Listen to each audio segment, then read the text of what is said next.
After 11 days of intense competition, we have hit finals day here in Portugal. This Santarém cricket ground has seen a lot of action over the last couple of weeks. 11 teams started this journey, only 4 remain and only 1 will raise the trophy tonight. I'm Mr. Maximo. This is the Fan Code European Cricket Series Portugal Santarém, and it starts right now.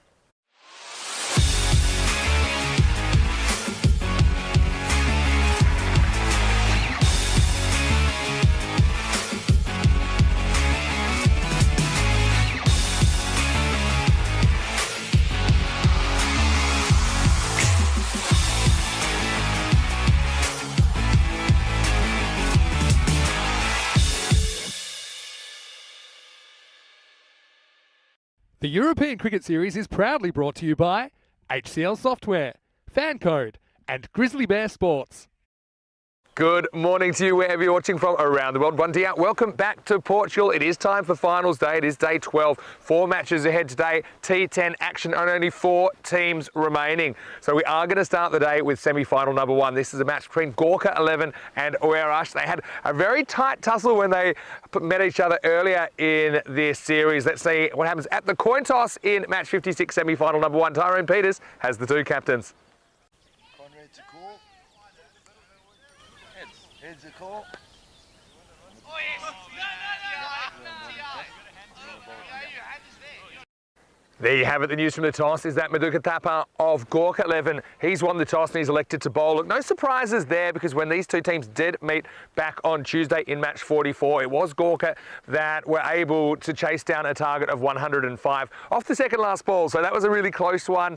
And look, not too much between these 2 teams. I know that Gorka had a slightly better record. They're in second place with an 8-2 record. Whereas, well, they got into the 4 with a win yesterday when they needed to secure the finals berth, so they finished with a 7-3 record. But like I said, not much between them. If that result had gone the other way in match 44, in fact, Oeiras would be higher than Gorka on the ladder. Let's talk about the Gorka 11 and some of their players to watch, including Hardeep Singh. I think he has been wonderful with the bat and the ball for them. Watch out for him. Also, Suman Gamire. It's interesting how they'll use him. They'll probably use him as an off spinner and as an opening bat as well, even though he is quite an accomplished keeper. But I think for their balance and having that spin option, I think, is pretty important. Let's talk about Oeiras, though. I know that their opener, Miguel Machado, he was run out without facing a ball yesterday. He'll be really hungry for some runs. I think Andani's still a bit of a wild card at the top. Hasn't really clicked for an extended period during this series, but he would be very keen to score some runs. Conrad Greenshields, though, I mean, at 3, he has been really, really consistent. And look, I just think 2 teams super evenly matched. I know a very healthy rivalry between these 2 teams too, but only one of them will make it through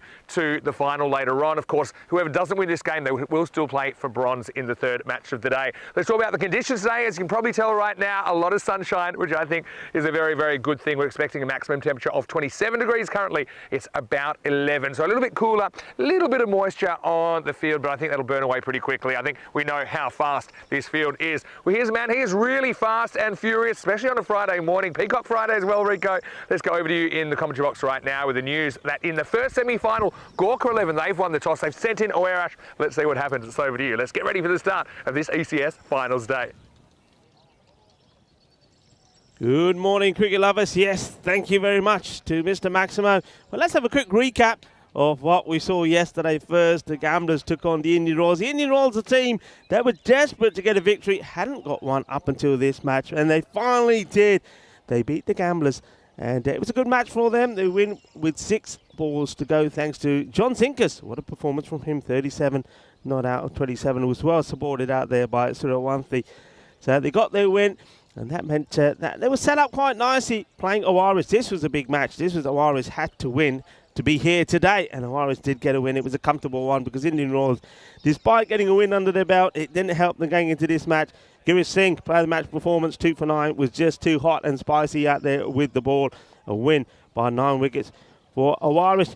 Then the Gamblers, well, they had a chance to hit back after losing to the Indian Royals, and they did because Kuldeep Gulaya showed what a classy player he is. A great wicket keeper and a great bat as well. 60 of 23. Player of the match for him as they got that win by 19 runs. But then there was an opportunity for the Tigers to bounce back as they took on the team from the capital, the Lisbon Capitals. And despite a good recovery from the Capitals, from Kashi Ram 30 of 20 and Sunil Patel 16 out of 20, they only managed to get to 75. And then we saw a good performance with the ball as well there from Mujib Rahman, 2 for 2. The Tigers, they get the victory thanks to Shah, 30 of 19. And despite the efforts of Diku Patel, who took 4 for 9. So victory for the Tigers.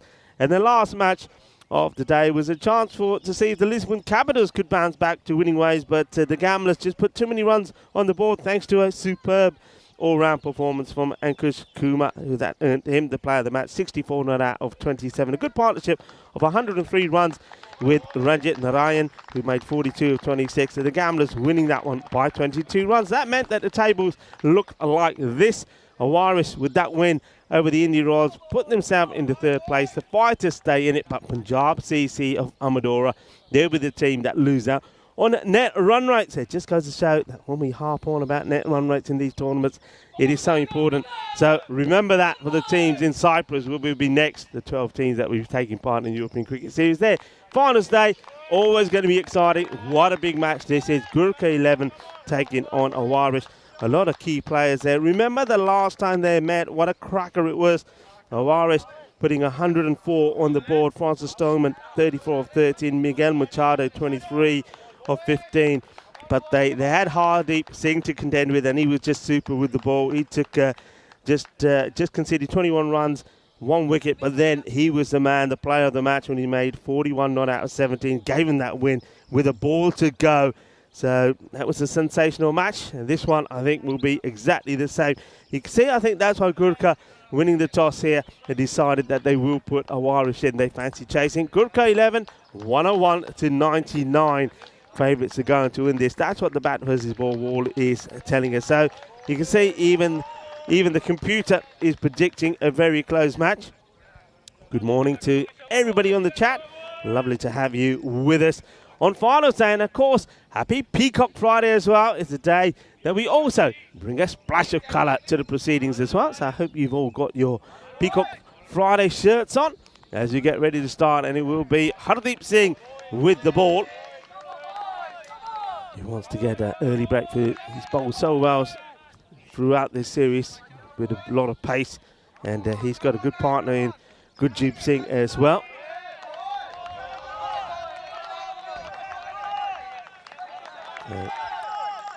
Openers ready to go.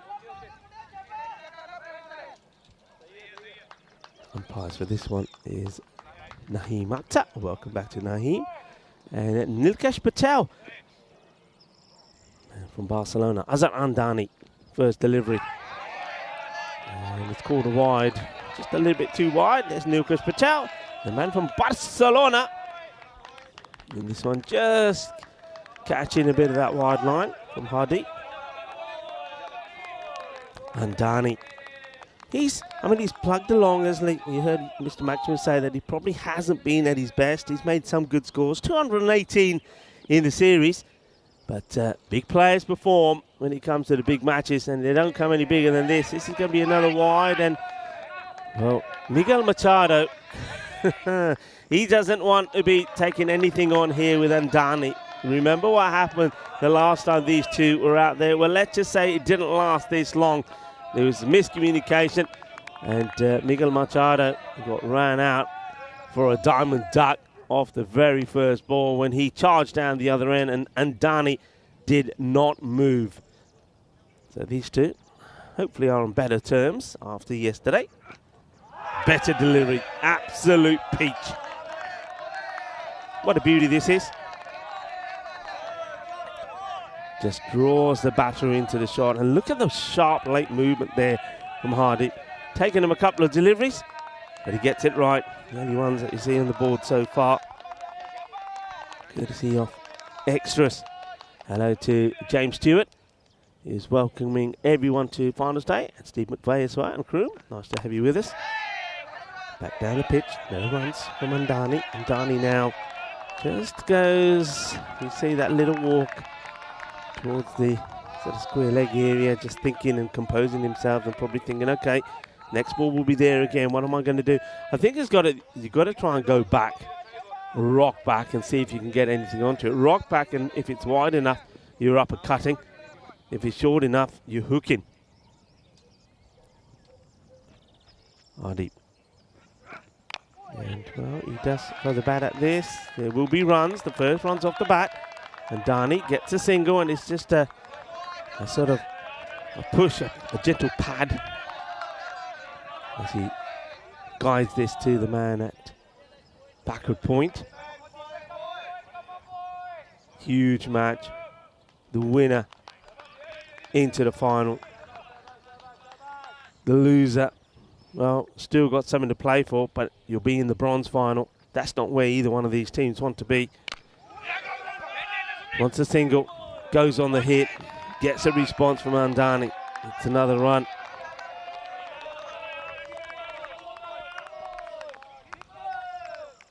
Walid Imran behind the stump, so you heard Maximo say that they're preferring Walid, who's, I think he had a bit of an issue with his hand, but that's come better, and that's why I think they want someone, Gumir, out there to give some that bowling option.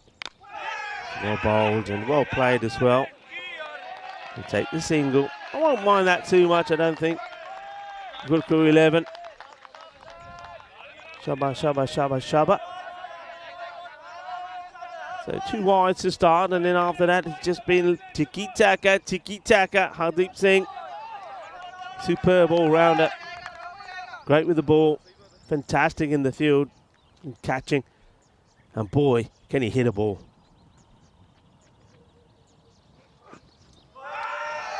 And they're still going to miss to finish. So quite a tidy first over. Once he gets his radar set, he gets the ball in the right areas. And finishes with 5. So just tiki-taka kind of start. And let's have a look at some of those key players. I mentioned Andani already, who's got 218 to his name. Miguel Machado, 240. And Conrad Greenshields, he's been in top form. He's the man that's looking dangerous for Awaris at the moment. 281 runs to his name. Across to the other side, Hardeep Singh, 185.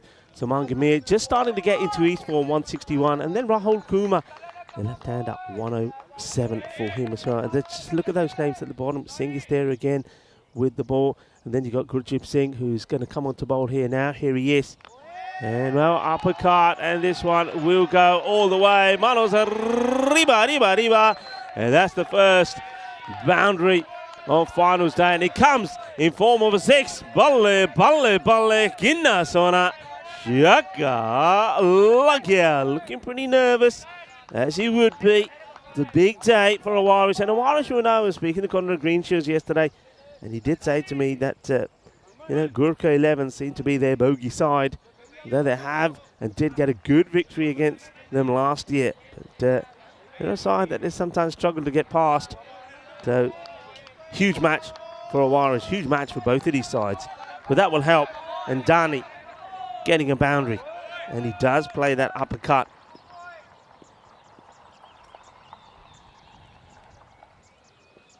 Good job, goes even shorter. And Dani works this away. Just keeping an eye on the umpires to see if this was over the shot. I don't think so. Dani's not the tallest of players. You see where he plays this. Yeah, I think that's just borderline. He's okay, even though he is off the air, you know. I'll take that. Remember, these decisions on the height are based on a batter standing. That's the key word, standing in standing in an upright position in the crease. So if that was given one for the over, I wouldn't mind it at all, because I think, in fact, it probably would be the correct call. So now this is a tight one. And a wide has been called there by Naheem Akhtar. Nice to have Naheem back. I think he's probably a little bit unlucky there, Gurjib.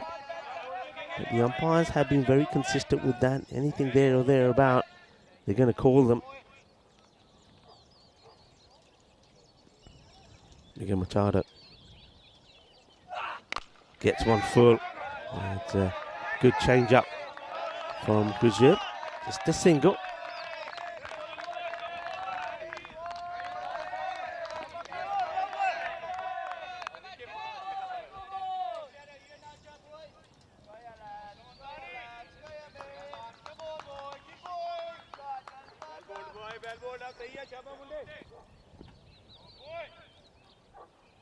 Gurjit Singh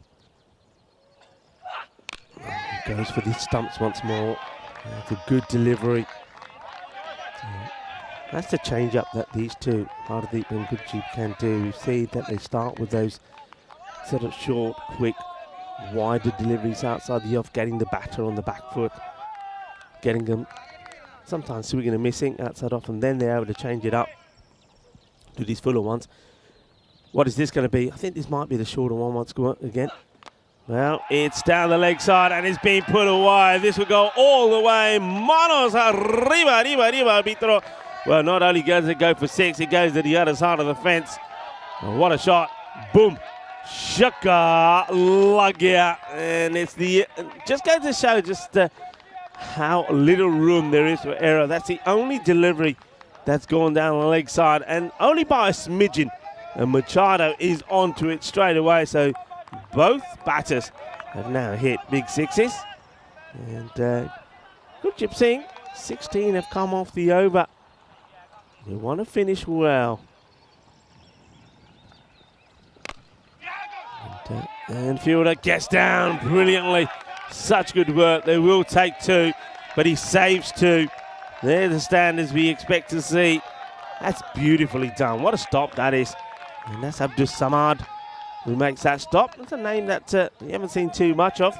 So he's in the side for finals day. And, well, just almost showing a little bit more than what we want to see first thing in the morning. There's the end of the second over. A much better one. That one goes for 18. 23 without loss. Rico Bull here of the European Cricket Network, and being joined in the cube by Mr. Maximo, who's wearing the Portuguese colours. I am, yeah, and kind of a peacocky green as well, I thought, today. Anyway, let's see how these two teams got here. Second and third, respectively, on the table. But there was a very close game between them. It went right down to the last couple of balls. If that result had been different, then they would have been different. It would have been a Warish above Gorka. But healthy rivalry between these two teams, no doubt about it. And a bit of a counter-attack there. This opening partnership, I think they had to sit on a couch and work a few things out last night, but I think they're all good now. Today's a new day, and important to Warish get a good start, because I think they're going to need all the runs they can get against Gorka, who've been pretty good in this series. And yeah, it looks like it is Abdus Samad who's into the side, and he's going to bowl the third over. He's famous for being an impromptu physio last year when he did some controversial work on Muhammad Asadu-Zaman. Anyway, here we go. And it's, that's a bit of friendly fire from Randani. Always takes out Miggy Machado. Just a single. Anyway, I want to welcome everyone to our broadcast, whether you're watching on Fancode in India or whether you're watching on our YouTube channel, ECN European Cricket Network. And yeah, bit of a frenetic, energetic start, I feel, to this. Both teams got a bit of nervous energy because it's win or be eliminated from the running to win the trophy at the end of the day. Yeah. Well, those colours of the flag, do you know what they represent? Because they were actually designed by national artists. I'll give you that in a minute. I actually don't know too much about the history of the Portuguese flag, though I know what it looks like. Into the deck. I'll take just a single. Yeah, of course, the red and the green. Well, the green symbolises hope for the future, and the red demonstrates the bloodshed during their battles. And the shield represents the nation's victories over the Moors. So it's beautiful. It's got some history to it. Yeah, the red for blood is a bit of a common theme amongst flags, actually. Particularly in Europe. Obviously, they're the ones I know the best. Short, and this is put away beautifully. Cuatro carreras. It's a little bit too short for Samad, and Andani is onto it. Not the best of deliveries, too short. He's not got the pace really to be bowling that, and Azar Andani, Cuatro carreras. Oh, that should have Jot Singh doing a little bit of repair work to the rope. So we see more dignitaries coming into the ground. It's going to be a bumper house today. I mean, it's going to be a big 3 days of cricket here with finals day today and, of course, the internationals tomorrow and Sunday. Samad just got too short there, didn't he? Better areas. This one gets worked away. Third man comes into action. Just keeps it to a single. You mentioned this off air. There's a bit in this pitch early on in the day. Just have a look at how much this one moves off the seam. Comes in a long way.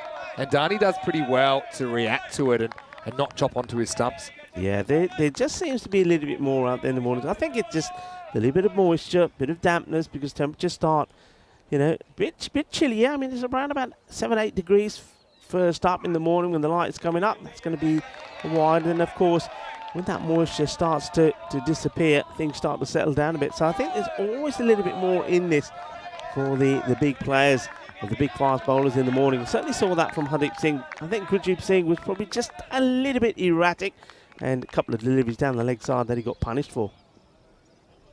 Samad fought back well after getting hit to the boundary.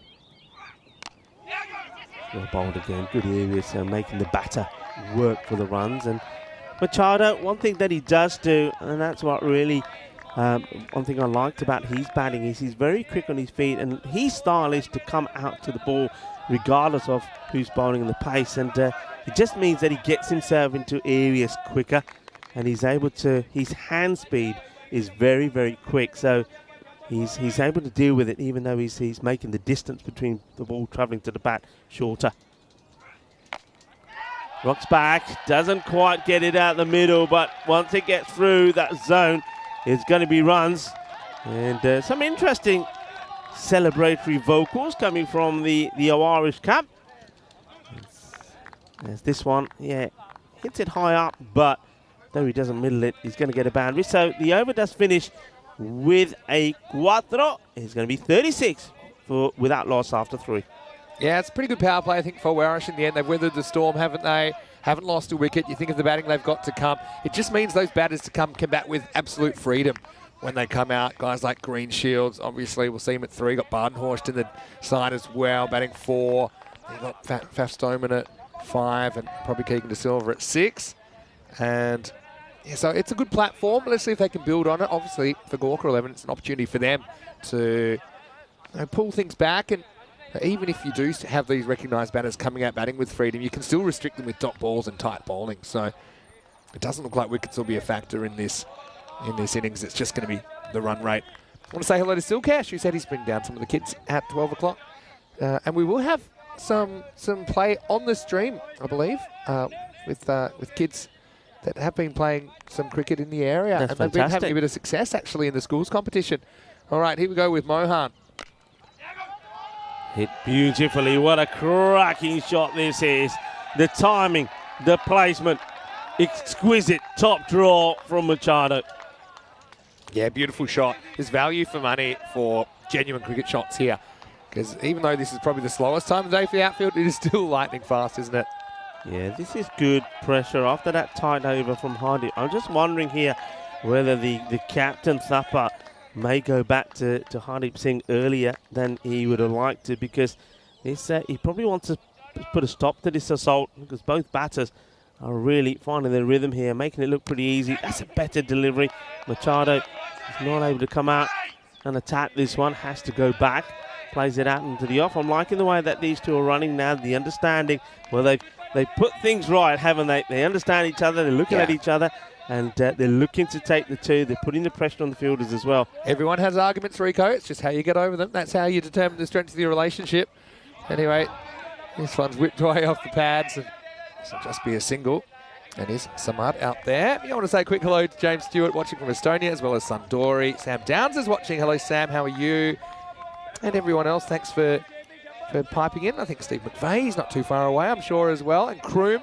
I saw that Kroom was spotted on one of the TV streams in the county competition in England. He's watching a game live. So enjoy your moment in the sun, Kroom. Whipped away. And yeah, look, to a lot of people, it is a day of, a day of celebration, I suppose. A Good Friday. Yeah. Hope you're having a good Friday. And, of course, a lot of kids will be on holiday as well. So hello to all the kids that are watching as well. Happy holidays and enjoy your Good Friday. Don't eat too many Easter eggs. 4-day weekend. He still takes some stopping as well, you know. And he does well there, Gamira. He's got range, doesn't he? Now fires in the throw. Almost creates a run out. Almost creates a broken finger as well for Mohan. Good fielding. Yeah, very good stuff. Gamira is a weapon, isn't he? Whatever he does, he can do well. He's a very good keeper, but you can see he's being used as a spin option, as an outfielder. Still, of course, as an opening batter. He's going to be a bit of a factor in the second half, I think, with the bat as well. Yeah, he certainly is. He's also just starting to find his rhythm as well at the right time. So let's see how he goes today. Chance. Oh, he puts it down. Well, this one is, all right, it's spicy, it's stinging because it's pretty early. It's pretty nippy still, about Look, he's trying to warm up his fingers. He don't want to pick that ball up. Said, you hurt me, stay away from me. But that is a chance. It's an opportunity. It's at a good height to catch, isn't Well, it? poor Mohan now has, I think, 0 unbroken hands because I think his right hand copped the throw last ball from Gamire, and that was an absolute blast.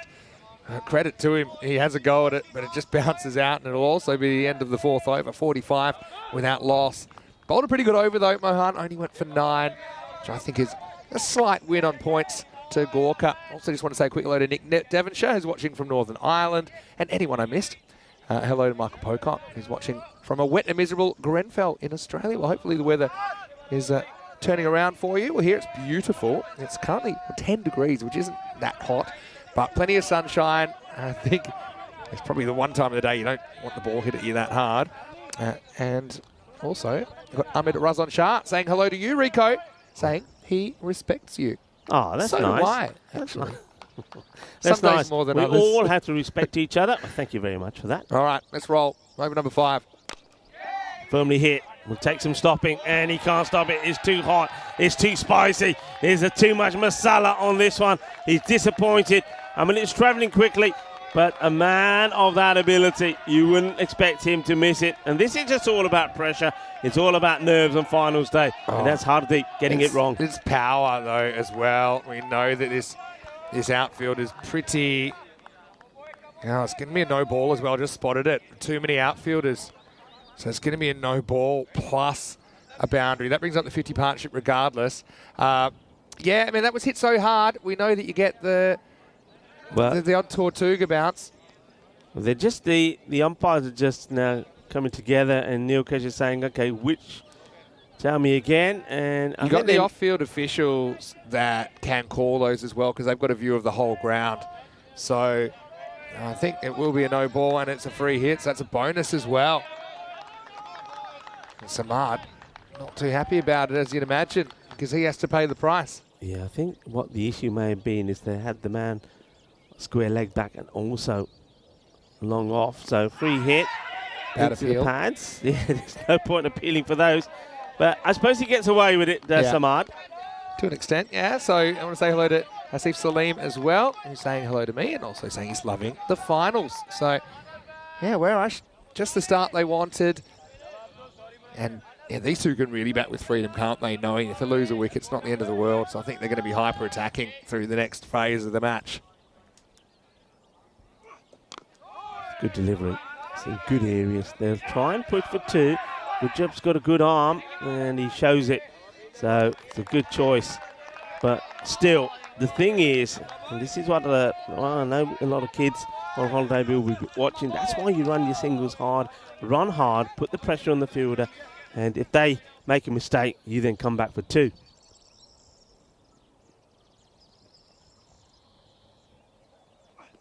Goes for the short one. That's a good delivery. I'm liking this. This is all about the bowler seeing what the batter's doing early. He sees that Machado wants to go down and play this shot early, so he bangs it in. Yeah. So there's good contest between these two. That was the seam movement as well. You saw the inseam. So that was probably top of their head kind of bounce. So that'll be the one for the over, I imagine. But yeah, good adjustment from the bowler, Samad. He's competing. Firmly struck. Singh got work to do. He can't get there. It's beautifully placed.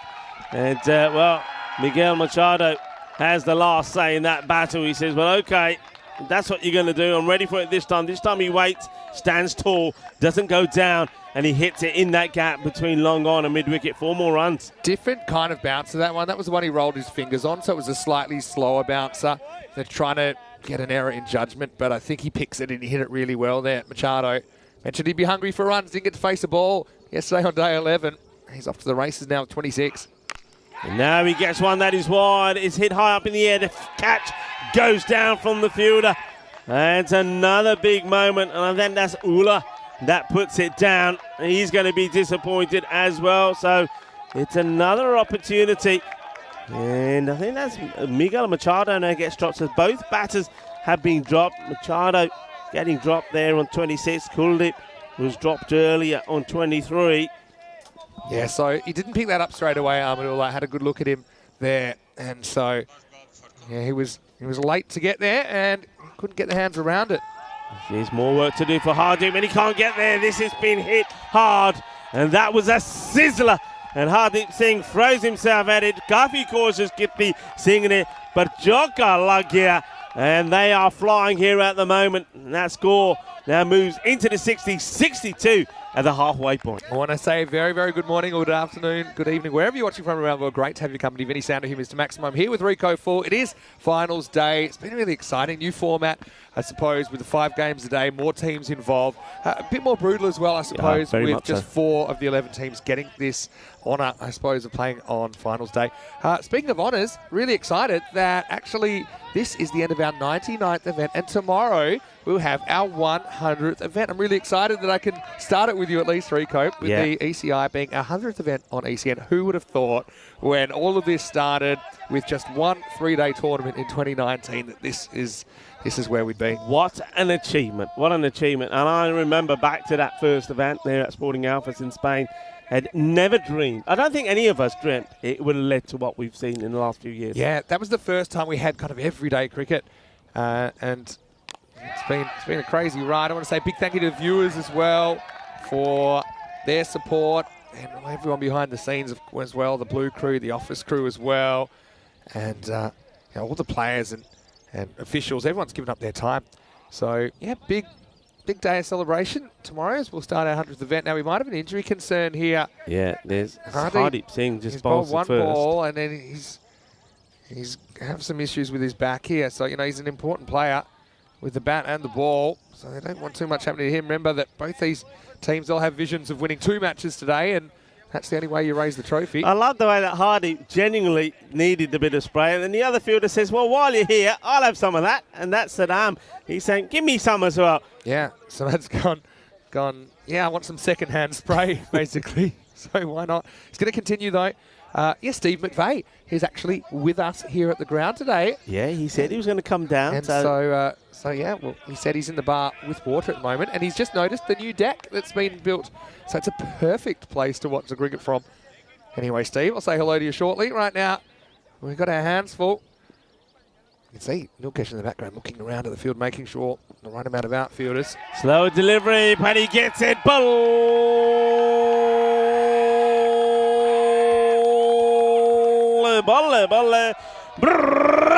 Ginna Sona. Well, Azhar Andani is turning on the style, and the noise decibels coming from the Awarish camp and supporters is electrifying. Well, here's the thing. Warish, they were domestic champions here last year in the T20 League, but they've never won an ECN trophy. They came close. They lost the final last year to Marlow. They are determined, and couldn't be a better time for these two to click. I think Andani in particular has looked shorter runs. That could be his first 30 of the series. This nicely whipped away. No, I think he has got one good score. Oh, there's more mix-up, and it's going to be out. Oh, dear. Well, these two, well, at least they did last 68 runs more than last time. But there's always an issue in there, and it comes and hurts them again. It's going to be the first wicket, and it is once again because there's been a glaring mix-up between the two openers. Oh dear, well, Azhar Andani and Miguel once again get it wrong. And this is celebration from Hardeep. Jagadev Hunter, he says. See, Machado's trying to help Andani out to get him back on strike because he's up and running. He says, yeah, I'm liking it. And Andani has overruled him. So, yeah, Machado, again, he's saying, what are you doing? I'm the one that's at risk. Don't substitute your judgment for mine. So, yeah, Andani, again, he needs to trust his partner's call. There's a breakdown of trust 2 days in a row. You can debate yesterday whether the run was there or not. But yeah, Machado tries to be unselfish, and in the end, backfires. So, on paper, it doesn't hurt him too much. But yeah, I know if we've got one more shot of the communication. There was a slight fumble, and so he's, come on, we're there. I'll make it. And Andani, again, he makes the cardinal sin of turning his back on his partner. If you see him going, you got to copy what he's doing. Anyway, it's the first wicket, 69 for 1. Yeah, that's disappointing. It really is. But it just goes to show, and we were complimenting how much better they were running today. But you've got to say, that's poor cricket from Andani again, though, isn't it? Yesterday you just got to go there. He's not even going to the danger end. I love Azhar, but that's twice for me that he has not respected his partner's call. Whether it's the right call or wrong call, it's not really up to him to decide. So there was some talk yesterday, the ball was hit straight to point, as I saw that and said no. But if he had eye contact and he saw that Machado was coming, at least they're on the same page, they run and they force the run out. Yep. And then if you get run out, then Andani, he can say, hey, you know, you cooked me. But by essentially overruling the player in control's call, he's just caused a proper mix-up where there was no way back. Yeah. Anyway, Greenshields comes to the crease at 3. Plays this out, should make the stop, and he does. There was a bit of a groan from Greenshields. He knows he didn't make the desired contact. Thing is, little things like that can change the contact of a match. I mean, they came to a perfect start. Both openers were in good form. They were flying. And it could just change the balance here. You know, if Greenshields doesn't click, and Darnie could go into a shell. So just that little moment like that could change the way and the pattern, the way this match was going. I see what you're saying, but I also think it doesn't hurt them that much to get Greenshields to the crease in the 6 over. He's been outstanding, even though that is a stinger for Machado. But let's see if Conrad can hit form. Not facing at the moment, and Darnie digs out a Yorker from Hardy. Lovely delivery.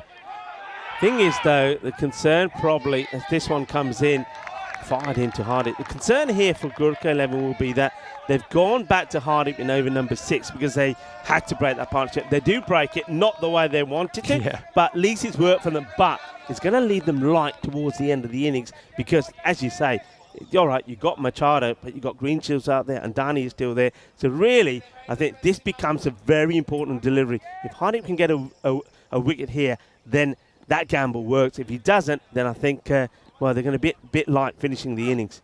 It's going to be a Gundy ball. It's going to be a wide, so he gets another chance. So there's a bit of chat now about whether there was a run in it or not, and most people think there is, but that's not really the point. The point is that if Machado thinks there's a run in it and he's going to the danger end, well, if there's not a run in it, he'll be run out. You know, it's not really up to his partner to say, no, I don't think there's a run here. And that's what causes a miscommunication. Again, turning your back on your partner when you're running between the wickets, it's just a really bad habit that led to a total breakdown. Anyway, that's in the past. And this one will slide in the pad of Greenshields, but it's going down the leg side. This will take us to the end of the 6th over. Interesting little crossroads in this game at the moment. It is 74 for 1 after 6. Yeah, so Singh comes back. He plays a part in the wicket. It's a good vision from him as the throw came in to throw it to the keeper. And the keeper, Waleed Imran, made no mistake in getting that run out from Machado. But like I say, it just means that they have used their main bowlers here now. Now it'd be interesting to see how the captain, Thapa, goes about using the bowlers and whether he bowls himself as well. Yeah, that's true. Well, looks like we've got Ahmedullah coming on in the next over. So you've got some spin options to come. You've got Murray as well as an option. Ulla's the dancing bowler, isn't he? I love his action. He does a little dance. He starts by saying, shall we dance?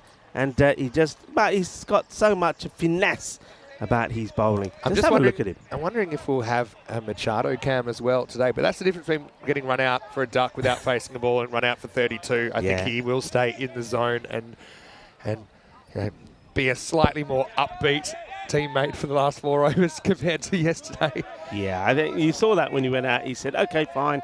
I think he sort of says to himself in his mind, well, I was running to the danger end anyway. I could have been out. It was a direct hit, so I'll take it. But there's still some work to be done between those two.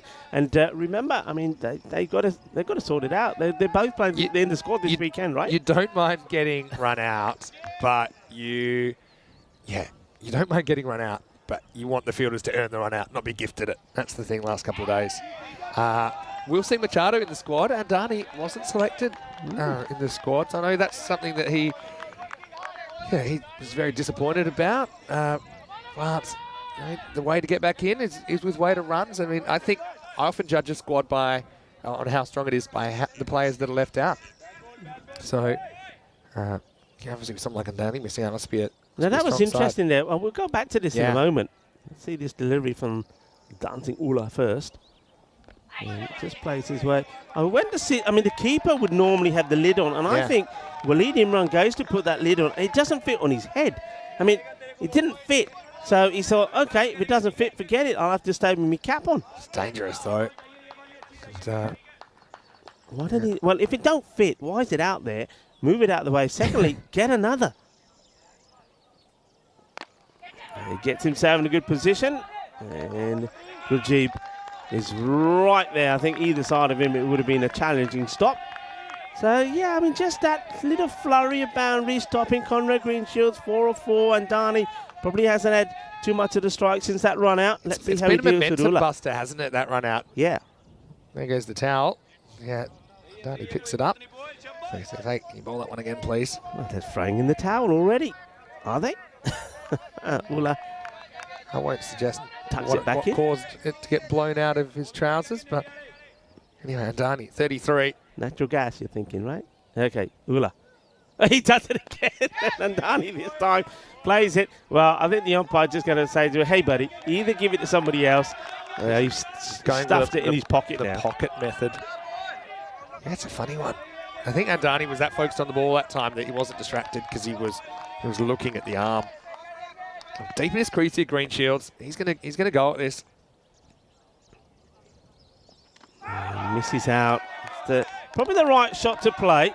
He's backing himself to get enough power into to clear the fielders out there, but just doesn't quite get it right. And cheeky little inquiry from Waleed Imran, but not out. Wants to go with the spin, so wasn't too worried about the line of the ball. He wanted to go square, but I think he's a good enough player as well to hit straight down the ground. There's a fairly big gap straight down the ground. They've got deep cover blocked where I think he'd normally like to go. And he does go down the ground. And, well, this goes right over him. That's a big hit. And Hardy is just making some suggestions to the bowler and saying, hey, what is that all about? And this is just pinged, and it's way over him. Yeah, what a shot. And he's a popular teammate, isn't he? Conrad Greenshields. He gets a big ovation from his teammates. End of the over as well, 7 overs down. It is 84 for 1. This is where we're at on finals day. It's a straight knockout semi-final format with the top 4 of 11 surviving. Gorka 11 second after the group stage, taking on Werash, the hosts. And then in our second semi-final, this will be a good one as well. Marlow, top of the table, only losing 1 match there. The match they lost, though, was to Fighters CC, who they take on. Fighters finishing 4th. The winners to the final, match 59 later on today. The losers to the bronze final. So the silverware up for grabs here. Day 12 in Portugal before we start the internationals tomorrow.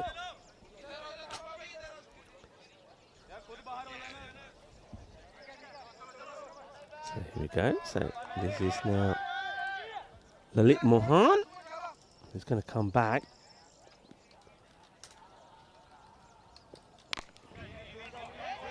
Run hard, heard Conrad Greenshield saying, and that's all about putting pressure also on the fielder. It's very clever. They are running hard, and he's shouting, run hard. The fielder can hear that, so he knows, all right, can't mess this up, or they're going to come for 2. Mohan now to Andani, or to Greenshield, sorry. And Greenshields goes big once more. Balle.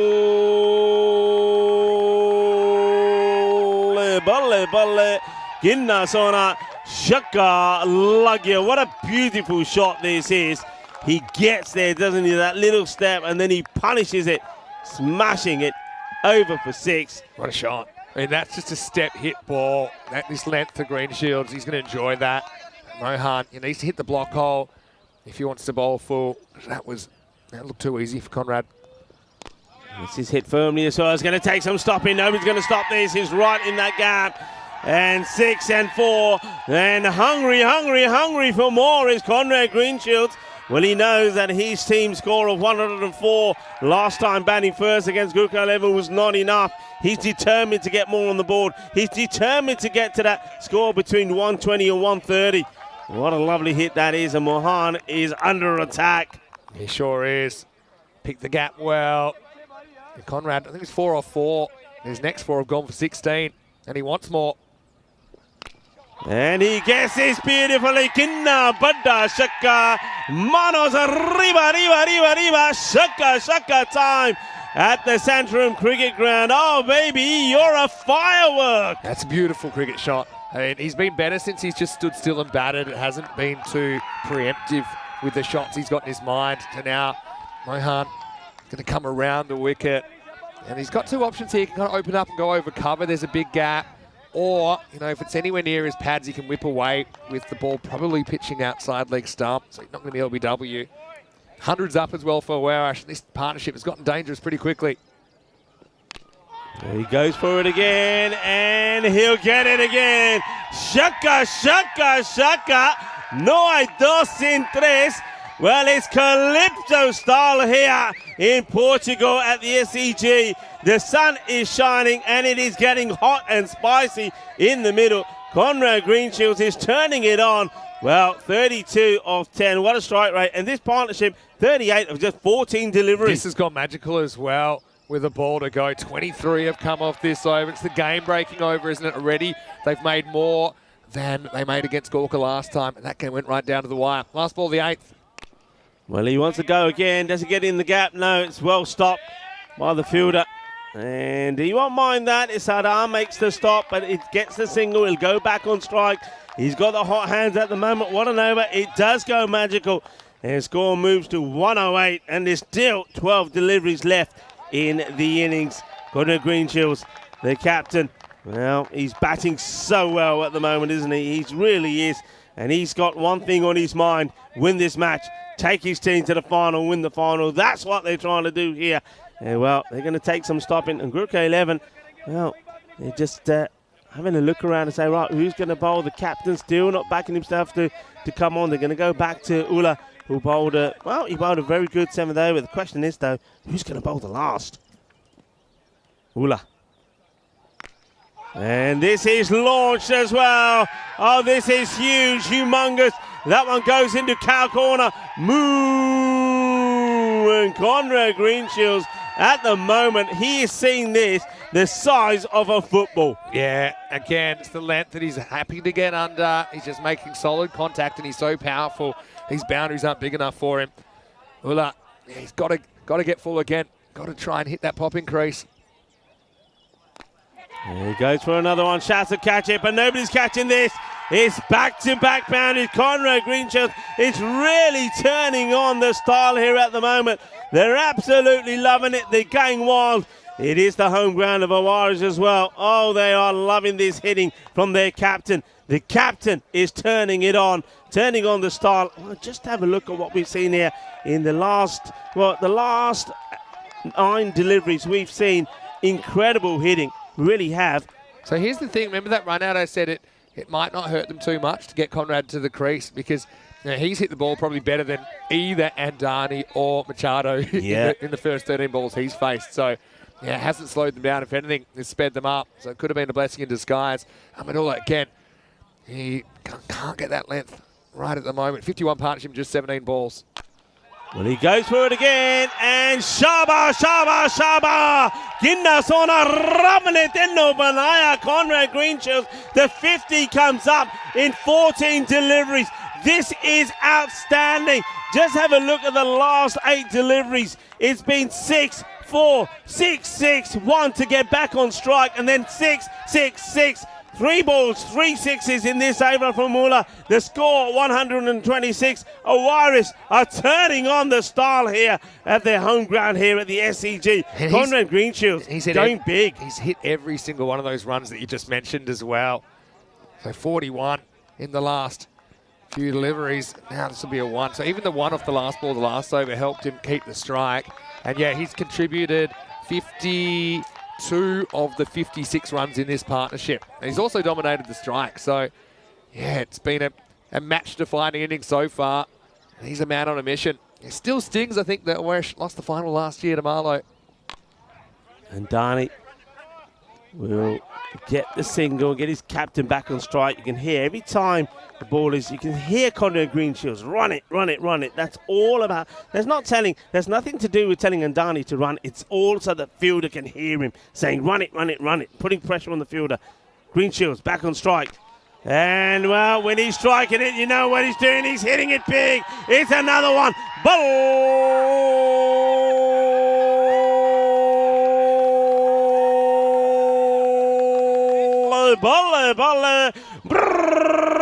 Wow, there's carnage out there in the where the Awaris batters, particularly the captain, Conrad Greenshields. He's taking Gurkha to the sword. Ajita bowler change thappar badde putte harde sidde we.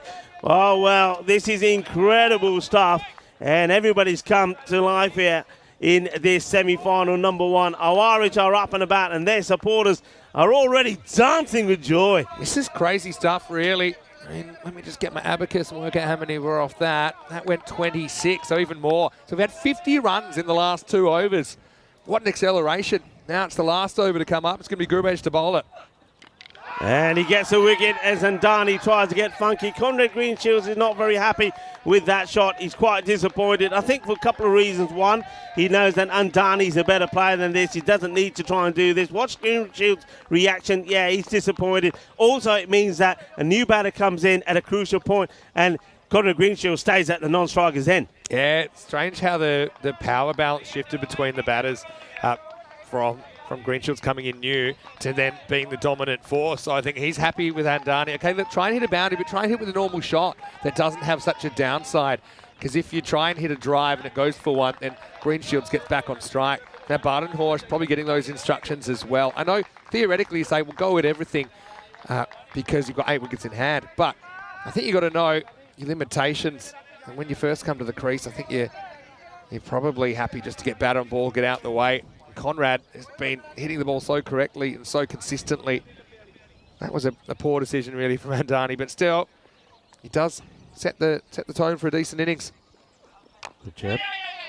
Well, this is what he needed to do, didn't he? To do better, Badenhorst, is just get the single, get Greenshields back on strike. Well, this is going to be interesting with Greenshields. We saw what he did with the spinners. He absolutely tore them apart. Yeah. Let's see how he deals with Gurjit Singh. I think that he won't try and overhit the ball. He's already got pace on the ball, so he'll try and hit correctly as much as possible. Also, I think he's looking to get back on strike with a bit of a dodgy two if required. Oh, this has been absolutely laced. What a shot that is. Gidda dosto. आज तक सवेरे स्वाद आ गया कि नहीं कितनी पूरी batting कितनी अच्छी बैटिंग Conrad Greenshields ने की है कैप्टन ने. What a shot, 4 more. Yeah, this is what I'm talking about. I think he's going to make it the fielder's problem. He's going to hit the ball hard and he's going to pretty much respect the ball that's bowled to him. So I don't think he'll try any ramps or anything like that. Definitely not for the next couple of balls. I also think, like I said, if it gets hit to the outfield, I think he's looking to come back for 2 to grab the strike back and hope on a fumble or something like that. So 62 off 17. What a strike rate this is. It's over 3.5 a ball that he's going at the moment. Exceptional stuff from the captain. 365 is his current strike rate, and he was 4 off 4, don't forget. Well, this one beats him, so sort of just shows his hand a little bit early, doesn't he, Conrad? Look, just a little step here. It's a good job. Just thinks, okay, yeah. just gives him the little light to say, right, I'll just put this in this area because his chances is he probably won't get there. Good bowling. But also, yeah, I think a bit of fatigue coming, I think, with that shot. So deep, he's looking to go leg side here, for sure. Okay, goes up in the air. Gurjit is after it. Will he get there? Oh, no, he puts it down, and the batter will take 2. And that sort of sums it up. You'd expect him to take this. He's been taking these catches all week long, and then he puts down the crucial one. Now, how expensive could this be? It's already cost him 2. Yeah, it should have been gone. Instead, it's 2, and it's the second one that hurts. And, I think I'm pretty excited to be over the 140. Here's the last ball coming up. High up in the air, it's going, and gone is 4 more. So that drop catch cost them 6 runs, the 2 with Sheran, and then that 4. And the 2 batters, just look at this moment at the end. I mean, it's halfway point as that one takes the score to 145. But they've already hugged each other. And I think that is basically, I think Badenhorst saying to the captain, hey, you were just absolutely amazing out there. We've seen an incredible knock, 68 off 20. Here's something about Conrad. He has a steely determination. And you can see it means a lot to him. Current Portuguese captain as well. And yeah, he's a most lovely guy you'll ever meet off the field, but he is an absolute machine when he walks on that cricket field. And he was super determined to try and back Gorka 11 out of the game. I wouldn't say they've done it just yet, 145.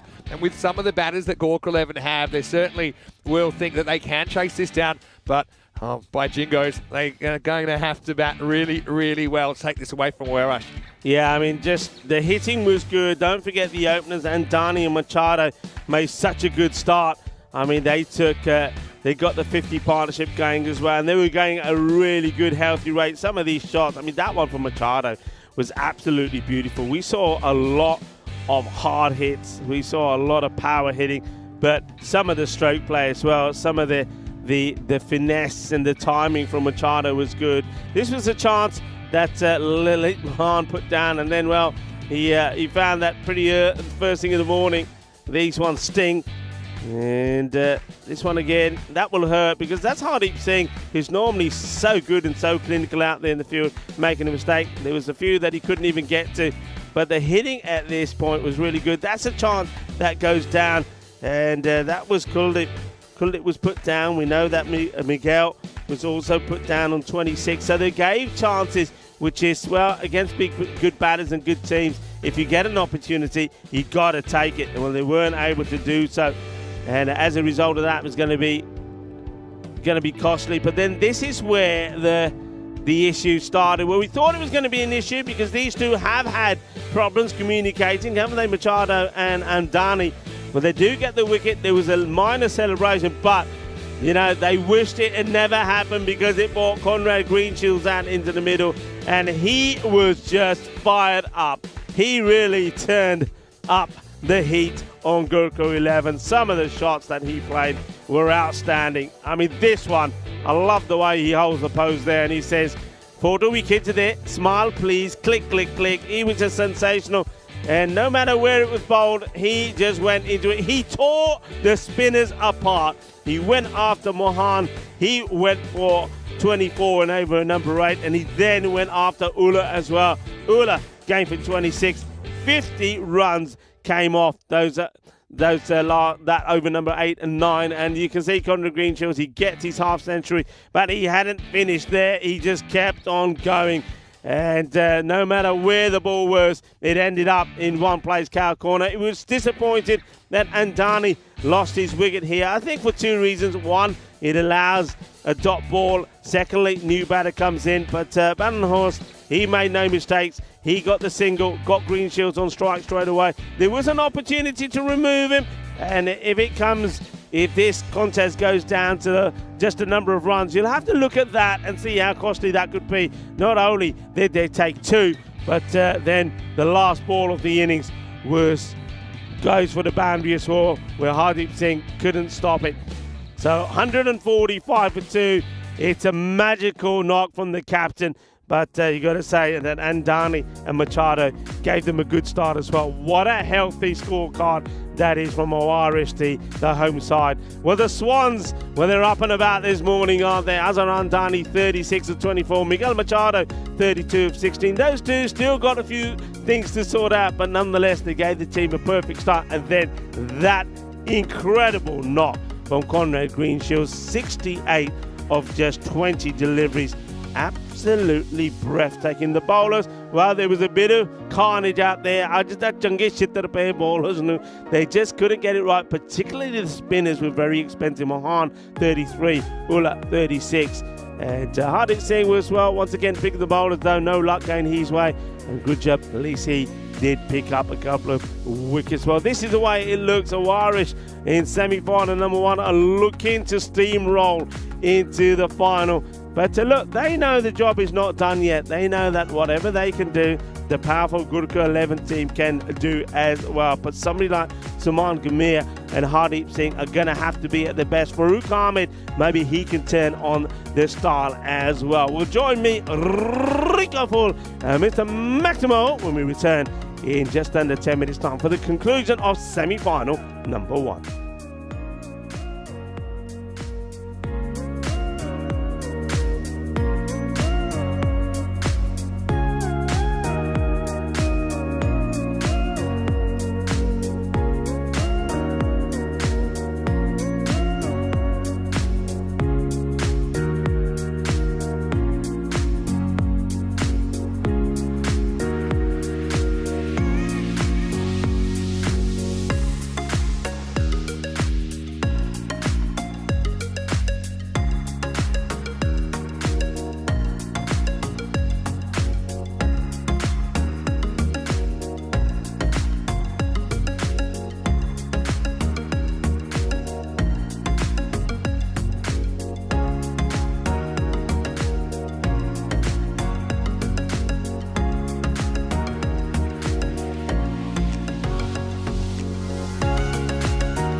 Hi, my name is Roberto. I work here in Montjuic. I am the groundsman for the last 4 years. By accident, maybe, because one friend who played with me baseball, he's going away, and he told me if I want to be here, then I come here and try. Because before I was working in Globo.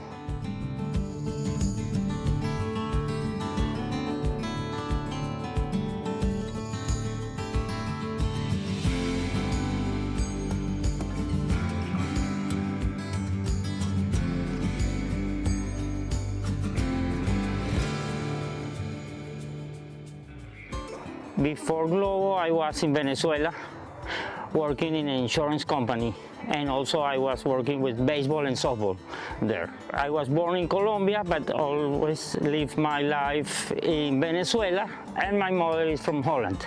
I am in Barcelona now. I am 6 years, and I came because my son was here, and he told me, "Papa, come here to Barcelona," and now I am here.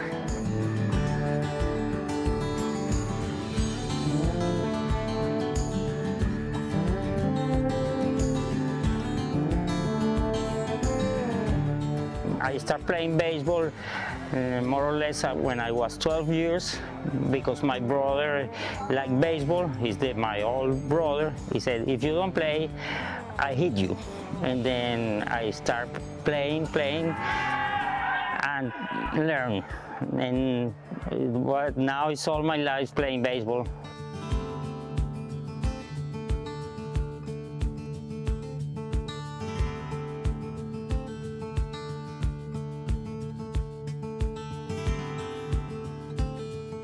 I play from a team called Astros in Venezuela, and we were many times champions. That was a great. I was the manager in that time.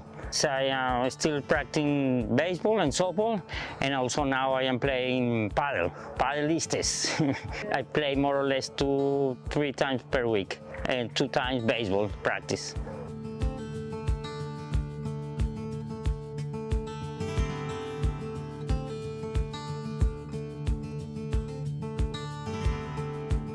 First time was here with the first tournament you made here, but that time I do not understand nothing about cricket. Now it's easy for me to stay all day and see it, and now I understand almost everything of cricket, and I'm very happy of that. What's the difference between baseball and cricket? They are very close, but rules are total different. But they are very close. The person, I say always, who has the ball is at the defensive, In other sports, it's different. The ball, who has the ball is the offensive. The similarity is you have to eliminate the most persons at the game. It's the same system getting out.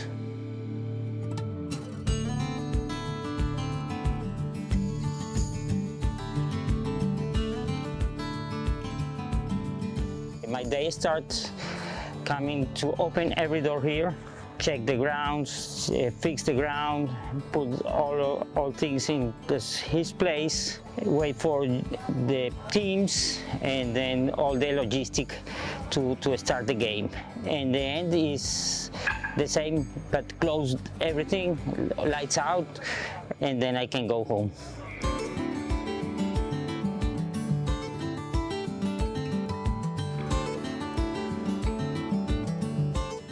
Roberto is just a fantastic guy. He's one of the reasons that we love coming to Barcelona. This Mount Juic Olympic ground is like his home, and every time we're here, he welcomes us with open arms, and there's nothing that we need that he wouldn't do. He's just a fantastic guy to know. We always leave here with a smile on our face. Roberto, you're a star. Perfect man. It's all the time it's working, and I'm very happy for him. I travel everywhere, but I haven't seen a person like him. Every morning he come here before half an hour, 8:30 sometime, and he's the one working all the time. In his days, he's very active, very active. I'm happy for it. So that's why I love Roberto, and I would like to be him if I'm in the age of him, 60 years old. Then yeah, Roberto is the best one. Love him. The end of each tournament, I think, is the best. That everyone is happy, and we finish for the next time.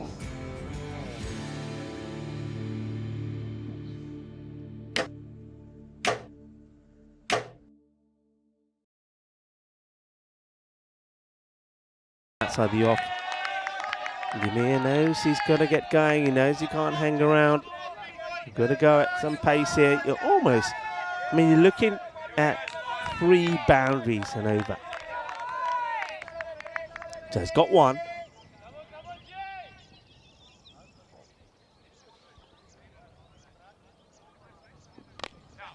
It's well hit, and that's the second 4 runs. This is a glorious shot. It's not a bad delivery at all. It's swinging in, but he hits it so hard and so well. 4 more. Lovely shot from Suman.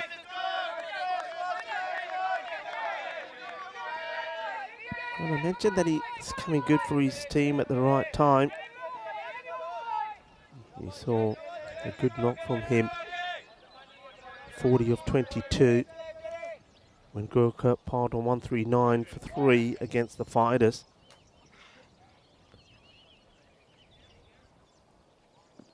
Down the leg side once more, so wide, and Suman Ghamiri's missed out on this. He knows he has. So should have really raced to the boundary as well, like the very first ball of the innings did. So, but he gets the wide. Searching for that third boundary. Oh, that's a good leave. It's really good leave. Good cricket all round. It's a good reply from Junaid. And Suman, he gets ready to play the shot, and then he says, nah, it's not worth it. That's intelligent cricket. I think because he thinks about going for it, but he says, the field's set for it.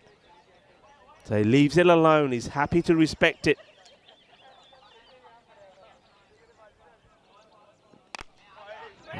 Plays at this one, and they decide not to go for the run. I think if both batters had gone straight away, it was a possibility. But Farouk Ahmed sort of starts to go and then says no.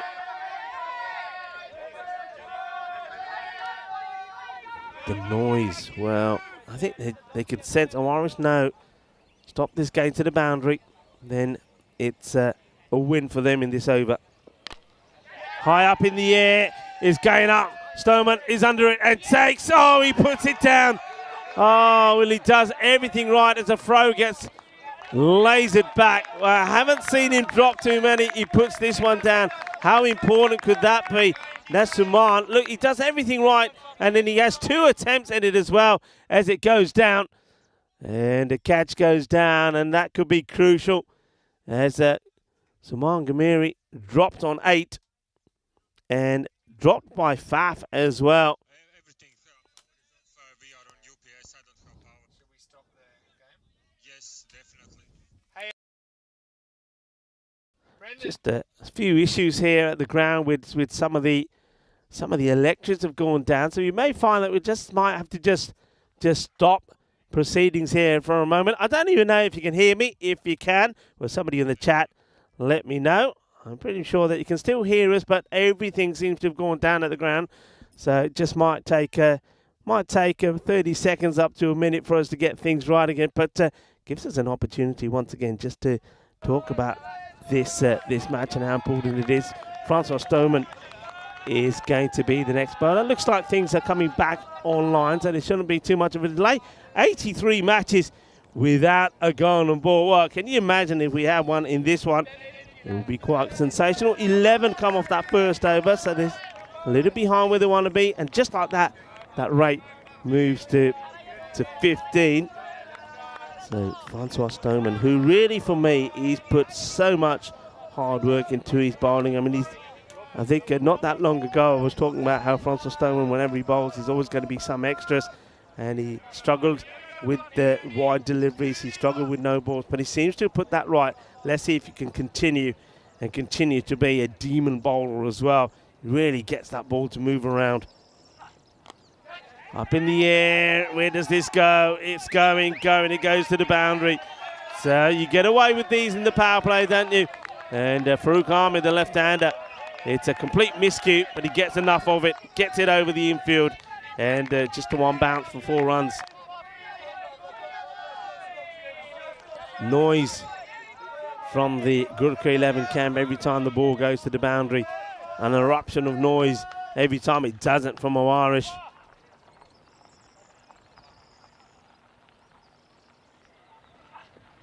Good delivery, right in the block hole. In comes the throw. Well, if this hits, I think you would have been in trouble. Good backing up as well. Let's watch this. I mean, he literally goes straight away. That hesitation, and yeah, he would have been long gone. Well short.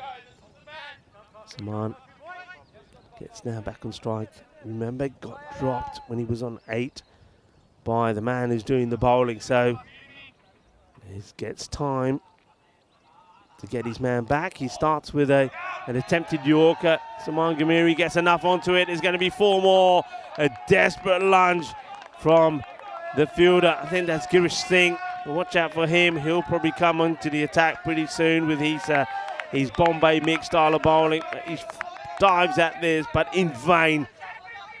कोशिश the Kitty Singh ने पर चौका लग गया outfield है ना बहुत fast हुआ बॉल बहुत जल्दी दौड़ दिया 2 boundaries of the over. Goes for it, but this is an opportunity and it gets taken. Junaid Khan does not make any mistake. Saman Gamir, well, he got a chance, didn't he, when he was dropped by the bowler.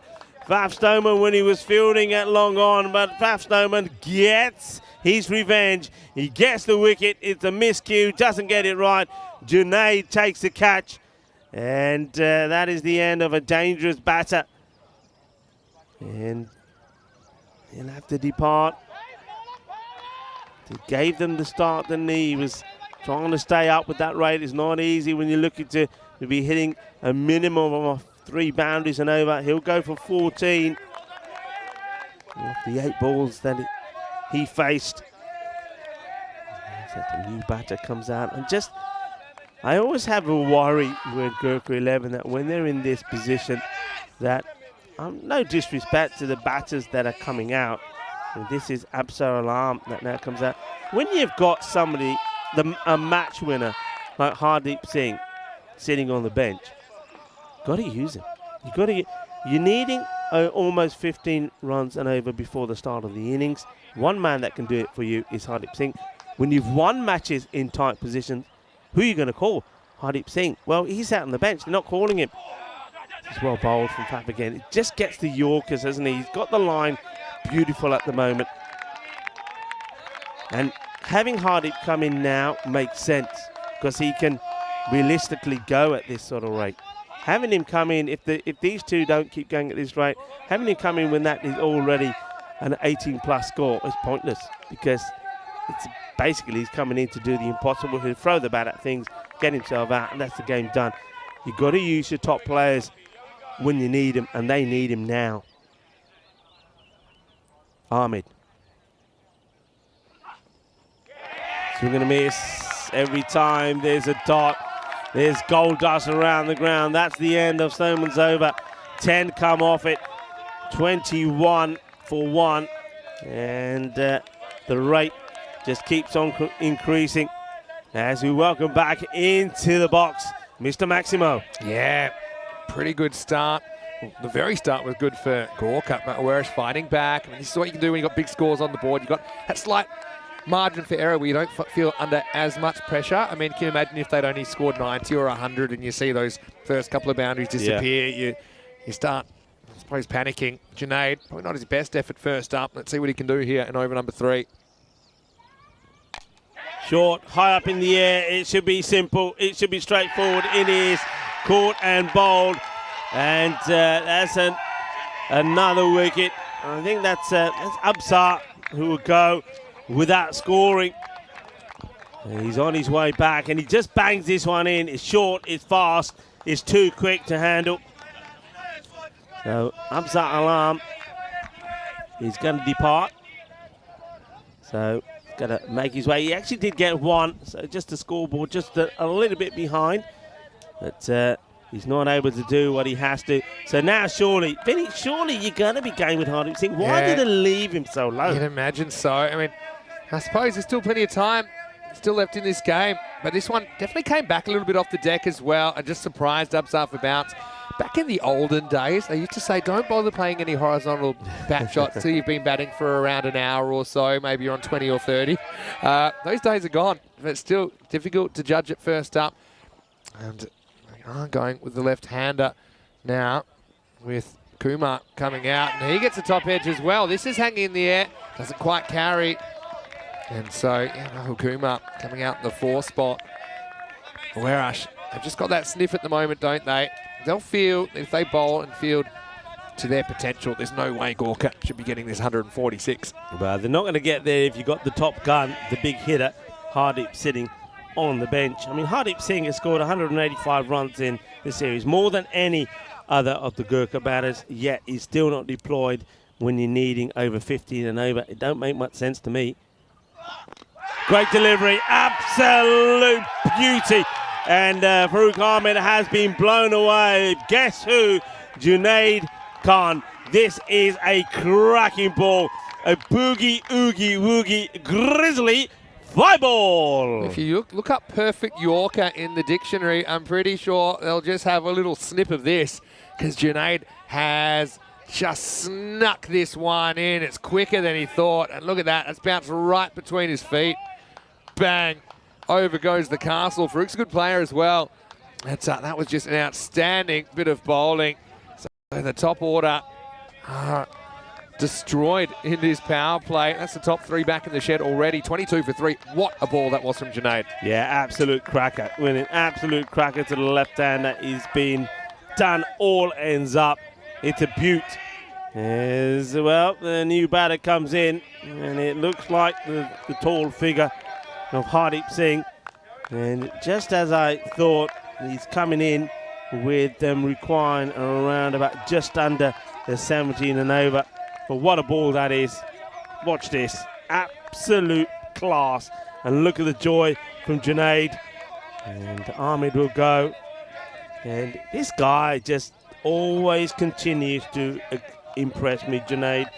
And no matter what the situation is, give him the ball and he'll get things happening for you. Hardeep Singh does come out.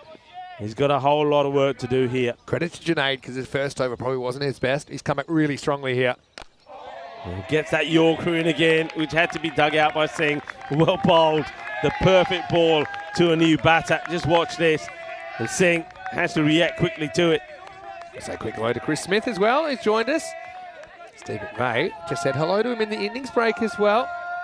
Hello to Kai as well as Nick and Well, we haven't had a duck yet, so no sightings of Derek, but we've had a couple that have been close, and Hardeep still on 0. Got a big job to do.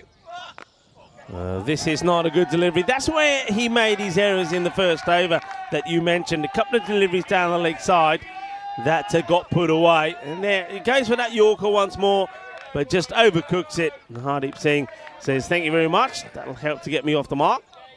Yeah, just slightly wrong line. He's trying to get that perfect Yorker in again. A bit of discussion in the break as well about what the T stands for in T10. What it stands for 10. Yeah, just like the T in T20 stands for 20. I know it's weird that this is just how it's been said, but it's kind of caught on, hasn't it? But then that's why it kind of annoys me when we have a 5-over game and people start calling it T5 because it's F5, Formula 5. Yeah. You can have a T3, that's fine. But S6, you know. Just saying. End of the third over, the score is 27 for 3, but work to do for Gorka. That required rate has gone up towards a 17 and over required now. So, yeah, it's a lot to do. Yeah, I wonder why they just went to T20. It sounds so normal now, but it's not often that you have an abbreviation that is a letter and a number when they're both representing the same thing. Yeah. Isn't it weird? F50. I've even heard people talking about T40 games now. They talk, yeah, in the local league in T40. Yeah. And I'm like, it's not T, is it? Anyway, that's my little semantic grumble of the day, and that's done. So we'll move on to the 4th over. Badenhorst. Could get a T5 if you went, the first team got 10 overs, then it rained, and then the second team only got 5. That's a T5. Right, we agreed on this? Send your letters to European Cricket this morning. Sent to European Cricket this morning. in Forsch, Switzerland head office. You're sounding like me now. They'd be happy to get your correspondence. Here we go with over 4. Yeah, played a miss, and Badenhorst comes into the attack. Gets it in good corridor outside the off. Nicely taken by Miguel Machado. And Badenhorst, it's always handy when he's available. Well bowled Yorker length delivery, which has to be dug out again by Hardeep Singh. Like the lengths they're bowling. They're not trying too much fancy stuff. I think they're saying, look, we're going to bowl full, we're going to bowl at the stumps. Make something out of it. I think that a lot of the time, a lot of the boundaries have been when the batters have had some length to work with. You saw it with Green Shields. Got a bunch of balls in the slot and slammed them. So, yeah, huge job. Not quite point of no return, but not far off at the moment. Oh, well, it was in the slot, really, for Rahul Kumar. Kumar, before the start of the day, 107 to his name. He's only just the one more for the moment. 108 he's on in the series. Well, he'd love to get a few runs here, and he needs to, but he needs to get them quickly as well. High up in the air is a miscue. Who's going to be gone as well? And Willie, oh, it's been dropped. I can't believe it. Well, Miguel now, following on from yesterday, he took a blinder yesterday, then he dropped 2. So that's 3 drops on the spin from him now. And look at this, though. It's in his head, Miguel. I mean, he'd normally swallow this. And, yeah, just let it get a bit too low on him. Then this would have been run out. Imagine if he pulled off the one stump direct hit. Anyway, you have to try and forget about those things. They do seem a bit interrelated, though. You'd have those kind of drops in a row. This is smashed down the ground. Outstanding fielding from Green Shields, who took a difficult hop up to his left. Make sure it's just 1. And that's a frustrating thing as a batter on this field. When you hit a shot like this, you feel like you're going to get 4. Yeah. Suddenly, you're at the other end, just getting the 1, and you can't even impact the game next ball. Yeah, he gets, I mean, it's a great stop, but he gets a good bounce, doesn't he? If that one didn't bounce, if that one hit the deck, it stayed low, he was going to stop it. But what I was going to say, I love the fact that even once Miguel drops that catch, Bhawinder Singh ran, well, he almost ran like 50 metres to him, patted him on the back and said, hey, don't worry about it. Come on, it doesn't matter, don't worry. And I think that is where sometimes is the difference between some teams and others. It's about keeping the morale up and just saying, hey, listen, you didn't do it on purpose, don't worry about it. Stay focused. Long way to that red line, isn't it? Which is 14 and a half and over. That's Awaris' scoring rate throughout the first innings. He's taking a dive. So, yeah, this is one thing with Awaris. They've bowled well. I wouldn't say they've fielded pretty well compared to what they're capable of. So they have dropped a few catches, but it hasn't hurt them because the bowlers have compensated.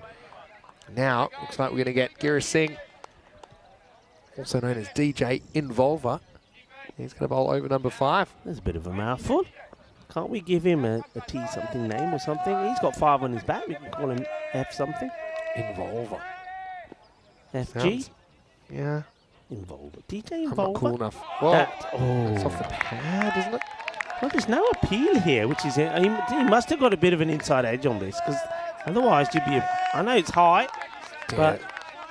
Too high, but I think he was just happy that he stopped it there, Machado. Good thing. Man is always looking after his hair. Okay. Battle of the two Singhs. Hardy hits this well, and he goes all the way. Balle, ginna sona, shaka lagya. Yeah, step hit kind of length, isn't it, from Hardeep? And yeah, look, it's a challenge length because he can easily miss hit it. If he does, then it might present an opportunity, but he doesn't miss hit this at all, and it is a powerful strike. I need plenty more of that because we have gone past the point of no return. Although I would say on this field, maybe the point of no return's a bit higher than 18. Still below 20. This one is going to be taken surely. Yeah, it is. Adios, Hardeep Singh. Girish Singh gets the wicket. And, well, he's showing his delight as well. And I think they know that that really should be it. And Miguel Machado finds it, gets it. He gets the wicket for Singh. And Hardeep Singh will depart. Just, I don't know how it actually ends up going there, really. What does that, does it ricochet or something? No, I just think it's a genuine top edge. It's just a horizontal bat swipe. And no credit to Machado. That is not an easy catch. You're under the lid. You don't necessarily pick it up straight away, but he knew it hadn't gone too far and he had to take responsibility. Man with the gloves holds on. So yeah, see this here, just comes straight up, it goes miles in the air. And yeah, perfect technique, and you can see what it means to Warash. I mean, can you imagine what it feels like, the emotion? They want to win on their home ground. They've never won a tournament here on the European Cricket Network. This is their 4th attempt. Fell in the final last year to Marlow. This is one stepping stone, and really seems like there's no way back now for Gorka. Though they will be trying. There's another top edge hanging in the air. This one is a perfect Bermuda triangle. Alex Macy, the puppy, will grab it on the bounce. Yeah, gets lucky, Mohan, and then just get the feet. You can see here that every batter just swinging wild at everything. I suppose you got nothing to lose here. Yeah, but it does look like the way things are going here with 20 required per over now, and with the key batters already going back, and it looks like it will be a Warish who will be booking their place in the final. And Gurkha 11, unfortunately for them, well, they have a final to play themselves, but it won't be the final. It won't be the gold final, if you like. It'll end up being the bronze final, but there's still something to play for the two teams that are not victorious in their semi-finals. Girish Singh does get the wicket in the end. Last ball of his over coming up. Well bowled, takes the pace right off this, and this time Lit Mohan decides he'll just respect it rather than throw his wicket away. They just get the single. 39 for 4 at the halfway point, way behind where they need to be. Yeah, they're going to need 107 off the second half. Coming up tomorrow, we have international cricket on ECN, so don't go anywhere. We will be back. And well, Netherlands and Gibraltar, they'll be travelling today to Portugal. I know that they'll be super excited to take part. We've got 9 matches over the weekend. It's just a straight round robin format. So teams will play 6 matches, 3 against each of the opponents. There's some of the players that you'll see, including Conor Greenshields, the captain of West that you're seeing right here. And Junaid Khan, okay, we saw him already bowling in this innings as well.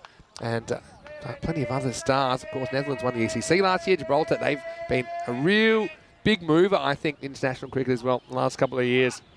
Start of a new over. And this is going to be Badenhorst coming back for his 2nd over. Yeah, but Steve had a bit of an interesting take as well. Thank Awarash in their elimination game in the ECL against CRYMS. They also struggled to hold their catches in that game. And Jason Van der Merwe scored 89, and he had a had a couple of lives along the way. I don't know if it's a trend or just one of those things. Could be a coincidence because they are working super hard on their fielding. Certainly, I don't think they could be working harder on their fielding. Sometimes you see catches going down and you say, hey, come on. The answer is more fielding practice.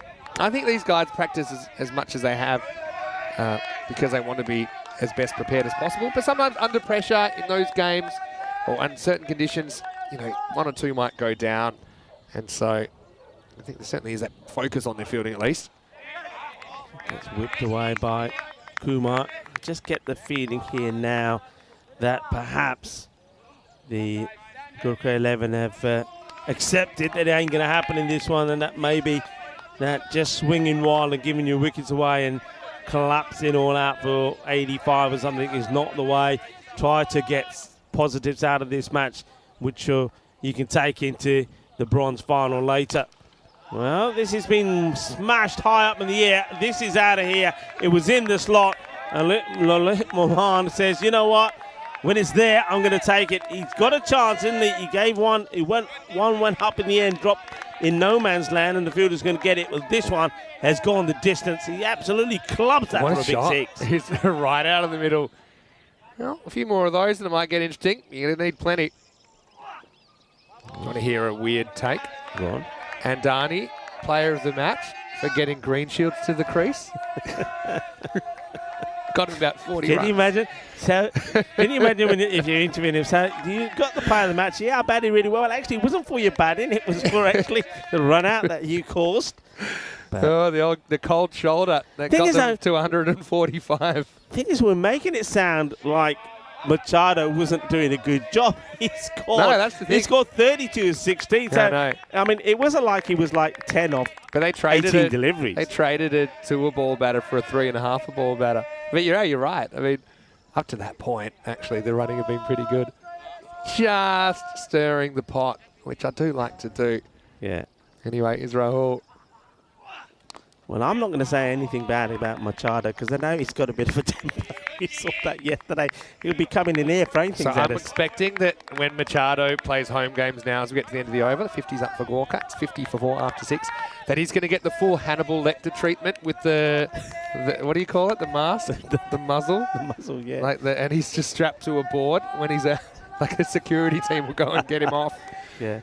Anyway, well, the Welsh can afford to have a few laughs because they're certainly smiling in semi-final number 1. And really no path back. You'd imagine with 4 a ball required, Gura Singh's going to bowl over number 7. Yeah, Singh, he's been a very good addition to this Awari side. I like what he does. He sort of, he reminds me a little bit of Kuldeep Lal, the way that he plays as a batter, as a bowler. Very similar to Kuldeep. Probably got the same sort of hairstyle, right up in the air. He wants this, chases after it, but once again, this is one that just drops nowhere. So more luck for the batter. Girish is naughty. Look where he goes after he bowls it. And I'm telling you what, if he'd taken 2 steps to the left like he should have, then he probably reaches this ball. So, yeah, don't follow the ball when you bowl. Get off the pitch. Yeah. Anyway, only single. Oh, there's an edge on this, I think. I certainly hear a bit of woodwork. Yeah, must have been.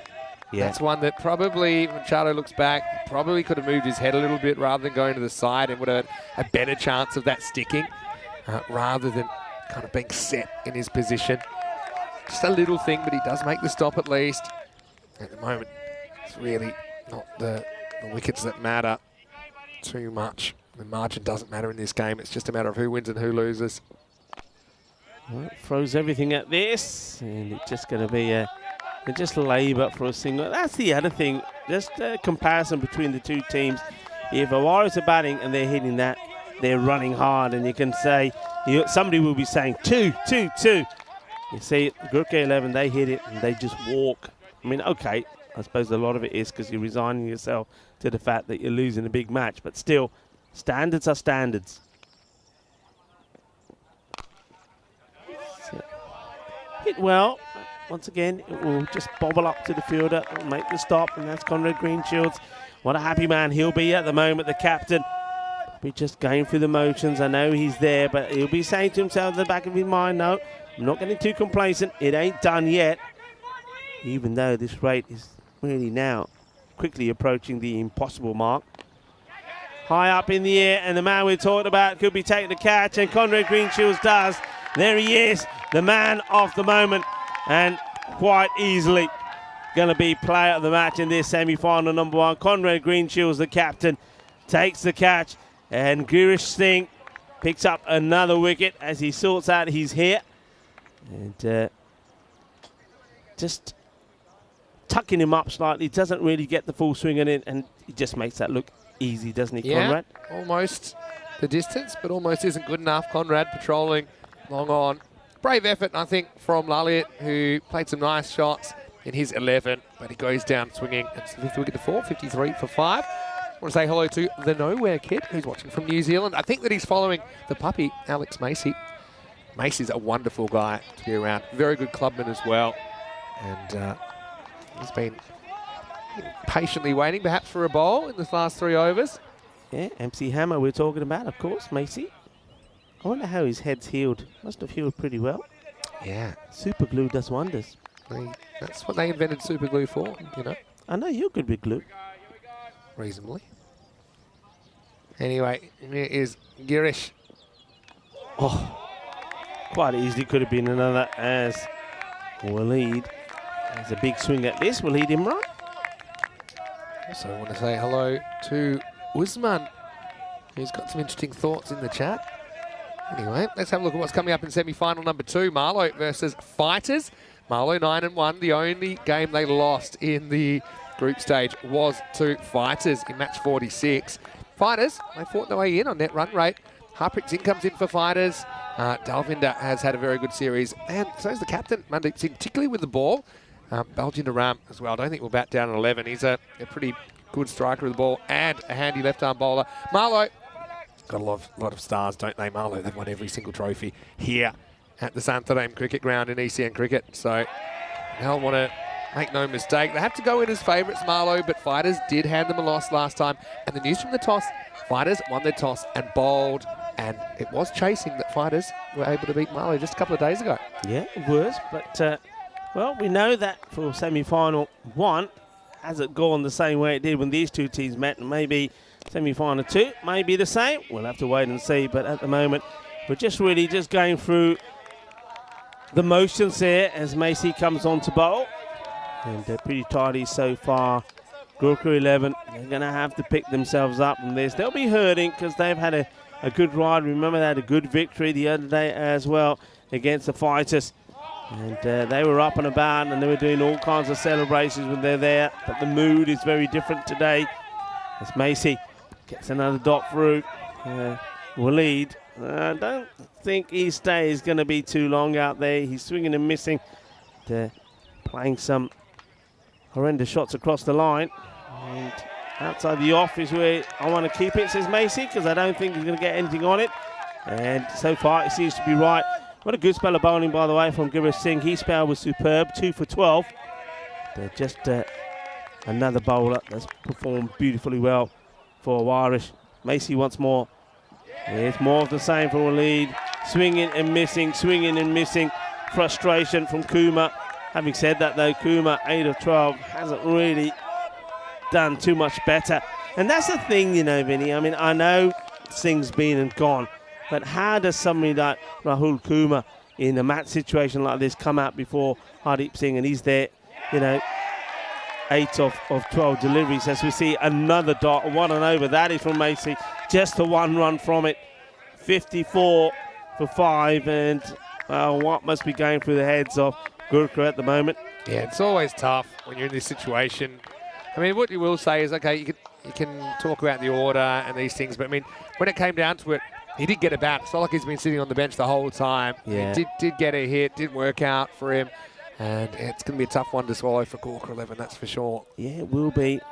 And you can see there that is just going, it's going to disappear underground soon as more cars come up, and, well, we're going to run out of parking space soon. We're going to have to start parking in the other field. This one ends up being a really good stop. And that's Vandenhorst. Yes, it is Balwinder Singh that comes into the attack. It's going to be a very sour mood in that dugout at the moment for Gurkha 11. Balwinda. Well, finally, Waleed gets bat onto ball. Ball number 6 for him. So he gets off the mark and hands the strike back to Kuma. Well, there they are.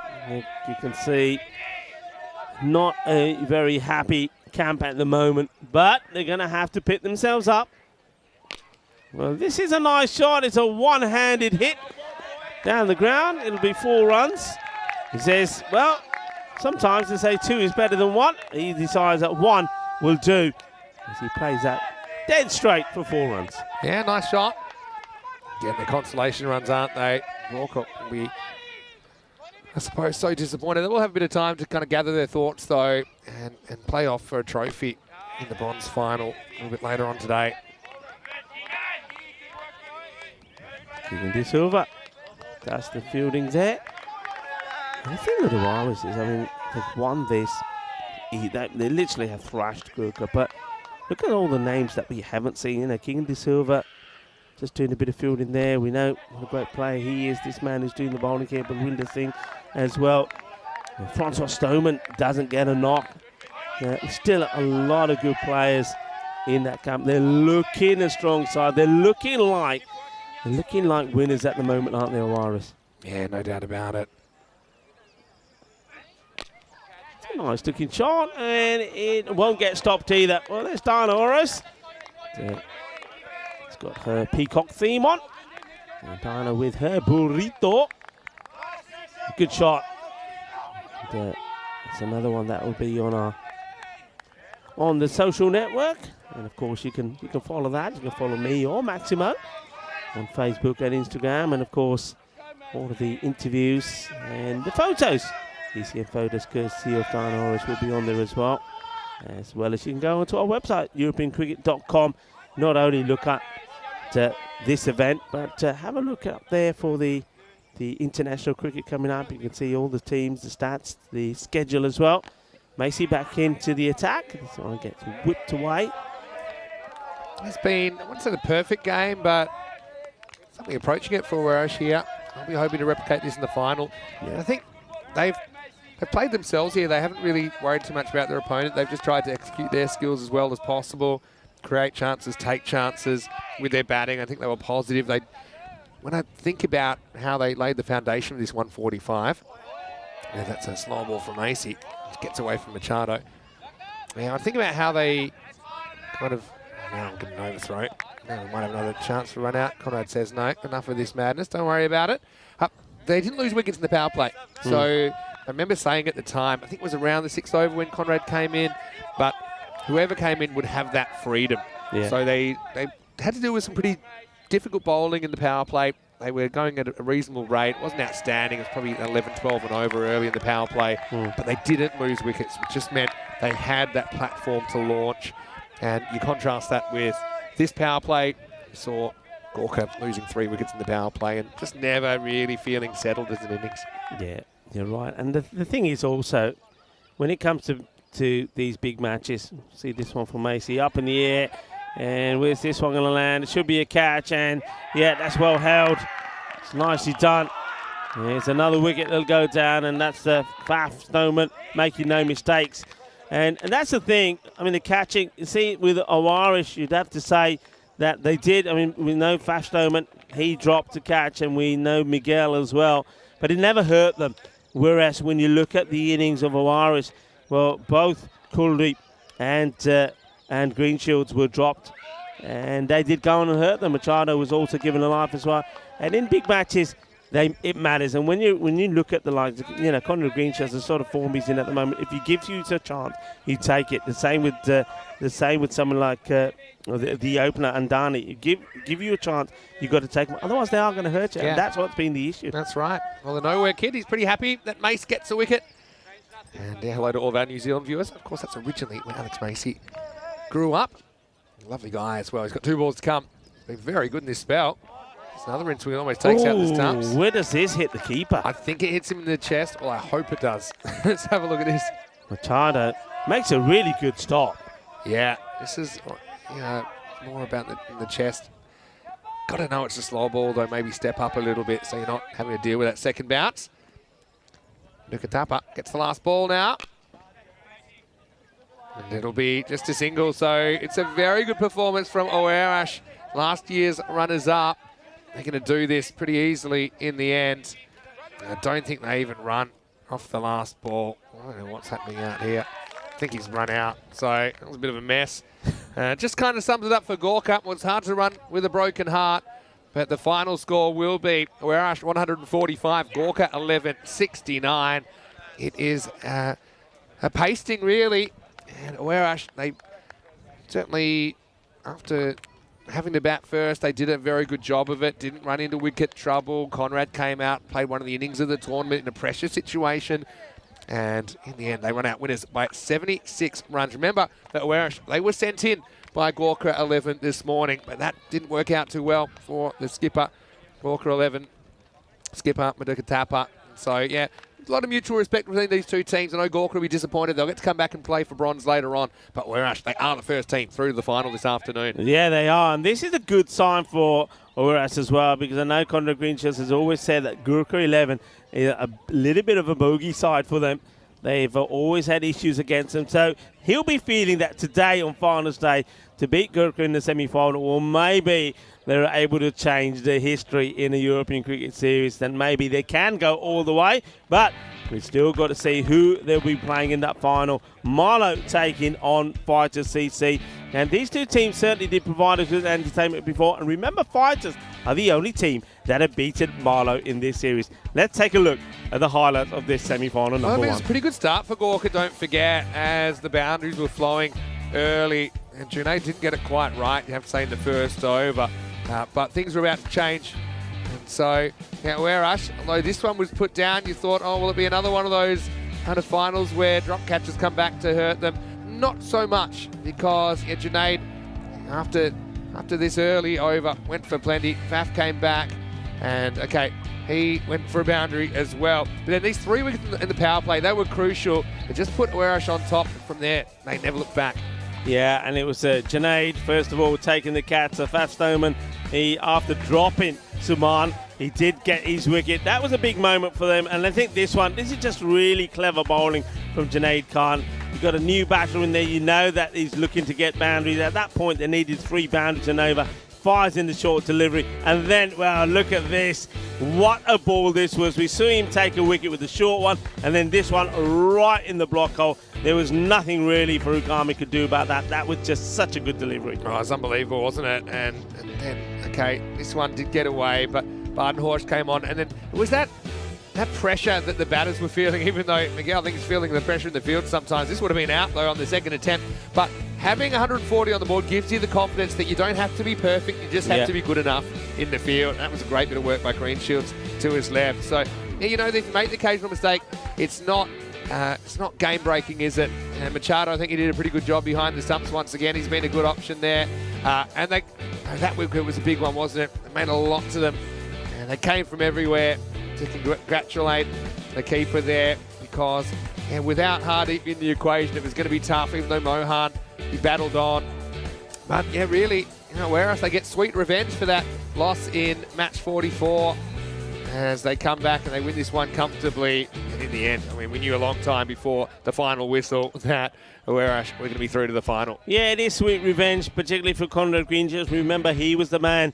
He was out in the group stages when they needed just two sixes off the last 2 deliveries would have given them a victory in an earlier match, and he wasn't able to do it against Marlow Worsley. And then against Gurkha, it was Hardeep Singh that broke their hearts, hitting a 6 with 2 balls to go. That gave them the victory. So he wanted to bounce back strong. He wanted to show that up against the big boys that they can compete and they can be victorious, and they did it in style. I mean, that was an absolute thrashing of Orange beating Gurkha 11 by 76 runs. This is the match we're talking about. This is next up, semi-final number 2. Marlow, only the one defeat, 9-1 against the Fighters. And the Fighters, one thing is, they live up to their name. They are fighters. They will fight all the way. They'll fight hard in this one. Let's see if they can cause what would be a bit of an upset. Marlow, we know their history here in Portugal in finals has been pretty perfect. Yeah, that's true. So that game is only around about 15 minutes away. So quick turnaround. Hasim Salwan's having a very good series for Marlow. Keep an eye on him. But plenty of players to watch for both sides, including Roshan Singh, the outstanding wicketkeeper for Marlow, who's having a very good series as well. Let's have a look at the tail of the tape. Chasing 146. They never got close in the end. No one able to break 20 in the end. Rahul Kumar, the top scorer, but that was not even run a ball pace, his 18. Apart from that, Gamiro made a strong start for 14. Hardeep with 13, Lalit Mohan with 11, but no one could go on with it. And Awarash pretty disciplined with the ball in the end, just 2 wides in the entire innings. 4 wicket takers, 2 for 17. Junaid Khan came back well in his second over, 2 for 12. Giri Singh I thought bowled really well. Yep. Also wickets for Francois Stoneman, as well as Alex Macy bowled a really good spell, only conceding 2 of his 2 overs. But, I mean, no green shields with the ball, no worries for Werash as they romp to victory. We'll be back in around about 10 minutes, taking it into semi-final number 2. Can Marlow do what they did last year and storm their way into the final? Never lost an ECS, Marlow, and Fighters CC, well, they'll be hoping to make the final for their second time in their club's history. See you very shortly. Until then, when you sound Mr. Maximo with Rico Full, back after the break with more ECN cricket. You're watching the Fan Code European Cricket Series.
The European Cricket Series is proudly brought to you by HCL Software, Fancode, and Grizzly Bear Sports.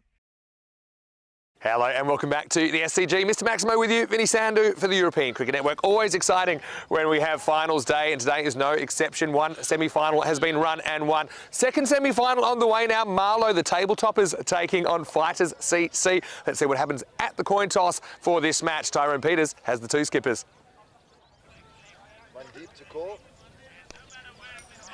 Head is the call. It is a head. Move it more front. They're going to bowl. So Mandeep Singh has won the toss for Fighters, and he's elected to bowl first. No surprises there. I think that last time these two teams met, it was the only loss that Marlow have suffered in this entire competition. It was in match 46. Fighters were able to do a bit of a number on the Marlow batters, keeping them to 93 and chasing it down with plenty of time to spare. So interesting that Marlow only losing one match, but they meet the team that beat them in this semi-final. Big prize, of course. We know that Marlow have won a bunch of trophies. In fact, they've never lost a daytime series on ECN here in Portugal. They don't want to start today, and I know that one of these teams will be headed for the final. The other one, unfortunately for them, they'll be just playing for bronze in the following match. So let's get ready for the start of semi-final number 2, match number 57 on the calendar. Rico Full will take you to the first ball with the news that Fighters, they've won the toss. They've sent in Marlow. Let's get ready for another great T10 experience. Over to you, Rico. Time for the second semi-final. Thank you to Mr. Maximo. Looking dashing. We're in the Portuguese colours on finals day here of this European Cricket Series here at the SCG, the Centenarium Cricket Ground. And doesn't it look a treat? Well, semi-final number 1 was all one-sided when no Irish blew away Gurkha 11 by 77 runs, 145 to 69. How will this one fare? Well, Marlow, they've got some revenge to do over the Fighters, because it was the Fighters that inflicted that one defeat against them. Fighters, they're a team that full of good hitters, and on their day, I think they're capable of beating anyone if they get going. Marlow, though, I think they're a team that have demonstrated all the way through this series that spin is the key out there. I'll be interested to see how their spinners go, the likes of Mahmood and Sawa. 98 to 96 is what the bat versus ball wall is saying. I get the feeling that it's going to be a few more than that. It's a beautiful sunny day. The temperature's already, I think, around about 15, 16 degrees now. Going to go up to the highs of 27. And I think it makes it a good day for batting.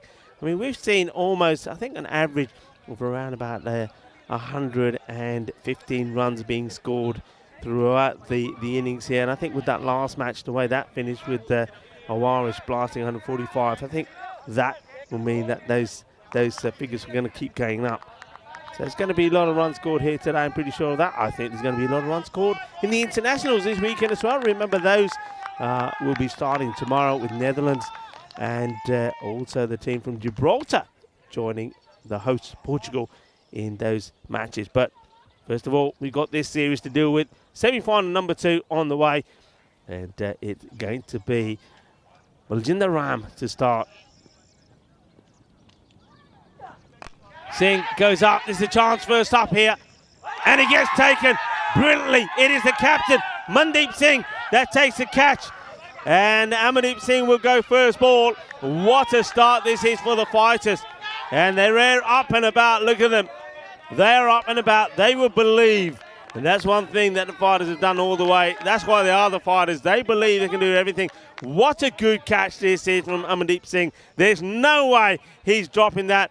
And just like that, it is Baljinder Ram, who picks up the first wicket. Amandeep Singh will go for a duck. There he goes. Hello and good morning to Derek for the first time. Derek the duck. There's not the start that Amandeep wanted, but it's the start the Fighters wanted. Amandeep. Caught by Mandeep off the bowling of Baljinder Ram. And what a wonderful start for the Fighters. Not so good for the reigning champions, Marlow. Well, if you're down and you need something, somebody's got to step up to the mark. And it will be go with Amir Ikram. This guy's been in really good form. He's out there. Big swing and a miss.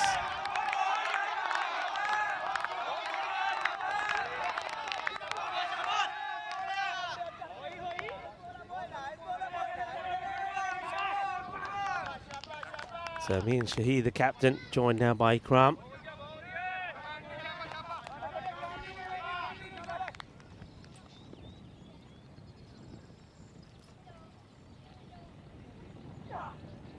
Well bowled, really good bowling.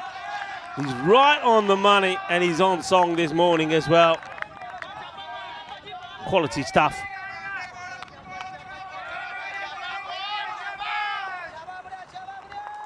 Jinder getting the ball to talk.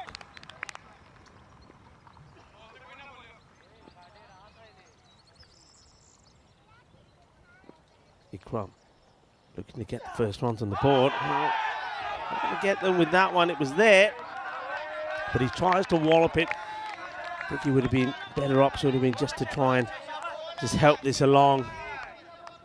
A little flick or a nurdle. Gets it wide of that man on the 45. It would have gone all the way using the pace of Ram. Got an over. 4 deliveries, no runs, the 1 wicket.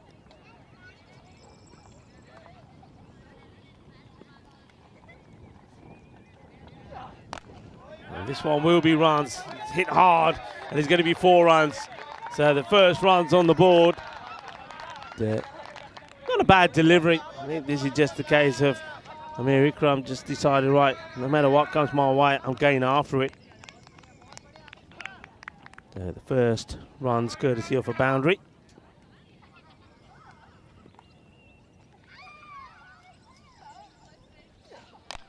High up in the air, it's another opportunity. Keeper says, leave it to me. He takes a catch. Baljinder Ram takes a second. Amir Akram does get a boundary, but the very next ball, he leans back, he loses his shape, head goes up in the air, ball goes up in the air. The wicket keeper, Parwinder Singh, cool, calm, collectively says, it's mine, takes a catch. It's 2 wickets down. What a start this is for the fighters. Marlow at the end of the first over are 4 for 2. Only the 1 scoring shot, which was the boundary that Ikram got, but that's all it would be. Parwinder takes a catch, and Baljinder Ram, the left armour, has caused all sorts of problems in that first over, and he's rewarded with some good bowling. 2 wickets in the over, only 4 runs. Akram will go for 4 or 5 deliveries. What a start this is. And well, they go with Saeed Misam to come out next. So they're holding back Najam Shazad. Let's have a look at the top players. Well, I think a couple of them you'll see already back in the shed. Well, maybe we get a chance to go back to that in a minute as Mandeep Singh, the captain, who held on to the catch, comes on to bowl. So, yeah, Amardeep Singh already gone. Ikram already gone. And, Zahib still to come. And also you got Najam Shazad. His name's not up there because he hasn't played anywhere near as much cricket as some of these other guys have gone. They're asking a question. It's another one. It's another one. Me and Shahid, the captain, is going to go for a duck as well. And it is the battle of the captains. And Mandeep Singh, the man who held on to the catch to remove Amardeep Singh, now takes a wicket and is caught behind beautifully by Parwinder. They are 3 down here now. And we get another chance to see Derek because we're going to quack him off. And it's not a good look for Marlow at the moment. Marlow and their captain. The captain gets beaten as well. He's a little bit surprised to see the finger go up, but the fighters were up and about straight away. They heard it. They knew. And the umpire, no issues for umpire Bucks, puts the finger up. Now he's got a 2-ball duck for El Capitan as well. And now Mandeep Singh is in the action. Oh, that's really well bowled. Beautiful delivery. And there's Zahib, whose name we did see up on those stats, comes out. Oh, what a start this is. Oh, we talked about the noise levels that Awarish were making out there. Well, now it's the fighters' turn. Just got to keep believing, though, because, I mean, they made a great start, but don't rule out Marlowe. Marlowe have been here before. We know that. Zaid Misam digs this one out. Good delivery from a deep. Not quite getting the movement that we know he's used to at the moment, but that doesn't matter. He's still getting the ball in the right areas. Movement or not, he's causing all sorts of trouble.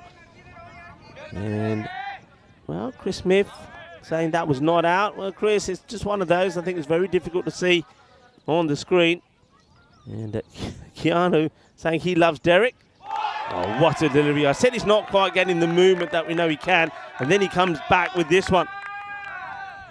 What a ball. And it moves late as well. Look when this takes off. Kai Bai, hello to Kai Bai. He's saying it looks terminal for Marlowe. Well, we don't know that yet. We're talking about the champions. You can fight back from this if there's any team that can. Marlowe can. Well, this is a little bit too full, but just played cautiously. I think you can see maybe both these batters thinking, look, we've still got batting to come. If we can steady the ship here, maybe just take 18 deliveries or so to do that, then there's still plenty of time to get to a good score. That's the thing. I mean, they've lost wickets, but they haven't tuned up deliveries. We often talk about that. I mean, Amandeep Singh, just the one ball. Mian Shahid, just a couple. And Amir Ikram, 5 balls before he got out. So there's still plenty of time. We know that. This is how it finished. You see, Gurkha 11, who are now going to be playing in the bronze final. They finished second. They're out of it. And Awarish finishing third are in the final. You can see fighters. How they literally had to fight to get their place in the top 4. In the last day that they played, they had 3 matches, won the first 2. This one would have been a wide. He spoils it, and here comes the throw. They will take 2. There's Gurwinder. That's the backing up. He's got a big part to play in this one as well. You know, Gurwinder Singh, watch out for when he comes on to bowl. So they get 2 here. Like I say, I think that one would have been called a wide. Yeah.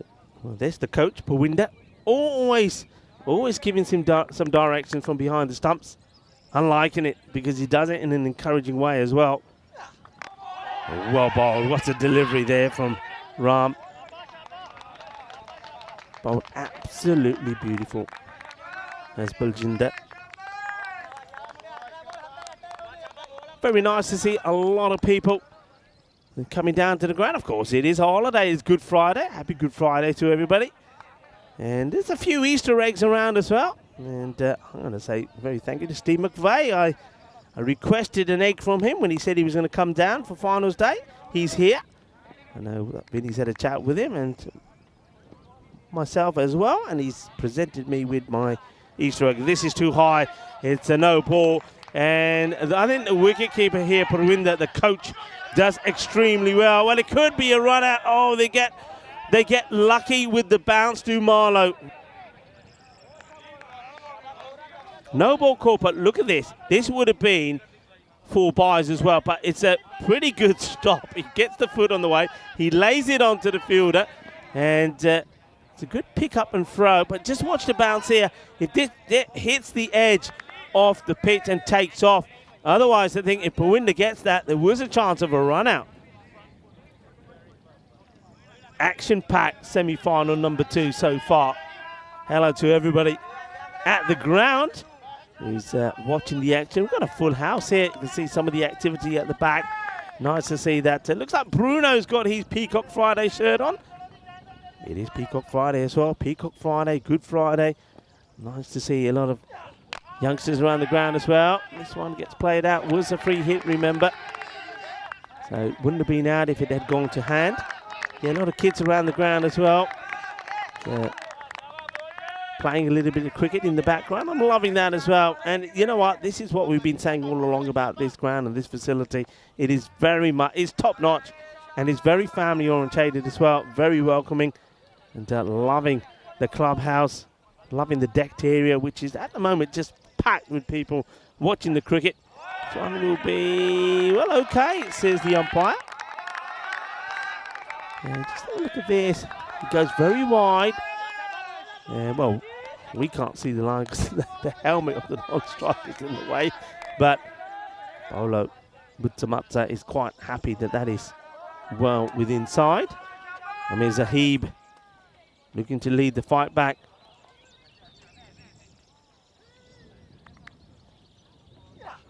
And this is going to be delivery just down the leg side, so just loses his shape slightly. And Marlow, remember, if they see the back of this man and the captain Mandeep will make things a little bit easier, well, forget it. You've still got the likes of Dalwinder Singh to bowl. He's been very, very good. You've got Gurwinder Singh, who, though he can be a little, well, he's unorthodox and he can be erratic, but he's got wicket-taking deliveries as well. Rahul on his day as well, so plenty of bowlers still to come.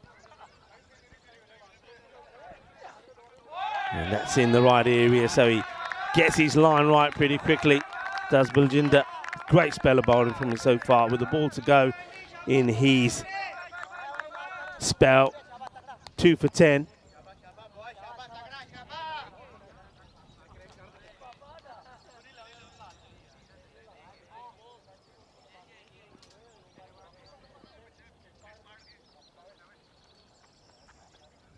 Zahib awaits. Oh, this is a really bad delivery. You can see from the moment that comes out of his arm that was going to be wide.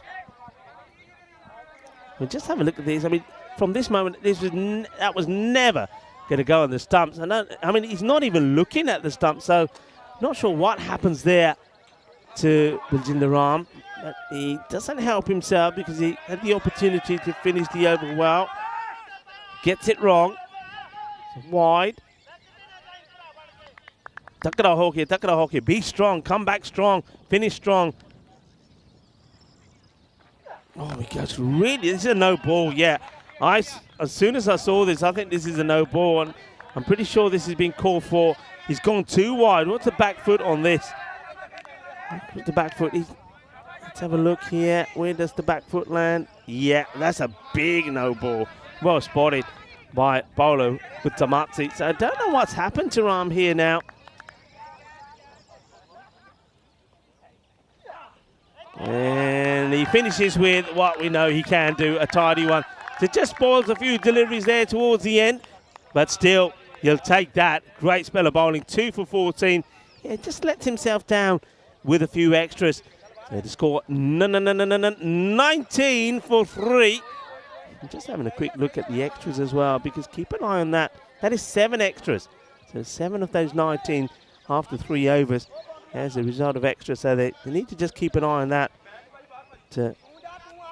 This is a good start from the fighters, and I just get the feeling that the captain will probably bowl as well here and finish his spell. That just makes sense to me. We've got plenty of other bowlers as well. There's no need to change anything. So Mandeep Singh to Saheed Missam, just faced 4 deliveries for 3 at the moment. Clips his away nicely. The field is now spread, and they get down. Such a workhorse, Gurwinder Singh, man who just does the fielding there. He's a real fighter, and I know that I was speaking to Tyrone Peters, who knows some of the players out here, and he was saying that he's his favourite player in Portugal because he's just somebody who just tries, never gives up, keeps fighting. And he said a number of times that as a result of his ethics is why a lot of times the fighters get victories. Well, it might be, well, there he is again. Well, this one was a little bit high, a bit full, but I think it just dips in time. Let's have a look if you can see beyond the head of work. Yeah, I think that's okay. A good time to welcome back into the commentary box for this exciting semi-final number 2. Here's Mr. Maximo Vinisandu. Yeah, super excited to be here. What a start for fighters. Threats aren't gone yet, are they? And I think Saint Meister is a guy who, in the past, has delivered with the bat in some big games. He's thought of, I suppose, more as a bowler that bats a bit, but I think he's certainly been trying to transition into a genuine all-rounder. What better time to step up? And of course, you got the Rock, Amir Zaib. He's going to feature in the internationals as well this weekend. It's a firmly struck shot, but they've got a quarter of 3 men in that area now, so mid-wicket, long on. And it's almost like you've got 2 mid-wicket. They haven't got square leg. You've always got a very, let's say you've got a very wide square leg, mid-wicket, and long on. So they're really protecting that part of the field. And this is why they feel that this is the area the balls are going to go, but they still can't stop that one because they're long on. Though he's a lot straighter, it just means that if you get it right, and he's really worked hard to get this one in that area, you can see it's in the gap, it's 4 runs, so that's a nice looking shot. Nicely played from Amir Zaib. 4. And Mandeep Singh just still getting a lot of encouragement from all the players, all saying, don't worry, Skip, don't worry, keep going, keep going. Can he finish well? And this gets played beautifully. He's out of the reach of the fielder, and he's going to be back-to-back boundaries to finish the 4th over. And a nicely played shot. This man is there. I mean, maybe if he takes off, he's got a chance to stop this. There's the fielder, but I just get the feeling that Harpreet Singh just couldn't catch up with it. It's a good way to finish the 4th over. The score moves into the 30s. 32 for 3 after 4. Yeah, so they've had a really good start here, fighters, but the real top teams, they'd never let their opposition back into the game. And you can see, okay, that looks pretty dramatic because the scale's only 8. But 8 and over is not a disaster at the moment, but you don't really want to be chasing an awkward 100 to 120. It just poses around about a par target, but just knowing get those 3 early wickets, they'll be really hoping they can keep Marlow to something a bit like the 93 they kept him to last time, and they were able to pass it with ease. Okay, so here's Dalvinder Singh to bowl over number 5. Side Meiser faces up. Slow ball first up. Pretty clever bowling. It'll be a dot. This is where he's been at his best, Dewinder, when his bowls the slower stuff. And he bowls so well. He's one that I call, he's a back of the Bombay mix. I had a chat with him as well, which you could find on the social media. And he was telling me about his style of bowling and that he's always trying to do things differently. It's different. It's down the leg side. Think about an extra, but they're not going to get there. Just the 1 wide. Yeah, but last time we saw him, he had mixed overs. I mean, the first over, he just was a little bit all over the place, a little bit too full. There was a few no balls when he got the slower ball wrong. And he bowled a bit short, so let's see if he bounces back well in this one. Yeah, need a turning point, don't they, Marlow? Marsam's trying to give him one here. And this is into the gap. It's going to be 4. We talked about the fact that this field is so difficult to protect, so they've got 3 men back there to stop exactly this. Look at them all lined up, 1, 2, 3, but it's just so hard. You don't have range sideways. That one hit so well and into the gap, gets Marsom 4. Yeah, I mean, both batters now have pinpointed that area. Just wondering if the captain may make a change, whether he just moves the man who's long on a lot wider. Doesn't seem to be any change at the moment. And the slower ball, this one's just worked away. So they get the boundary and over. That kind of probably get them in the 8 to 10 and over, which will keep them on track for that 100-ish score. But what the Marlow batters are really looking for is multiples. They're looking to get on a run, aren't they? Hopefully they can still post that 120 plus that I think they'll back themselves to defend. Another slower ball, steps across, goes with the movement. And this is caught. What a brilliant bit of catching that is. And that's Guruvinder down there. Couldn't have picked him out any better. We know who you are, Guruvinder. And that was a bit of a flat hit, wasn't it? It was hit pretty well. And so the Rock has to go. He's the 4th wicket to fall, 38 for 4. Another big scalp for the fighters. Yeah, well, unlucky 13. It was his 13th delivery. Dalwinder Singh delivers again. But that's that man I was talking about, Gurwinder Singh. Keep an eye on him. He always pops up. He always comes up with something magical. That was hit pretty hard. Look at the celebration from Dalwinder. It means a lot to him as well, doesn't it? But that was cracked, hit hard. Gurwinder makes no mistake. Safe hands, good catch. And now this is an important part of the game because it is Najam Shahzad that walks out to the middle. Yeah, big wicket. And they'll be so thrilled with that. And so now we've got Shazad coming to the crease. That's 6, a bit lower than you'd expect to see him. But again, he's a match winner, isn't he? This guy's been in the national setup for a long time now. Back after a bit of a layoff, but he'll feel this is a situation tailor-made for him. Yeah, he has a look at the field. No change at all. Those 3 men stay in place. It's another slower ball from Dalvinda first up. It's been very good stuff from fighters so far. Let's see how long they can ride this wave. Yeah, that's what they've got to keep saying to themselves. Okay, just an over at a time, an over at a time. Don't get complacent. Forget about the fact you've taken 4 wickets. Just keep your standards. Well, this is walloped, and this will go all the way. Balle, balle, balle. Boom. Shakalaka. Well, Marlow have played a lot of this form of the game, and they know that a few bad overs, you can recover. And the game's longer than you think, so it takes us to the end of the over. It's 44 for 4 after 5. I want to welcome you into the Cube here at the Santorum Cricket Ground. Very sound to hear Mr. Maximo. I'm here with Rico Full. Hopefully you're enjoying your day. We're enjoying ours. Beautiful sunshine. The weather's been so kind to us, and hopefully it continues into the weekend. I think it will, because tomorrow is our 100th event on the European Cricket Network. So yeah, we were talking about it earlier. If you just joined us, we realised when we went to the systems during the week that it's our 100th event on ECN, and so there'll be plenty more as well. Party time then. It's going to be party time. I was going to say party time at the Cardamom Oval, but it'll be party time at the Santorum Cricket Ground tomorrow. So big thank you to everyone that's helped us on our journey. Something like 3,400 matches or something like that we broadcast now on the European Cricket Network. We couldn't do it without all you guys. All right, here we go with over number 6. And it's a pretty tight one, but Shazad gets home. Well, I think you probably all heard the, oh, how close is this? Let's have a look.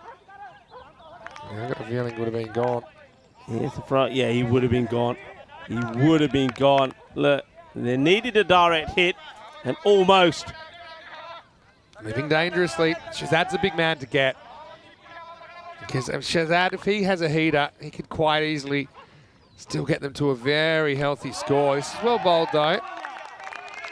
So let me just do a bit of calculation. Let's say there's 28 balls left. Let's say that Shazad faces 20 of them. He could quite easily whack a 50 off 20 balls. Yes, I mean, he's a guy that's very experienced. He loves the big occasion, loves the pressure, eats it up. Najam. And he's bowled. He's passed it straight through. Rahul with a big wicket. And Shazad has to go. That one kept a little bit low, I think. But Shazad swings across the line, and that's a big man going early. It's 45 for 5. Well, you said he eats up the big moments. It is these stumps that have been eaten up. He's gobbled them up and spat them out as Rahul. What a delivery. It's clever bowling. He goes very wide. It's also clever captaincy, because he could have gone, and normally he would go with Gurwinder, but I think he's thinking here, I don't really want to bring the pace. I'll go with somebody who's a bit slower. And look at the reaction from the batter. Najam gets out, then he just stands and leans on his bat and says, how does that happen? You know how it happens? It's clever bowling. Rahul, he uses the whole of the crease that he has. He gets very wide, uses a different angle, and he knocks him over. Najam Shazad goes for 6 off 5 deliveries. It's an interesting one. I think for sure it didn't bounce as much as Najam Shazad was expecting. I think it just slides on a little bit. I don't know if you can pick this up. I think, yeah, and it seams in a bit. I don't know whether that was a case of it hits the shiny, the non-seam part of the ball and just skids on. But yeah, Rahul with a huge wicket, and Marlow right on the ropes, 45 for 5. But here's the thing about Marlow. The big hitters keep on coming. Azim Sawa, I mean, he's way better than your average number 7. He's coming out, and there's still 3.5 overs to play, 4.5 overs to play. He, for me, Vinny, bats too low. It's simple as that. I know I've said this about a few batters. This guy bats too slow for a number of reasons. He's not a slogger. He's a proper batter. He plays lovely strokes, but he's got that left-handed advantage. You need to use him earlier. Anyway, he's a chance for him to prove my point. Plays this one off the stumps first up. You've got to be feeling the pressure. That's the sudden death element to finals day. It's going to be edge of your seat stuff. And again, these two very capable, but they don't have too much time to turn this around. Marlow, the reigning champions, looking to try and get a score on the board that they can defend to see if they can get to yet another final and be victorious once more. Awarish await to see whoever wins this one. That's another good delivery. Very good bowling. You can see this time the batter, Misam, says no, wait there. I think there is a single there. Sawa wanted it. And Misam says no.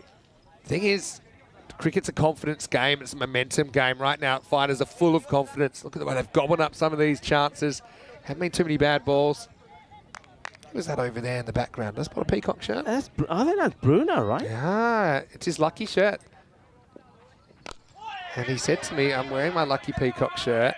And he says, I know it's not that lucky because Awarish have never won a series here on ECN, but yeah, I think that's what that's about. Well, I tell you what, if they do go all the way here, I think that shirt is going to be another one that ends up being framed and put in the clubhouse. End of the over, 47 for 5. Have a look at the scorecard. Pair of derricks to start us off. Side Myson run a ball 12. He's a good hitter. He's got Roshan Singh to come. I mean, he's no bunny. But Marlowe, the issue is time is running out. They're not quite the 8 and over pace. From here, okay, let's say you get to a ball, you can double your score, pretty much get to something mid-90s. I think that even though it wasn't enough last time, they'll feel in a pressure situation. They might have the players that can step up and do a number on the fighters with the bat. But they've just got so many good options with the ball, don't they? Yeah, I just think here, with the match situation, I wouldn't go back to Dewinder. I would just get Gowinder in here now. Otherwise, you're going to get to a point where you're going to have to use it regardless of what. So just hold back Dewinder. Maybe you could have gone with Gowinder to bowl that one. And if Gowinder bowls a good one, you get him to bowl again over after next and maybe save Dewinder for the last. That's how I'm thinking. Be interesting to see how Mandeep Singh, the captain, is thinking. Yeah, it's an interesting one. I mean, at least they do have options, and they're all pretty good options, I suppose. But, yeah, Azim Sawa. See if he can pull out something huge. He tries, goes for it, leg side. Slightly awkward stop, but stop nonetheless. Will allow it to. I suppose at least he does save the boundary, and I'm glad that Darwin doesn't throw that because there's nobody that keepers in. It would have been 4 overthrows. So the Marlowe score creeping up, but these are all important stops. Yeah, important stops. I mean, he gets on his hands and knees, he crawls to get there, but he keeps it from going to the boundary.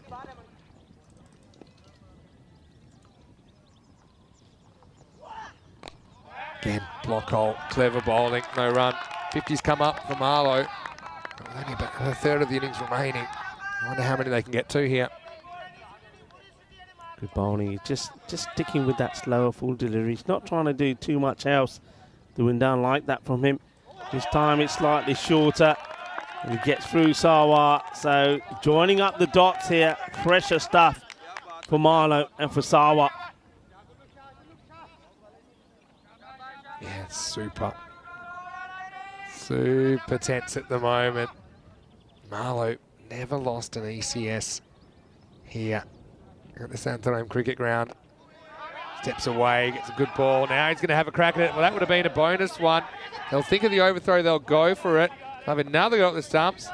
So 2. I think it's probably worth it to try sure. and take that extra wicket. And okay, it gives away an extra run, but the upside would have been a big boost for fighters. Yeah, I think definitely you go for it. I mean, there's no point sort of beating around the bush. You get another wicket here now. You really are into Marlowe.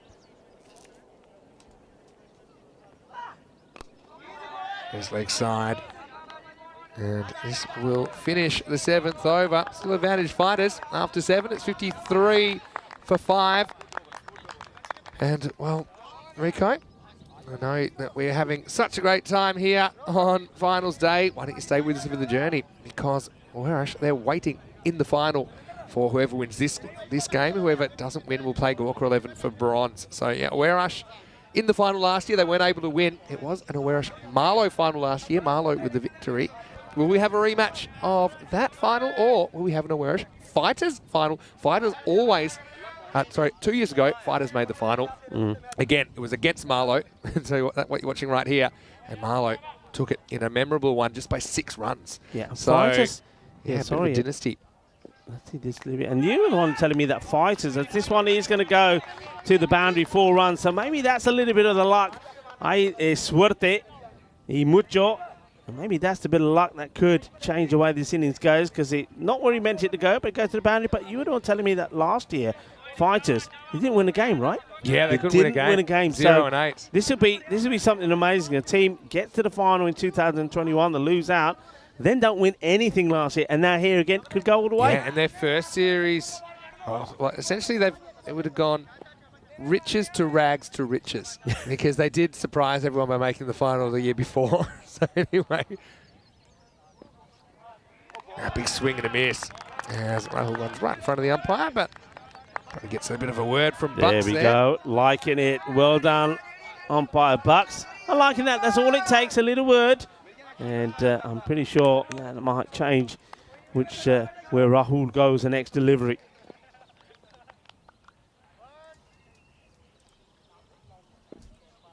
Yeah, see, that's all it takes is high up in the air, but I think he gets enough of this.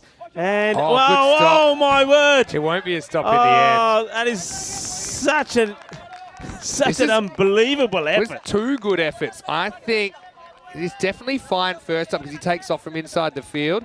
But then, you see, I don't know if it comes back on the field or onto the rope. And even if it did come back on the field, which maybe it did, the second fielder knocks it into the rope anyway. Yeah. But I've got to say, it's a brilliant effort. Brilliant couple of efforts. That would have been amazing. This one, but just a couple of boundaries in this over. The lucky one, that one, despite the efforts of the fielders, another. So that's why we keep saying, I don't write Marlow off just yet, because even at this late stage, they can get a couple of good overs in and end up with a score sort of close to that 100 mark. Even go beyond. I wouldn't put it past them. That's why it's so important. Fighters just keep their areas, keep their heads down. But I think what's going to be interesting for me is the last 2 overs, because this is Rahul who's bowling himself out. The winner has bowled out. So they're going to have to use 2 bowlers to bowl, the 2 new bowlers to bowl these the next 2 overs. So that's where Marlow could really go big. Yeah, good observation. But backs to the wall, aren't they, Marlow? Myson just never clicked in this inning so far. Looks a bit out of nick. Again, this is one which he wants to get more bat on. Think about throwing that aside. It's probably not too wise. So just the end of the over. Leg bye signalled, and it's 63 for 5 after 8. Yeah, they get 10 off that one. 2 boundaries, but weren't able to work too much more from the other delivery. So still, you'll take that one. I mean, even if they go at 10 and 10, you end up in the score around about the 80s. The Fighters will back themselves. Remember the Fighters' history. I mean, that's why they put Marlow in. Most of their victories have come when they've chased. And when they've chased. They haven't taken it to the wire. Yeah. They've done it in style. I mean, the amount of matches they won with 20-plus balls to go has been quite incredible. So, okay, this is now the important moment for me. So Gowinder Singh will come on to bowl. Like I said, he can sometimes be a little bit erratic, but let's see how he goes. But he does tend to bang the ball in short outside the off. Now, this is down the leg side, and that's the erratic one. So 4 off the first ball. So this is why this becomes key. This is another reason why when I think they had Marlow under the cosh, I would have used him earlier. I would have used him before using Gowinder in over number 7, just to say, right, okay, we're really up. Let's use our lesser bowler now and see how we do, rather than leaving to a tricky part of the match. And the interesting thing is as well, Gowinder, he'll only get the 1 over here. Yeah. Because he's bowling the 9th. But he does put everything into it, doesn't he? Just got the line slightly wrong there. So Meister gets a badly needed boundary for Marlow. Better ball, hit down the ground, not full power.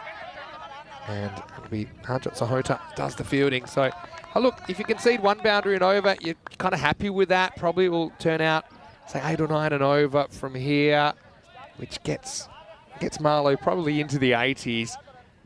And Fighters, they couldn't have hoped for a better 8.2 overs so far. Just 10 balls remain in the first innings of semi-final number 2. Now he gets it wrong. This is high in the air, hanging a long time. It's dropped. Now they won't even get a run here. Or maybe they got 1, pardon me, because it was in the air so long. But, yeah, I mean, firstly, I think Sawa misses a trick by backing away. This is a ball that's miles down the leg side. Look, it really should have been taken, but in the end, I suppose, just 1 run doesn't hurt Fighters too much. Vrinder Virik, the man, pretty casual there. It only hurts you, I think, if Sawa goes large in this last over and a half. So Meister gets a ball that he punches, and this is going to be towards the fielder. Does well to stop the boundary. Again, direct hit would have been gone, but they allow the 2, so they're scrambling, aren't they, Marlo? Yeah, they're scrambling, they're pushing hard. That one's well done again by Hajot Sahota. But yeah, I mean, we're in the work. Putting that one down, how expensive can that turn out to be? Yeah, we'll see. 6 wicket would have been big. Good heat, just pushes it a bit wide. Yeah, I suppose you've got Rushan Singh to come out next. He's a bit of a specialist in these situations as well, isn't he? Remember the game where he hit the winning runs, hit the 6 off the last ball.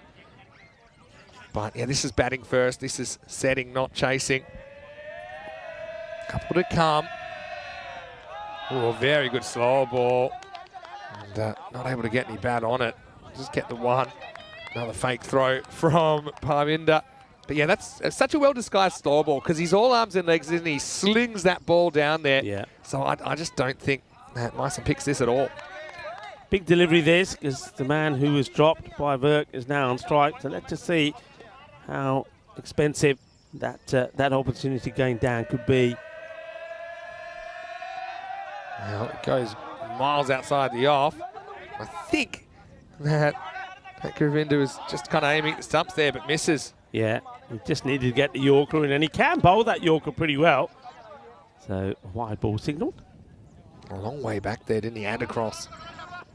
Getting a good look at the stumps. Get the feeling he might do the same again, so just get that Yorker deployed. Not as dramatic. This time, he will bang it out of the ground, so the drop does hurt him in the end. Last ball of the night disappears. Maximo! Sawa goes large. Again, deep in the crease. Not as dramatic that time, but still put him in a perfect position to play that shot. End of 9. Marlo are up to 80. 80 for 5. Yeah, it's going to be the gradiatism, or maybe even more, depending how this last over goes. Question for me is, who is going to bowl it? Because it's somebody that we haven't seen before. I just think they could have. I like the way he kept the main bowlers on, because he just felt if he keeps with them and he just keeps nipping away at the batters, that he could get the extra wicket that they were looking for here, which would have broken this partnership. It doesn't work, so they are now going to go with Hajot Sahota. Sahota, though, he's been good in this situation. Gets only the 10th. I think this is just missing. So here's the thing. That's the risk of when you bowl out 4 bowlers in 8 overs. So we had 4 bowlers that had bowled 2 each, and so it means you are going to have to use a 5th and 6th bowlers. I suppose, Govind, if he bowled a good one, or if Sahota, he bowls a good one here, you're saying, oh, it'd be so good if he could have had 2 overs. But obviously with this strategy, it's not going to happen. This time he does follow him, and it's banged out of the ground again by Sawa. Wow, again, that drop comes back to hurt him. This time kind of follows him a bit, but he has the length to play with, doesn't he? And so that one disappears for 6. Yeah, this is what Sawa's going to do every ball. He's going to basically say to the bowler, right, I'm moving here. You're going to try and go for the stumps. That's exactly what I want you to do, and I'm going to smash it away. I think the clever thing will be to do is to go for the stumps full up but slower. Knock him over. That's what you got to do. End the madness.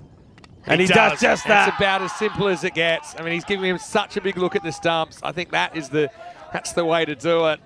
And so Sahota does get hit out of the ground, but he hits back next ball. Sawa with a little cameo. He was on borrowed time after he got dropped. He takes a few chances, hits a couple of 6s, but he goes as the 6th wicket down. It's 87 for 6. Yeah, that drop catch, though, that's cost you 13 runs, and that 13 runs could be pretty valuable in this match. But, yeah, I mean, that's exactly what Sahota does, and that's what both of us were talking about it. You know what he's going to do. I think it's a case of go full, go at the stumps, maybe just keep the pace of it. Sahota does that beautifully. Yeah, it was a nice bit of bowling. And again, if you get too far outside the off stump, then suddenly you can't access those balls anymore, which if you'd stood a bit still, you'd probably fancy yourself to whack that away over the leg side as a left-hander. And they've gone for Gondal here. Yeah, no, Gondal. He's another handy player. Good man to have in the 11. Yeah. So they haven't battled Rushan Singh in this situation. Gondal gets his opportunity. 3 to come. Big swing to miss first up. Yeah, I think I'd go with Roshan because I just think he's got trickery about him. He's able to get low. He's able to play the reverse or even the scoop. So I think had the opportunity maybe. But Gondal, I think he's been good. I liked his bowling. He's been very reliable for them with the ball. Can he give them a good finish? Off with a hit. Myson wants to strike. Myson and Gondal, typically they're very good death bowling options.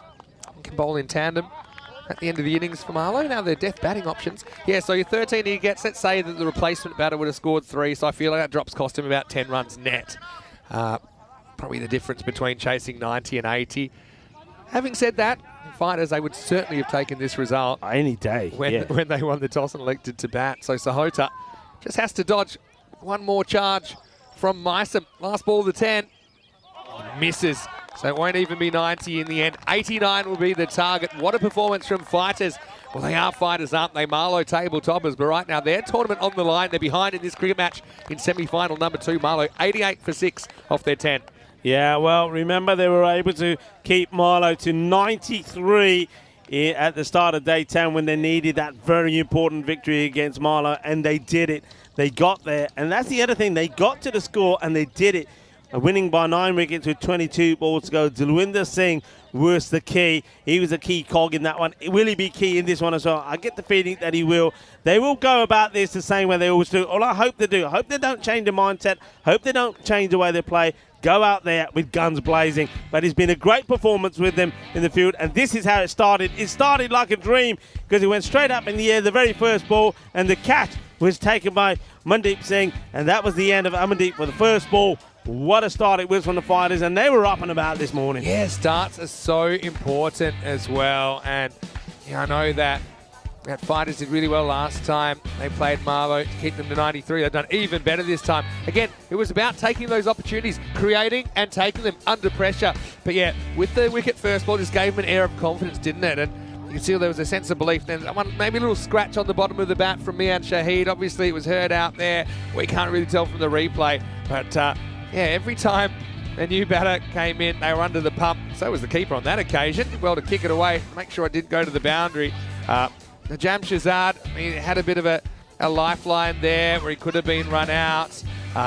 So even though we kind of saw occasional bursts from Marlow, I don't think they got any fluency in that innings. That's the reason they find themselves grounded in the 80s. Yeah, they do. And just looking at Saeed Misam there, I can understand the role he plays as we see that thunderous catch there from Gurinder Singh. What a catch that was to remove Amir Zahid, just as Zahid was starting to get going. And then we saw Najam Shazad. We know what he can do, but he was cleverly outfoxed by Rahul. This is a great delivery. And that again, you see, that wicket there, getting that big man out at that point could make all the difference. Sawa, though, came out. We know, well, I said that. I think he bats too low. He's an intelligent batter in this format. He's a good hard hitter. And this one was almost an incredible save. And I'm liking that. But that's the other thing about Dalwinder. He's so pure and such a sportsman. He's the one who's signalling 4 straight away. He's not even saying, well, we don't know, check it. He's saying, nah, it's 4. And I'm liking that. That's the way they play. They are fair, they're sporting, and also they're good to watch, are the fighters. And I'm certainly looking forward to their reply here. This is good work as well. Gurinder only getting just the 1 over. And, but he doesn't do too badly at all.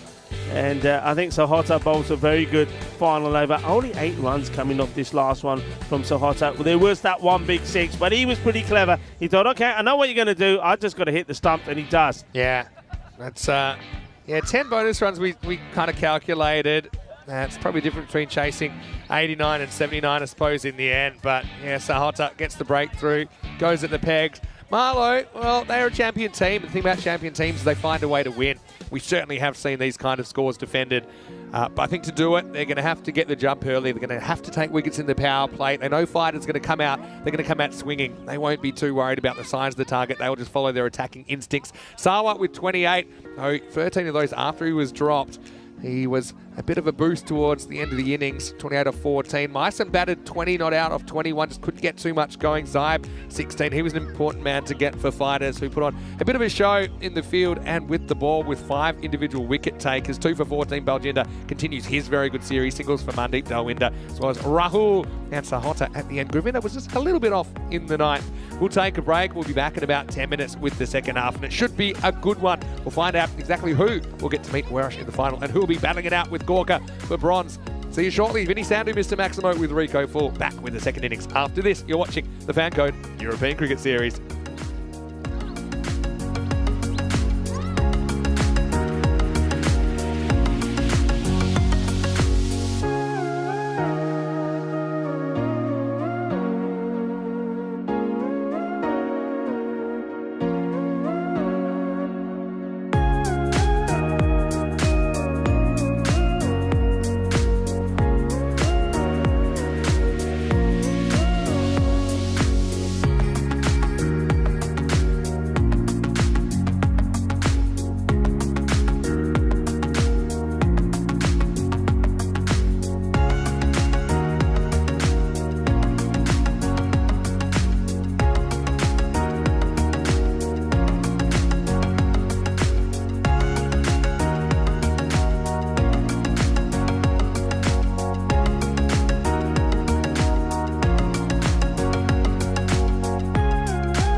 European Cricket Series is proudly brought to you by HCL Software, Fan Code, and Grizzly Bear Sports.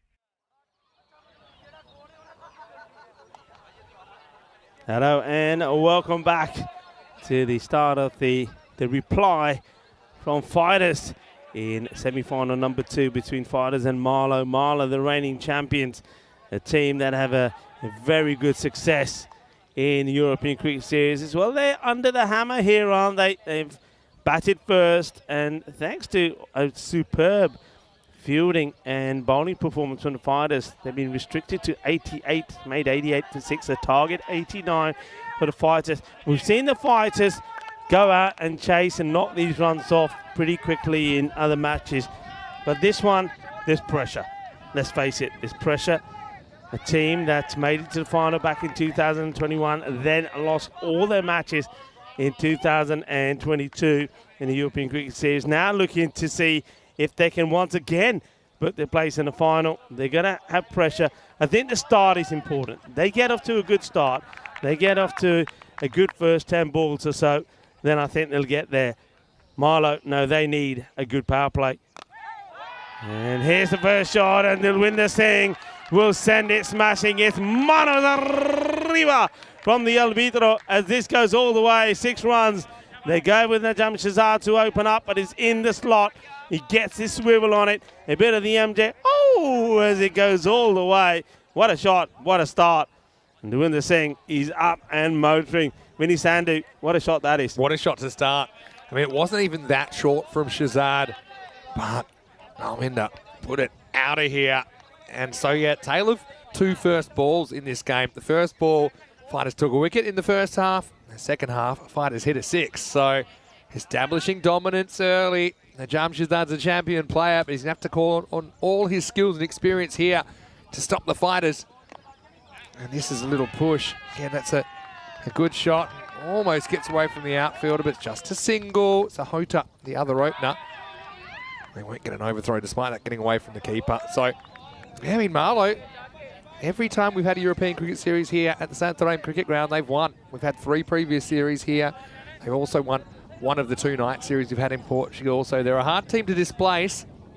And right now, Fighters in prime position to knock them out of the competition. Yeah, Shahzad had all sorts of issues in the contest between these 2 last time when he bowled to the left-hander. So let's see how Hajat Sahota deals with him here. Let's see, more to the point. I like the right-hand, left-hand combination for sure. Yeah. He's Najam searching with this early breakthrough. More or less on target, but worked away intelligently by Sahota. I mean, when you're chasing this kind of a target in the 80s, just 1 boundary and over is all you need. You can kind of push the rest around. So I think they know they've got the big shot already, but we don't have to go too crazy here. Having said that, the Fighters, they like to attack these totals like they're chasing a lot more than the 89 they're chasing right here. You're right. They're one team that, I mean, we often give advice to teams when they're chasing those low targets. They just say, well, forget the low target. Just go out there, think you're batting first and trying to get 120. Well, they're one team that normally do that. Oh, that's a Gundy delivery. And, well, it's called a wide. It could, for me, it could have been either. It could have been a no ball as well. I think maybe it just catches the edge. But what a good stop this is from Roshan Singh behind the stumps. Let's watch this. He's just bounced on the pitch, not by much. Don't forget this here. It's kind of blocked. He blocks it because it's so wide. So, I mean, the umpire had the best view of that. Thinks it's just on the pitch. The difference is, if it was called a no ball for off the pitch, it'd be a free hit. As it is, it's just a regular delivery coming up. That is an extra to the total, though. Now, down the leg side, this would have been a big wide, but he taps it. And I think this is running away for 4. So Sahota, again, could have had a big wide, but he thinks, okay, if I can get some bat on it, it probably runs away. That's nowhere near the middle. It's down right towards the bottom of the bat, but it's still, on this outfield, it still runs away so quickly from the fielders. Yeah, it's fortunate. It's not where he was planning this to go. He was looking to hit this a lot finer. And so, yeah, this outfield, if you've just joined us, it's super fast for a couple of reasons. I mean, it is anyway, the surface, but also everything's downhill to the rope. So the pitch is the highest point on this field. It's for the drainage, but it's pretty dramatic here at Santarém. Now, Sahota didn't want to go. Went against his will, and he would have been run out. Well backed up as well by Amandeep Singh. But very productive first over. You can see that Dalvinder was keen to go for the run. Sahota wasn't. Sahota would have been dead in the water, but they still get the single. I think the difference of thinking, Dalvinder saying, well, if it's a run there, let's take it. I think Sahota's thinking, hey, we got 14 on the jam. We're well on top. I'll just defend this one and won't go. Dalvinder says, no, run. Well, he almost ran Sahota out. And he's probably saying to Sahota, well, if you get out, it's not the end of the world. I mean, it's 1 wicket. It wasn't a gimme for the fielder, although he would have felt that he should have hit the stumps there with the overarm. Last ball of the first. It won't be. And Jab just has struggled with his control, hasn't he? I don't know how much cricket he's had over the past few months. But yeah, he's just not quite having the ball come out the way that we're used to seeing from Najam Shahzad.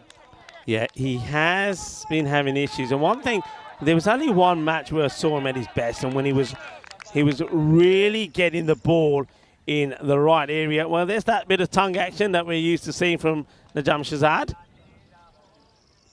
Better ball. Can work for one. And they'll get there. So, end of the first over. It's a good one for fighters in the box seat. It's 17 without loss after 1. What I will say, though, Rico, is we're heading towards another milestone. It's 100 series as of tomorrow on ECN, and we're heading for 100 matches since the Golden Ball. Although we won't quite make it here in Portugal. I think the last match of day 1 in Cyprus will be the 100th match. That's if we don't get one in the meantime. And we think on finals days, there's always slightly more chance for it because the teams, you imagine they are evenly matched. And yeah, this total is the kind of total we've seen force Golden Balls in the past. And fighters, I want to make sure it doesn't come down to that. Yeah, interestingly enough, that Marla, it's the first time, so we're in this semi-final, it's the first time that Marla haven't used a spinner as one of the opening bowlers. Normally they would have probably turned to someone like Asad Mahmood to bowl here, or even Sawa, but they just feel that the fighters are just too good a team, too good hitters to deploy spin in the power play. So the game with Gondal. Interesting that they haven't chosen to. This is an up and under job over the offside, and that's going to run away. That's going to be 4. So yeah, no outfielders out there. It's intelligent batting. Thing about Dalvinder, he's no one-trick pony, is he? You know, he can go either side of the wicket, and that's smart batting. Yeah, he's going to play shots. That's one thing about Dalvinder. He's out there. He's very positive. When I spoke to him a couple of days ago after his player of the match performance in that victory and helping his team get to finals day, he was saying, look, my job is to help my team win. I'm here to help us win the final. And that's his approach, and he's positive. Every time he's out there, he said, I'm there for my team. Yeah. I'm there to help my team win. And that's the attitude you want to hear, isn't it? But yeah, Marlow, they're going to have to pull together. I mean, Gondal's a good guy to have available. He does a job with the new ball. Partly maybe they haven't used a spinner because they want to see if they can actually get the ball swinging around. Sometimes having a spinner can kind of ruin that. Yeah. Just the way that their balls pitch. It's pretty well located from Gondal. But again, what I like about the fighters, it's a real conscious effort not to have dot balls, because dot balls is really the only way you get in trouble when you're chasing a target like this. And they've hit a fair few boundaries, but also in between, I think they've been looking to score, not looking to just kind of sit back and allow dots to accumulate. But yeah, I would have thought maybe bowling a spinner would throw off the openers a little bit. It often does. Yeah, I think maybe it's just the element of surprise. They're probably thinking that's what fighters are prepared for. It's a good one from Gondal. One straight in front of the umpire. Probably get a word after that. I want to say quick hello to Sakil Khan and have a look at the bench over there, fighters. Can you imagine what they're thinking? What's going through their minds? They're probably not trying to get too overexcited, not trying to let their emotions get over them at the moment. But, wow, what a moment it could be for them. Probably don't even need those chairs. They probably feel like they're levitating. Probably not feeling anything over there. It's got to be a few nerves around. I think this good start has probably dealt with some of those nerves. Oh, knocked back, not quite to Gondal, and it could have easily popped back to the bowler. But yeah, I want to say hello to Sakil. Hopefully you're well. Hello to Nick as well, and everyone that's in the chat right now. What are you thinking? I want to say hello to Gary Wheeler as well. He's span it up now, it looks like. It's a hotter for me here. Early tip, play your natural game. I think he's the one person who's thinking of that score as a low score and thinking, I don't have to do too much here. But forget that, play your natural game. Yeah, still be positive without being crazy. Again, just happy to knock it back. And it's the end of the power, well, not the end of the power play, it's the end of the second over. Still an over to go on the power play as we get to the end of 2. And it's 22 without loss. Good over from Gondal. Very good over, yeah, from Gondal. I think this is the plan here. Maybe get one more good over in off pace to try and, well, keep the runs down. Maybe keep it under the 30 at the power play and then go with the spin when you're able to push the field out. This is how the teams finished. The Fighters made it because of a very important match day 10 for them when they got the 2 victories that they needed at the beginning of the day, beating Marlow first time round and then getting a good win against Friendship CC. Now here's the thing, in Marlow losing to Fighters, and that's the reason Fighters are in the finals, not Punjab CC. A lot of people thinking, well, that's worked out okay for Marlow. I think they'll be pretty happy Punjab CC, Amadora aren't here. But here's the thing, Fighters, they already beat Marlow once, and right now they're in the box seat to do it again. So I know Punjab CC so disappointed to not make the 4, but Fighters have taken this opportunity with both hands so far. Oh, this one really bites in. That's very good bowling. Have a look at this. This is a ball which follows the batter, doesn't it? Yeah, we haven't seen too many of these from Marlow. This is what you'd expect somebody like Najam Shahzad to be bowling. Yeah. But, that's a good one from Rizwan. Yeah, Rizwan first up. We have seen a fair bit of seam movement here, but the difference here is Balwinder's kind of backing away, and because it follows him, he doesn't have the fast hands to get through and try and pull it. This time he does get across and he helps it. That's the better shot. I think he's already seen the movement there coming in. Yeah. He says, look, don't have to smash it. This field is so fast. And you know, this is one which is actually further outside the off stump, but he's just looking a bit more prepared this time, and he gets 4 more for his team. Yeah, what a delightful shot. I think this is all about the batter saying, I know what it's going to be. I know it's going to be a little bit short. This is all I'm going to do, but he just makes it look simple. That's quality batting again from Dewinder. You can see that Saeed Misam is giving some advice to Rizwan. He's probably saying to him, right, yeah, this pitch is probably not quick enough for you to be bowling that. So, okay, interesting also here. Big moment, Roshan Singh also standing up. This would have been a wide. Instead, it'll be a dot. That's a good result from Marlow. Yeah, like Roshan getting up to the stumps here, although even a keeper as good as he is, I mean, that would have been a difficult one, the first one, to deal with. So there might be one that takes off from Rizwan, which could be a risk for going for extras behind the stumps. But I mean, he thinks it's worth the gamble just to try and unsettle Dalvinder. He goes with it again this time. It's 2 straight and it's going to disappear. That's out of here. Maximo! Fighters Cricket Club. Oh, this is going to be a big upset if they can do it. This is on the stumps. It's just helped away nonchalantly for 6. What a shot. What a shot. I mean, you look at this and think, oh, that looked like he made it look so easy. That is not an easy shot. This is just pure class. What a hit. Just with the angle rather than fighting the angle. This is such a high-scoring field. Start to think what kind of scores we might see here in the internationals on the weekend. Yep. 32 off 16, the opening partnership.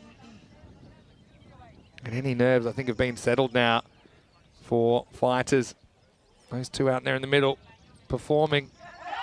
Chopped away. And they decide against a run.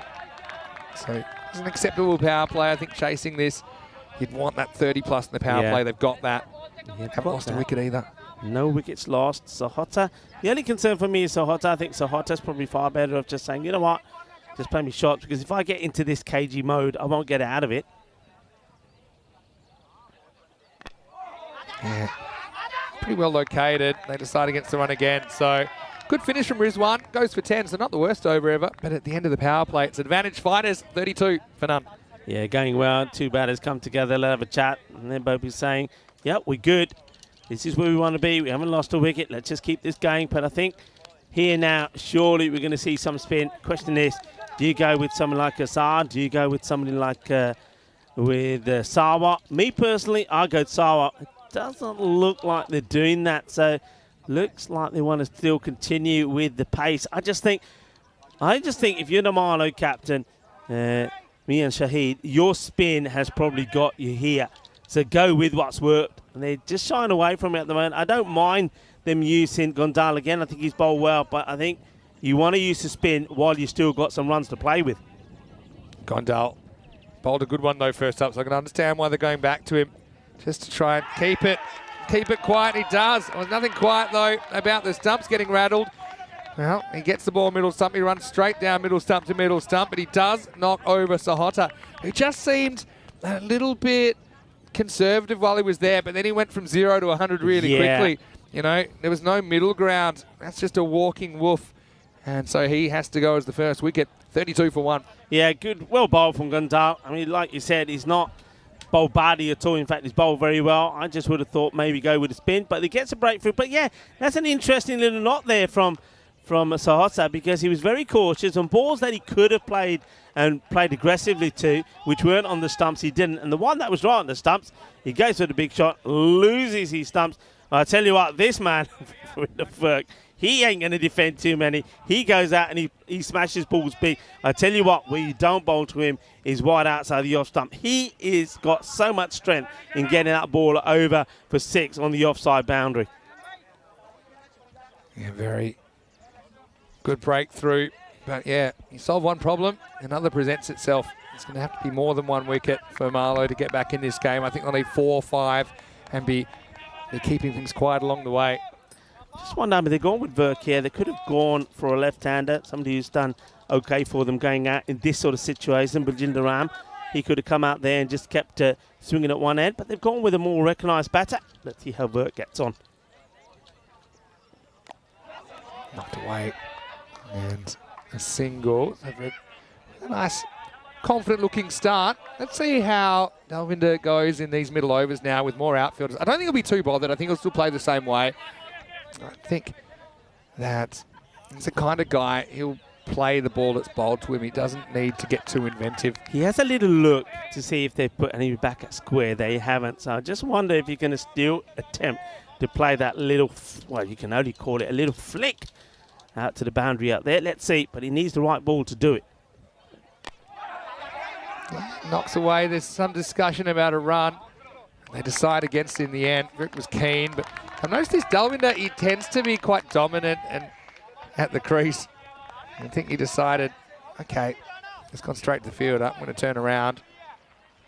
And so, yeah, fighters, okay, they've had a good start, but the run rate required hasn't really moved now. It's around about in the 8.5 to 9 where it started.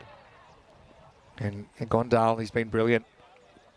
I love a boundary here just to steady rather than have to eat the rest of this over. Oh, that'll help. It's short, but he might have found the fielder. Looked like he was in a great position to play that, but just didn't quite get it out of the middle, so it goes down as a single.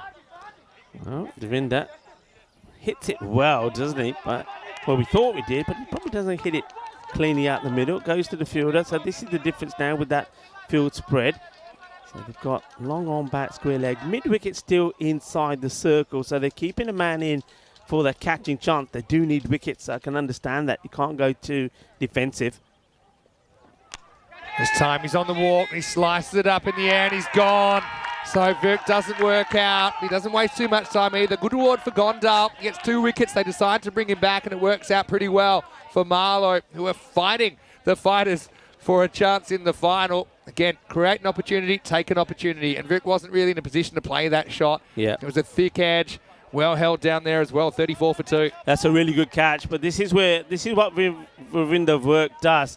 I said before that he likes to play a lot of his shots out there. And on another day, he's hitting them over the fence for big sixes. But that catch gets taken, and that would just now create a little bit of pressure. The nervous moments will now creep in that dugout, in that tent. They'll start walking around. They'll start biting the nails. They'll stay standing where they were stood. They'll stay sat where they were sat until these runs are knocked off. And, well, they've got the coach going out there now, Parvinder Singh. And let's see how he fares. You just need a cool head, don't you? A cool head. Gondal giving them nothing here. And that's exactly what they hoped for when they brought Adnan Gondal back. And he's come up with a couple of wickets to boot. So, really good game at the moment.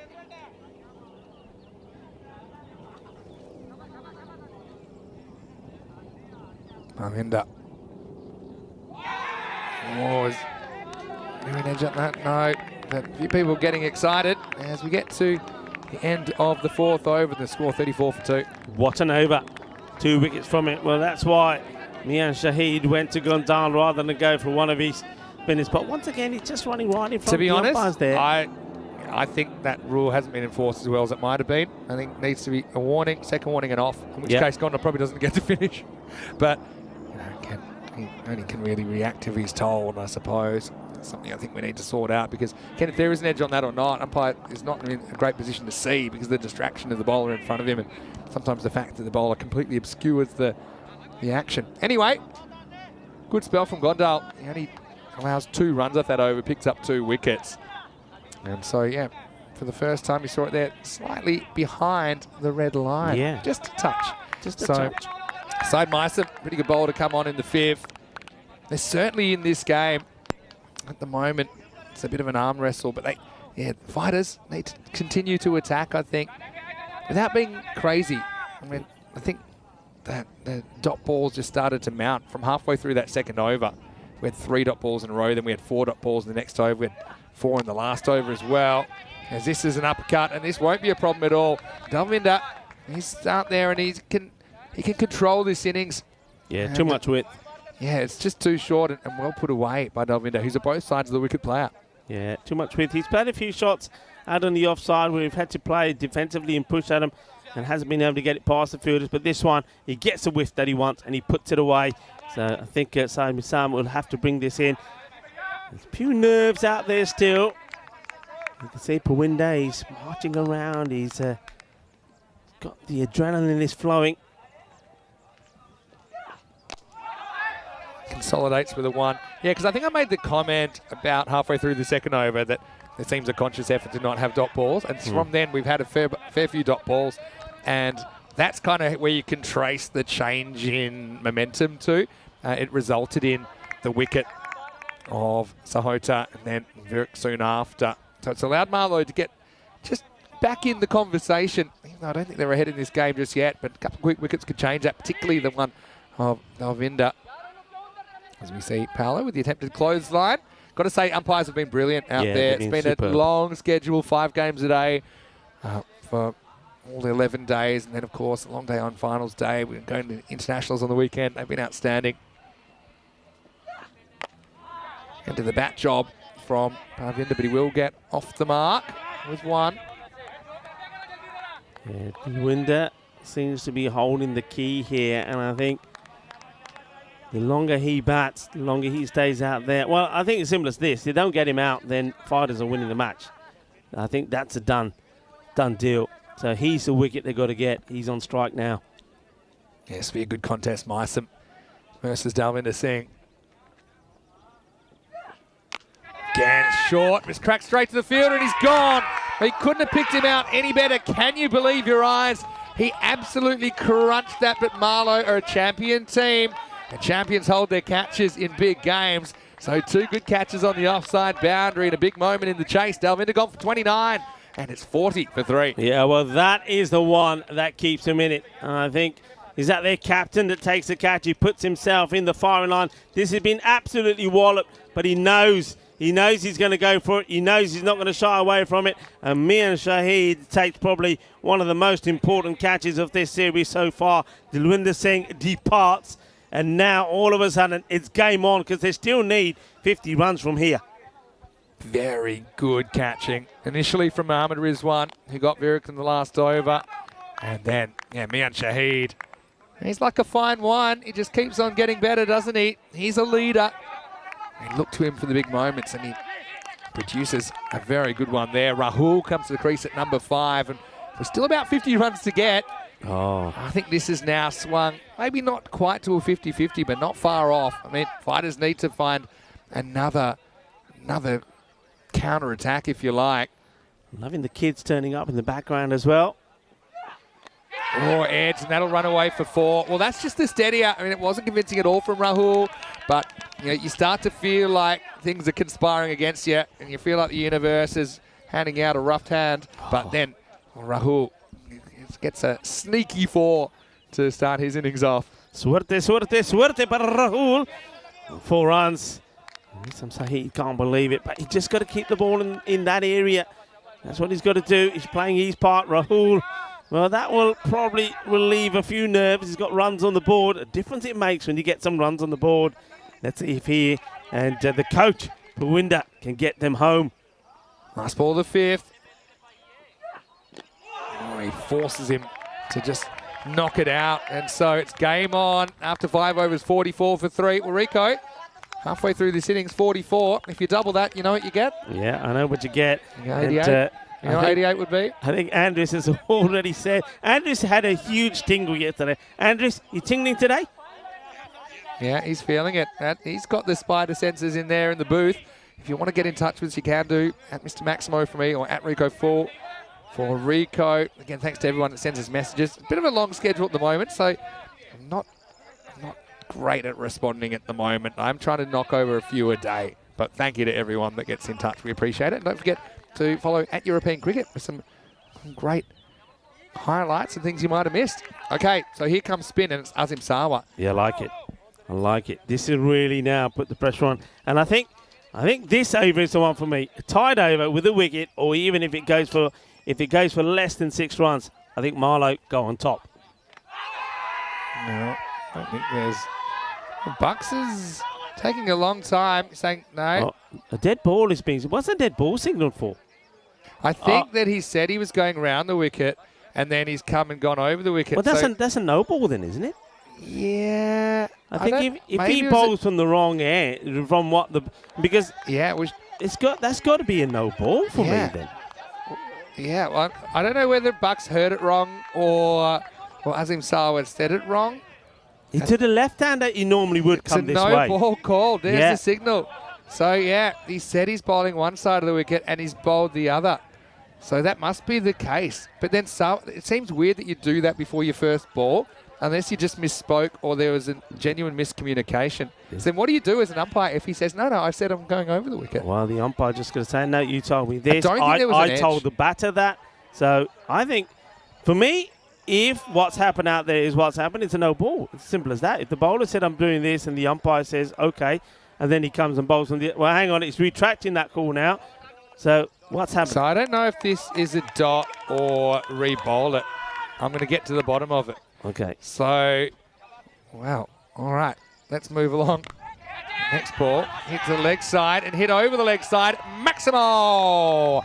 Wow, what a weird start to the 6th over, but it brings up the 50 for Fighters CC. I mean, that's a remarkable shot because that would have crashed into the stumps. Instead, it disappears out of the SCG. Well, they're taking on the spin. Ball 1 is a dot. So they've obviously said, look, all right, I believe you that you said it one thing and I said another. I heard another. Now Linda just works away a 1. So I don't think there was an edge on it. That was the thing, because there was a big appeal, right? And I think it wasn't the fact that it was caught behind and then he was giving it not out because of the bowler being the different side that he was expecting. I think it was just a swing and a miss. But yeah, strange. So it's gone dot 6-1 so far in this over. And now Sawa is going to go around the wicket. This is what we were expecting to see the first time. Short, hit hard. Fielder, though, is there. Makes the stop. We'll keep it to a single. So here's my theory. I think that Sawa is bowling seam up to the left-hander because he doesn't feel like he wants to bowl those spinners that turn right to left into the left-hander's zone. So that's how he started this over. So that's why maybe he said that, or maybe Bucks assumed that, for example, because that's what he normally does. Now it looks like he's going more to his orthodox spin deliveries. So, yeah, it was just a really strange start to the over, but the result is that Fighters, they have pretty much what they need from this over runs-wise, as Rushan behind the stumps doing some more good work. Yeah, well, they have more or less what they need, but Pawinda once more, he's swinging wildly. I think Sawa here, I mean, if I were him, I'd just be brave and go for a full one on the middle stump. He doesn't. He takes all the pace off it and sticks to outside the off. Yeah, that's completely taking the pace off because he knows that Pawinda wants a bit of pace to work with. He doesn't get it. So in the end, that over goes for 8. That's pretty much a draw, I think. And the score is 52 for 3 after 6. Well, tingle, folks, maybe. Maybe we're going to tingle all the way to the last over. Maybe we are going to reset the clock of the golden ball. We'll have to wait and see. Certainly got that feeling about it, but once again, it comes down to, this is that sort of match, isn't it? One batter gets going, one over goes magical, game done. One bowler produces, or one fielder does something magical out there, and then it swings in their favour.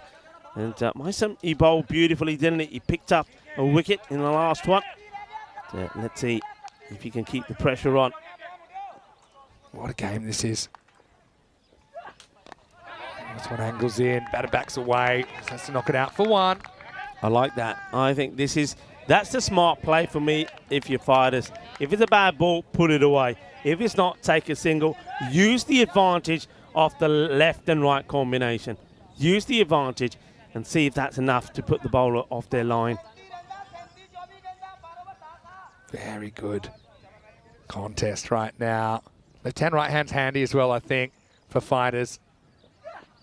This is why, because it just forces bowlers to keep having to adjust, and just it's going to result in more extras. Yeah, that's what I'm talking about. That's why I think it's important that no dot balls. If it's a single and you don't need to take a risk, don't take a risk. Take the single. If it's a bad ball, get it away.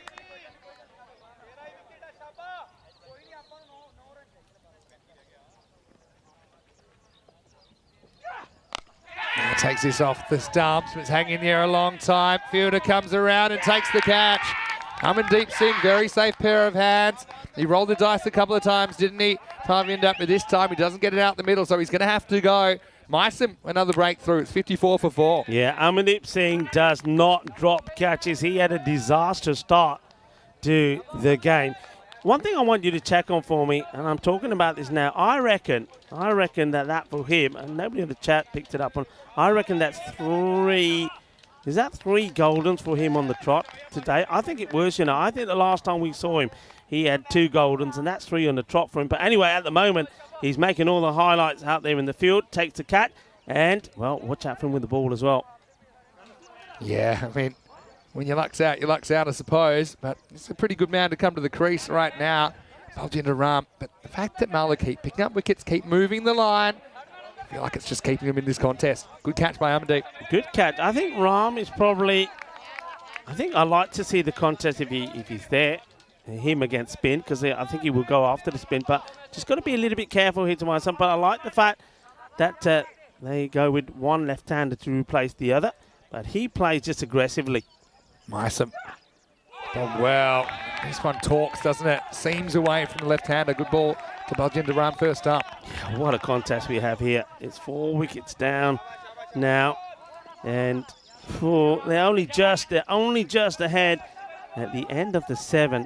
Marlow were 53 for 5. So just bear that in mind. And here we are, 54 for 4. Tension at the SCG. Now this is straight up in the air. Well, where's it going? Bermuda Triangle situation. It's fallen between 3. You wouldn't believe that that's possible. But it was the smallest Bermuda Triangle I think I've ever seen as Baljinder gets super lucky first ball. Well, I don't know. You'll have to look at the Kuma Sutra book to see what position they finish up in here, because one thing the team managed to do is just keep the ball in between them. It doesn't ricochet and get away, so that's a chance. That's freakish, actually, where that landed. That is so unlucky, so unlikely. Gets lucky. Rahul. Oh, boy. How will he handle the pressure? Baljinder. Oh, can't get much luckier than that. Rahul now cracks one, and he cracks it reasonably well, and he cracks it out of the ground. Maximal! Momentum buster, game turner, as Rahul swings his team into the 60s.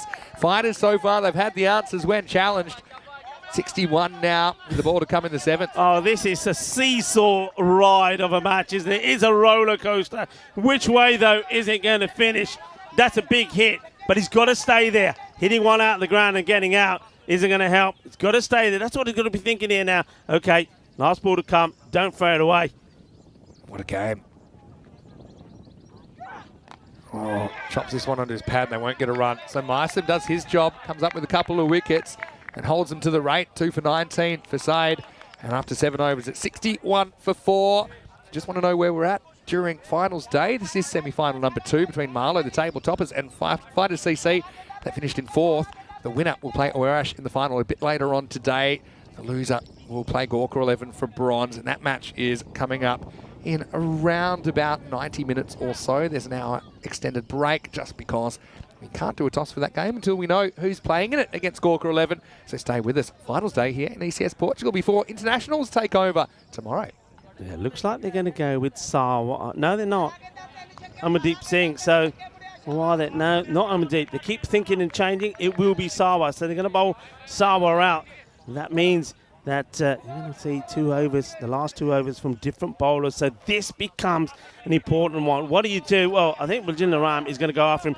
This one could be in the slot for Ram. He goes down on one knee and he hits big over cow corner. Let's see if he gets it right, or will Sawa have his number? Yeah, big contest.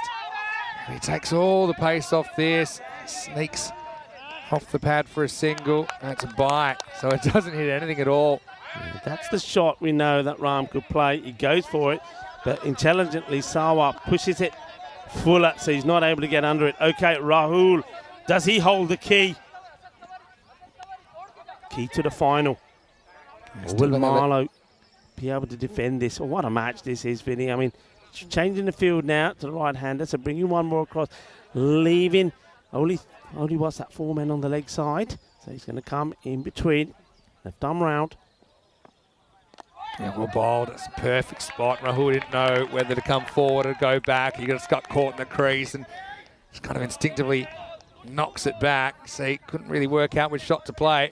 Didn't play any shot. Again, taking all the pace off Sawa, isn't he? Forcing them to make their own pace. Run rate's quietly crept up over 10 and over. How's that golden ball feel about it at the moment? Baljendra Ram, who bowled beautifully, gave them that great start. Does he hold the key? 2 for 14 he took. Oh, again, Sawa's been super accurate here, hasn't he? And he's basically goading the batters into saying, come on, you want to hit a 6? You'd love to hit a 6 here, wouldn't you? Right, there's risks that go with that, especially when you have to generate all the pace yourself.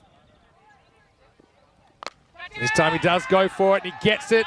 Good enough. Maximo!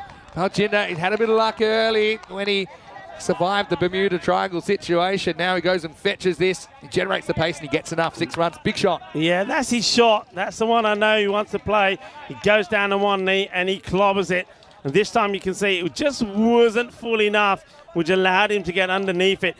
I think this ball, it's the last ball, you just go for it. You go for it, get a boundary, you put yourself in prime spot. So he puts the pace back on. And so it's a good take low down by Roshan. So Sawa bowled a bit of a hybrid there, didn't he? Bowled a mixture of kind of seam up deliveries. This is one that Roshan does well, stays down on it. But yeah, 6 and a dot to finish the 8th. And the score right now is 69 for 4 after 8. I think they'll be a touch above the line, but I'll tell you what, it's close, Rico, at the moment. It's just so slightly close. below. There's a tingle in the air. Now, Andres, show us. You can't even see the white line because it's hiding behind the red line at the moment. Could it be? Happen. Could it be? We've had 6 this year. 3 and 3 is the way it stands. Okay. Big moment. He whips this away and we'll get the single. Ow. Didn't have to really go for this exuberant attempt to run out. Rizwan back into the attack. Hello to Santosh. Thank you very much for your nice comment. Asking what do we eat for breakfast? Well, aloo paratha is always a good idea, as he suggests. He's enjoying the energy. Well, the energy out there is probably nervous energy from the players at the moment. 19 off 11. This game could go right to the wire. Let's see the field that's set. I mean, obviously you're loading up the leg side as many as you can because that's where he's going to hit it. To push wide. No, he's okay. Ooh. This one, let's see how. And that's fine. Okay, that's good. I think what a good take. When it passed the popping crease, it was still inside. Yeah, Rushan's been good. You know, Baljendra's swinging for the fences here. Again, isn't allowed to. And, what's happened? It's dropped the catch. It's an edge which flew away and it's been put down. He just jammed on it, didn't he? I suppose he does stop the boundary. Yeah. But that was a chance to get rid of Baljendra. He gets a few high fives and they're saying, look, well done. I know you didn't take the catch, but we couldn't afford the boundary at that stage. Yeah, it was hit pretty well. It's a boundary stopping delivery, but now you got Rahul on strike. Rahul, he knows he's got to go for it here. They've still got other batters that can come out and make a change. Mandeep Singh is still there as well. Got to go for this now. Guswak as well, Guswak Singh. Now, you've got to make the adjustment for the right-hander. Doesn't want to lose down the leg side because Rushan, although he's a good keeper, you don't want to lose the 5 wides at this stage. Does get on target. It's swung. It's high in the air. It's hanging. It's away from the fielder, and it's going to fly away for 4. Again, that's the outfield. If you don't get to it, if you let it bounce, it's normally going to get away. So luck's of fortune. And Rahul, he's been a bit golden with these edges, hasn't he? And Sawa got so close to that, but he couldn't get off his feet, and he has to pick it up from the other side of the line. Suerte, suerte, otra vez for Rahul. Well, maybe Rahul is going to be the lucky charm for the fighters. He gets another one that goes to the boundary. Oh, 18 of 10. Oh. Well, this is another one off the end of the bat. Might have been a wide, you know. We'll never know, as it'll be a single.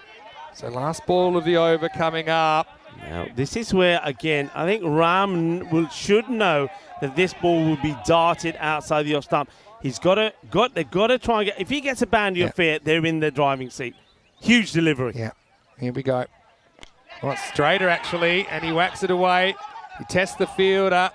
They think it's 2, but they're not going to take it in the end. So we're going down to the wire, and after 9 overs, it is 77 for 4. That is 12 to win off the last over, 11 for a golden ball. And yeah, this is what will happen if the scores are tied. One team will have to win after the golden ball. Batting team will need 2 to win, and otherwise the fielding team will win. We've had 43 golden balls now. We haven't had one in ECS cricket since we resumed after the ECL. So this is golden ball score. We know it. Yeah. We've seen it so many times. The first ball is so important. And who do they go back to? Najam Shahzad. Yeah, and Shahzad, we know he's been struggling a little bit with his control. 17 came off his first over. That was a long time ago now. But here we go. 12 fighters need for his place in the final. The first one is just stroked, and it's stroked straight to the field. He's gone. Well, can you believe it? Ram was a pretty good shot, but that's 3 occasions that some elevated shots have found fielders. They're perfectly placed. And so Shahzad with the breakthrough, new batter to face, 77 for 5. Oh, wow.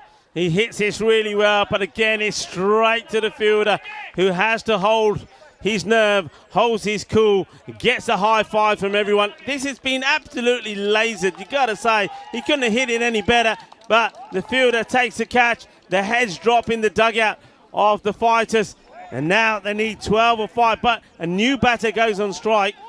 And who they go? They don't go with, I don't think they're going with Guswak Singh here. They're going for Harpreet Singh, and what a way for him to come into the series.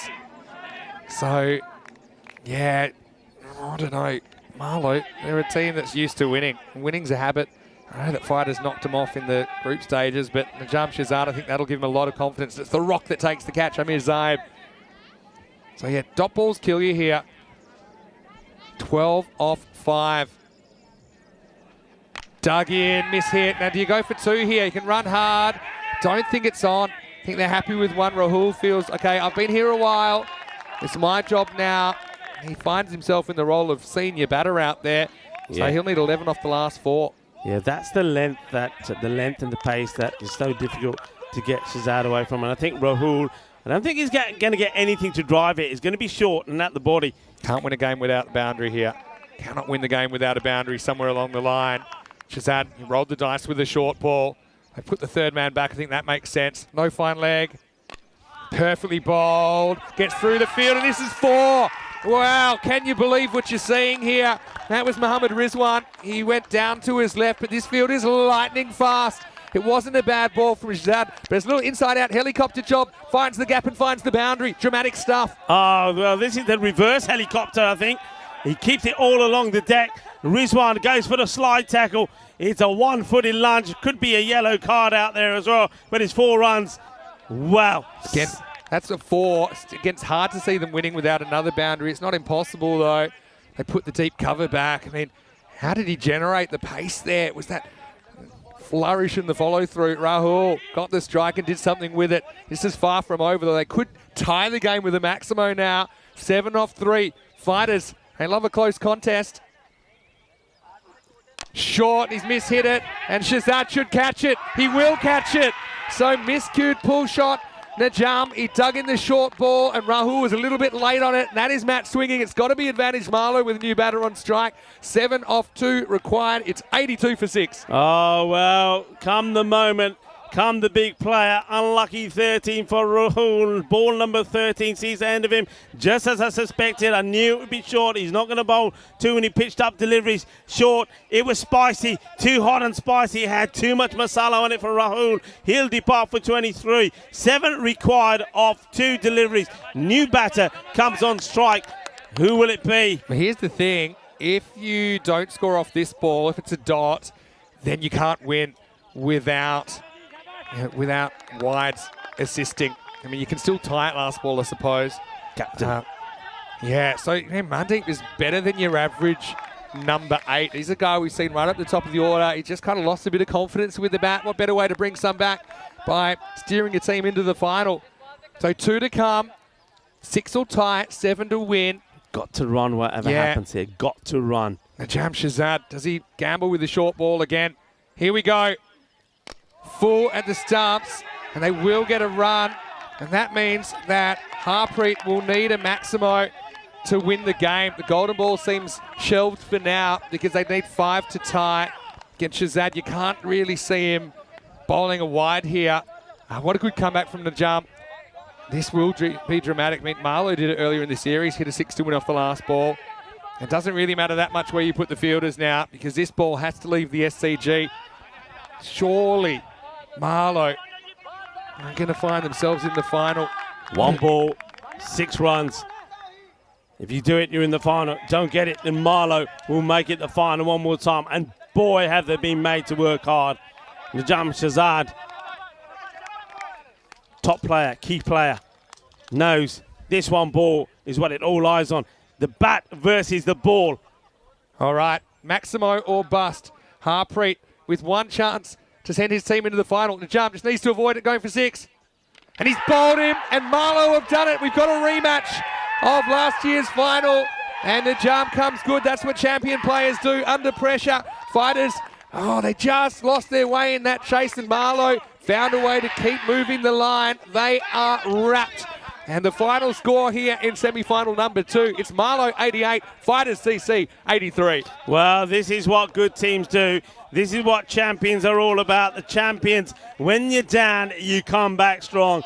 You have that never say die attitude, and that's what they do. A good team, well, team is all about the dream work, isn't it? Or dream is all about teamwork, whichever way you want to say it. Well, that's what Marlow have done here. They never gave up. They were made to work hard all the way through by the fighters. But just there towards the end, the big players came good when they had to. They held some terrific catches, and they bowled some good lines. And look at the celebrations out there.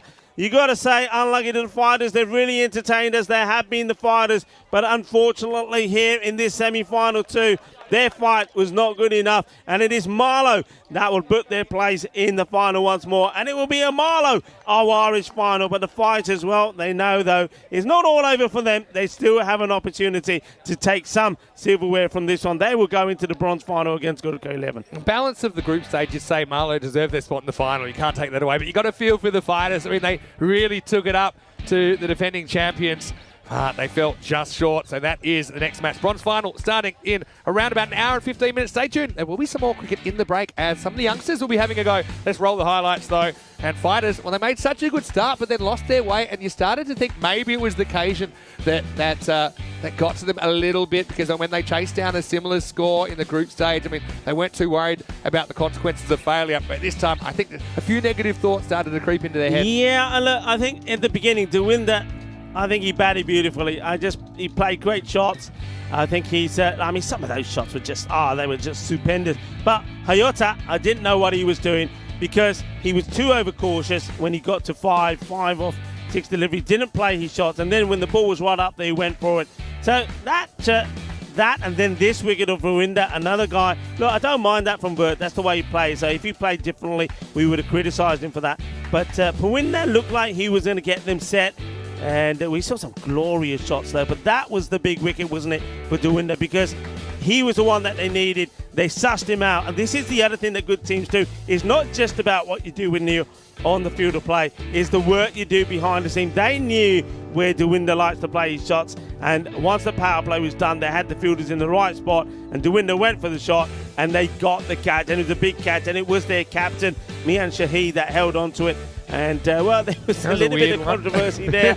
But it all got sorted out in the end. Pawinder then smashes a big one. We know what he can do, the coach.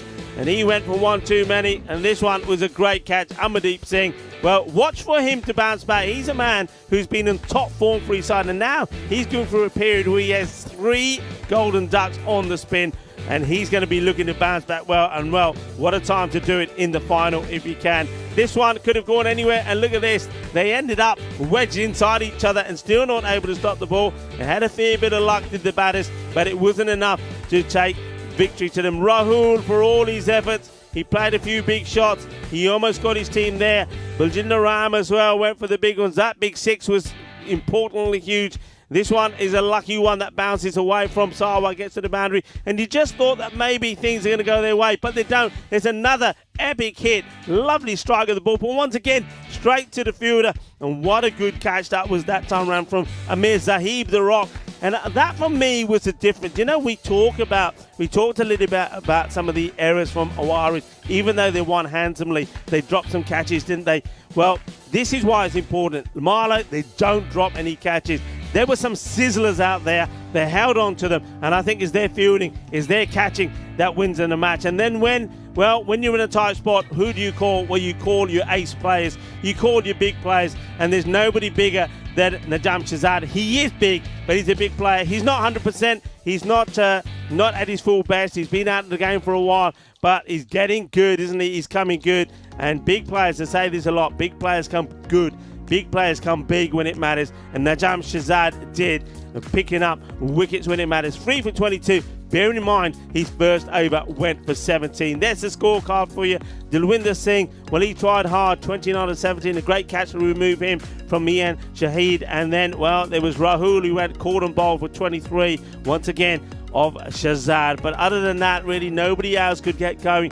Not through a lack of trying. It's going to be disappointment for the captain, Mandeep Singh, for the fighters. But one thing he'll be able to do is hold his head up high, because they're a team that could not win a thing last year in the European Cricket Series, but they've got themselves almost so close to the final, but they still have something to play for. They will be in the bronze final a little bit later, where they take on Gurkha 11. That will sting, though. The fact that they get so close and they just couldn't quite find that final push to get them over the line. But yeah, again, fighters, always a great team to watch, and they fall just 5 runs short of the target. 5 runs short of the total that Marlow scored in the first half. Anyway, we will take a break. We'll be back in around 1 hour and 10 minutes for the second half of this day. And it's been a great day so far. It'll be the bronze final between Gurkha 11 and Fighters. Until then, it's been sound to hear Mr. Maximo with Rico Full. Toss result will be on the website and in the live chat before too long. We'll see you very shortly for more cricket right here on ECN. You're watching the Fan Code European Cricket Series.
The European Cricket Series is proudly brought to you by HCL Software, Fan Code, and Grizzly Bear Sports. Hello and welcome back to the SCG. We've got some company here on finals day with kids who have been playing some cricket. I know you've had a bit of time out here. You guys having a good day? Yeah. From the Otter Valley School and the Santarém School. I know they're doing great things and I'm looking forward to seeing some of your skills again here in the future. Right now it's time for the bronze final. So match 58 on the calendar. Well, two teams that would love to be in the final. Unfortunately, that wasn't the case. So Gorka 11 are taking on Fighters CC. Let's see what happens at the coin toss. Tyrone Peters has the two captains. Mandeep from the Fighters will call. Tails a call. That's a hit. We're going to bet. So the news from the toss in the bronze final is Maduka Thapa of Gorka 11. He's won the toss. He wants to have a hit. No surprise. I think it's a good day for batting. Beautiful sunshine. I think it's going to be a great afternoon of cricket. Now we're going to do a bit of a lesson here. So of course the most important thing in cricket is not batting or bowling. It's appealing. Okay. So we're going to do an appealing lesson. Let's have your best appeal. Okay. So let's get ready. And Rico will go after you after this. But first, would you give this out?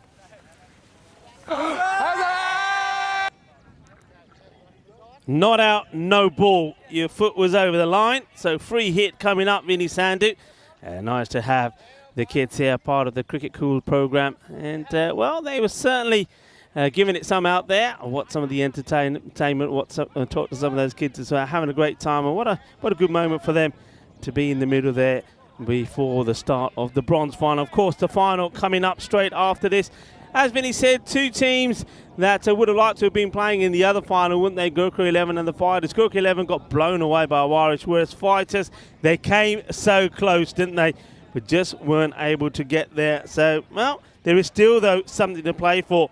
And there's still some beautiful medals to be won out there. The bronze medals, courtesy of our partner, Locker Lifestyles.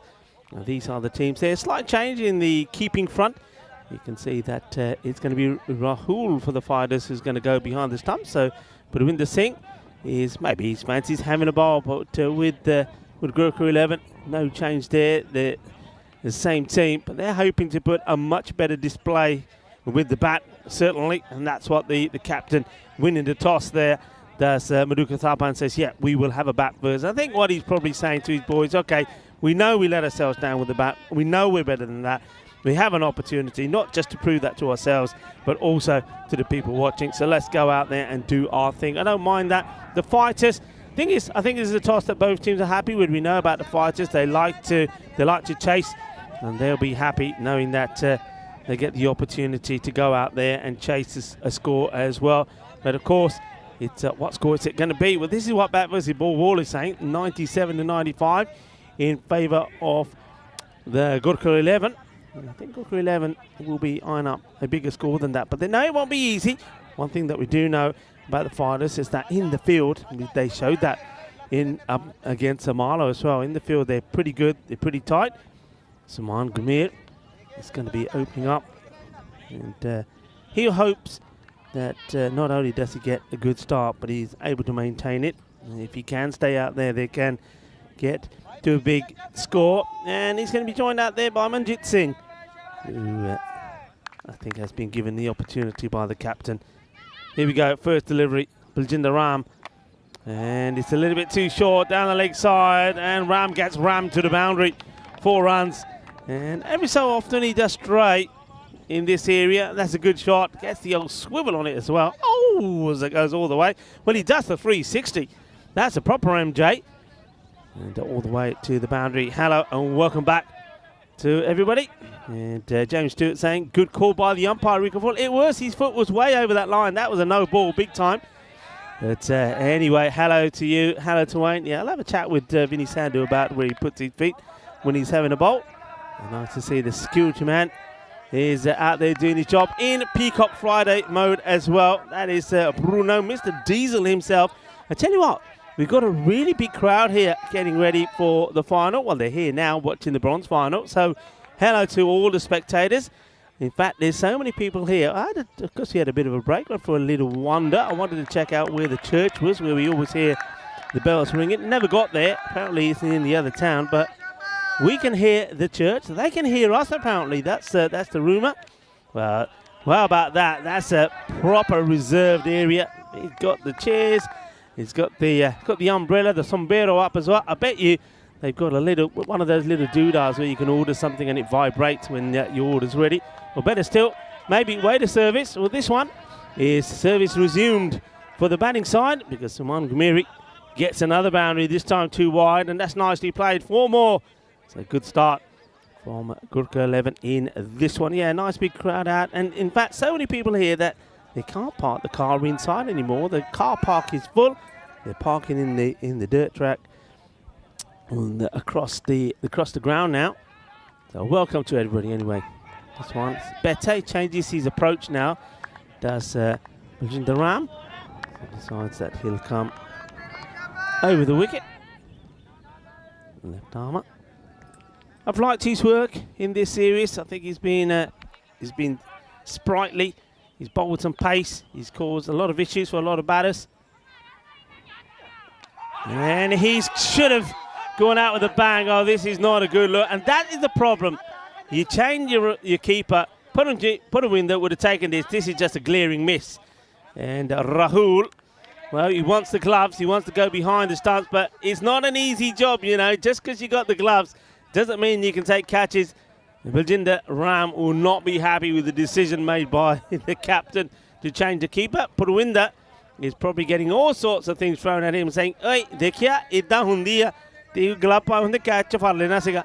That's a big missed opportunity, and you don't want to give Sumain too many of them. He survives, and now he swings hard at this one. The fielder takes it on the bounce. He'll get a single, but remember that Suman Gamir should have been gone and would have been gone on 10 if that catch. Well, I'm going to say, I know he didn't get anything to it, but Rahul, he has to take that. Okay, Manjit Singh facing his first. And it's going to be a wide. Doesn't need to play at that. Now, I don't know why Bajinder Ram doesn't go back to being over the wicket. I know that Suman went after him when he's bowling now to a new batter, so he's far better to go back. And look where he is here. I just think, I'm going to go back to what Vinny Sanders said in the last match. I think the umpires, I've seen them talking to the bowlers and saying, don't do it. They've done it. But what I haven't seen them doing is go afterwards saying, you're still doing it, you're off. I want to see that. I want to see umpires taking bowlers off, because that's, for me, that's the only way they change. In fact, I'm going to put this out there to all the umpires that we're going to see going forward this year, in whether it's the European Cricket Series, the European Cricket Championships that's coming up, even the is it T20 eyes or T10 eyes? I'm going to put it out there to all the umpires. Get firmer on this. Don't let. I mean, all right. That time he's fielding the ball, I'll give him that. But he's doing it all the time. Not just him, a lot of bowlers that come around the wicket. I want to see umpires getting firm, and if bowlers continue to do it after having a warning, take them off. This is the stats gun. Thank you to Ravi and to Shazad for providing us with these details. You know a lot about these players, top performers. You know, Hardeep Singh, 198. Dilwinder Singh, 165 on the other side to the fighters. Top bowlers, Mandeep Singh, 16. And, well, Hardeep Singh again, 12. So Hardeep, top player, top performer. Well, there we go. It's filling up nicely on the Al Patio. And people enjoying the beverages and also the company provided here by Awaris. High up in the air. Will this one be taken? And it doesn't. Gurwinder normally has got a safe pair of hands. Not an easy one. It's Gumir, though, that gets another live. So he's alive on 10 and 15. Gurwinder, don't know if he gets hands to this. We might see it here if the camera can catch up with him. Where is he, Gurwinder? Where are you? Where are you? Yeah, he does get hands to it. That will go down as a chance. So 2 chances for Suman already. Hits this nicely down the ground. Fielder's got work to do. Can't stop it. This one might even end up in the cube. It does. And nicely fielded by myself. There you go, sunshine. So 4 runs. And there you go. See, the long barrier always works. You get down, take it. Nicely done. Easy peasy. And a good time to welcome back into the cube Mr. Maxima. He would have got it as well, but he was busy putting his headsets on. Yours. Yeah. Well fielded, Rico. Not so hard to field in this field after all. Anyway, this is going to be horned. Good luck backing this up. That's actually a pretty good job. I think it's slightly slowed down. But yeah, 2 teams. I know they'll be disappointed to be playing in this match. But still, one will get a trophy and one won't. But Gamire, it's always nice to watch him bat. I think he's a guy who offers a lot. I think we'll see him in the internationals over the weekend as well. Good delivery there from Mandeep. He's right in the block. Gets dug out. Well played, well batted. Yeah, he's one of those, though, I think like a few of the batters that we've seen, who's never really got going. Look at that. Well, this is what we're talking about. Hey, international style cricket here, this is what you're going to have to get used to. Yeah, that's a proper Tortuga, isn't it? It's a sideways Tortuga. It's pretty well fielded in the end. It's a bit like the bounce that it took here in the queue, but you handled it no problems at all. You got to get, look, me and Bazza, we're old school. Get the long barrier down. It's not getting past us. And once again, welcome back to everybody. Hope you enjoyed your little break. Let us know what you got up to. And, well, let us know what you think and how you think the final is going to go. Going to be an interesting one. That's going to be a good one, isn't it? Oh, he leans into this, and that is a biggie. Bolle, bolle, bolle. Boom shakalaka as that goes all the way. Saman, well, he's given 2 chances. They haven't taken it, and now he's making them pay.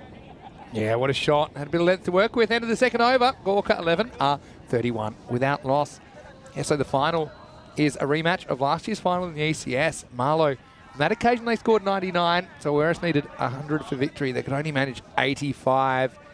And yeah, I remember that chase just kind of falling apart after a bright start. Werris were 37 for 3 after 4 overs. But they lost those 3 wickets pretty quickly, starting with the last ball of third over, and then they couldn't really get a decent over until the end of the 9th. But it's a game that's fresh in my memory, and we'll get a rematch of it in the final today. It's nicely paddled and half stopped by the fielder. The Lily Panda saying, I'm sunshine. Yeah, I'm going for the yellow number today, the yellow kurta. I did have, of course, the Peacock Friday waistcoat on earlier, but it's far too hot for that now. Yeah, it's pretty warm. Here's a good look at the field and the surrounds. Of course, that's the Butchie homestead in the background. Building a cricket ground in your backyard, literally. Now it's an international cricket ground. Yeah, listen, while you were away, a lot of people in the chat were referring to that, to the James Bond style of house. They said that they're loving the ground with the James Bond house in the background. Okay, so booby traps. Here we go. More beverages have arrived. Oh, right in time as well. Well bowled. So it's also one of these times, and it's happened quite a few times recently, where the last game of the series will be the first game of the series, considering we'll have 59 matches in this series. Werris Marlow was match 1 of that tournament. I remember watching it over my bacon and eggs from Kartama as I was preparing to make the trip. This is hit pretty well, and it's going to stay hit. I think that's probably, well, it's given a 6. I wasn't sure if it was 1 bounce 4 or 6. We'll see it again here. The umpire's pretty positive. I think the fielder may have given this. No, that's 4 for me. Yeah, it's 4. That's 4 runs. I think Uncle Bucks is a bit premature this time. And there you go. Fielder's being too honest these days. I don't think the fielder said anything to him. I think Bucksy thought that's certainly going to go. Certainly was hit well enough to go, but 4 runs it will be. So, Baljinder Ram hasn't quite got it right at the moment, a little bit too short. I still think the reason for this is he's changing his style. He's choosing to come a left arm over. I think he's just got to go around what's worked well for him, and this really hasn't. Oh, what's happened here? Out there. Somebody's yelled to him and said, wait, you got that? Wait. Probably waiting for a fielder to come back in the field to play or something. Maybe just double checking they have the right amount in the circle. Either that or with the crowd here, sometimes the players aren't used to it. Every little noise, people are like, hey, what was that? No, that was from the cheap seats. Into the body. And, good running there from Singh. Wants to get on strike. It's Manjit Singh. Yeah, I think Gurkha 11 will be determined to put a good score on the board here. They know they've let themselves down with the bat earlier today in that chase against the Irish. And this is an opportunity for them to set things right. And, of course, you know, there is still those beautiful medals to be collected for whoever wins this bronze final, courtesy of Locker Lifestyles. That's a good delivery, and he does well. Does the fielding himself. Good work there from Ram. So, the ball to go in his spell. He'd love to finish with a wicket. In this, he's the last match that we're going to see him bowl. This is his second over. 38 without loss. Hasn't bowled the best, but he's got one more chance. And he finishes well, finishes with a dot. And it stays at 38. So power play complete. So now at least the fighters can start to spread the field a little bit. I just wonder whether they go back to Mandeep Singh here or they go to Dilwinder Singh straight away. So 3 overs down, 38 without loss. Quick hello to Steve Cook, who said the sun has made its way to South Yorkshire. So that's good to hear, Steve. We've got plenty of sunshine as well. I want to say hello to Wayne as well. Always great to see you, Wayne. And Wayne's looking good in his gold crown, because depending on how long you've been a member for, your crown will change colour. So nice to see a fellow gold crown there. Hello to Lily Panda as well. Always love to hear Lily in the chat from New Zealand. And there's some of the youngsters that were getting involved in the cricket out there in the middle. And I bowled 2 balls before I was pulled off. And they said, you know, they're just kids. So I doubled my run up. You were bowling no balls. I called it when you came back to me. That ball you bowled was big time no ball. So no wonder they pulled you off. Your front foot was way over the line. No. It was. No, I'm telling you. That's fake news. It was. Well, that's what happens when you wear big pointy shoes, let's you see. Let's pull that. I've got my high heels on and everything. There was something behind the line. Nah. Andrews, do you have that footage still? All right. I will be There's no video evidence. There is no video evidence. Anyway, reviewing that. Mandeep goes a little bit leg side. This will get called a wide. Maybe a no ball. Are you really checking it? Oh, you're so vain. You are so pushing vain. off the sight screen. That's probably. Anyway, Mandeep Singh. It was also one of the all-time best dives I think I've ever seen. And I don't know if that child has had the skin surgically reattached to his body, but I'm loving the efforts. Wouldn't it be great to be young again? Look, they were out there in the middle, in the heat, running around, diving around, and now, well, they're not stopping yet. They're now out there. What is that? Oh, my word. Okay, well, I know what this is. This is in the air, and it will go all the way. Manos arriba from the umpire, and Paulo Butsamata puts him up in the air like he just don't care as it goes all the way. It's a nice shot. I was going to say there, that breeze now is blowing right into the cube. So it's not a strong breeze, but anything that's hit straight is going to be wind assisted. Yeah, good shot. Yeah, there's that breeze. So you can see there, anything hit straight down the ground, the wind is going to take it and he's going to fly. But this one is flying as well. That's a cracking shot from Gamir. Well, he wants to finish with a flurry. He wants to finish by reminding everybody just what a key and, attacking and delightful player is he to watch. That's a lovely shot. Yeah, really nice shot, wasn't it?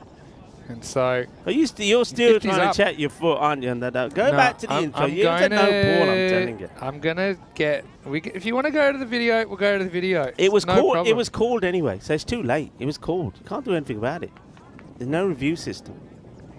I believe the LRS can cover. Anyway, this brutal. Is absolutely belted, and it's out of here. Maximo time. The 50s come up, and they're not finished yet. As Gorka looked to build a big score here in the bronze final. Yeah, well, Mandeep Singh, captain who'll be disappointed. I can understand it. And it seems to be rubbing off in his bowling at the moment. He's just bowling a little bit too full. And that's a full toss, a juicy one. 44, I tell you what, he's looking to bring it up in style. He's going for a biggie. And it's up in the air. It's a bit of a miscue. Should be taken and will be dropped.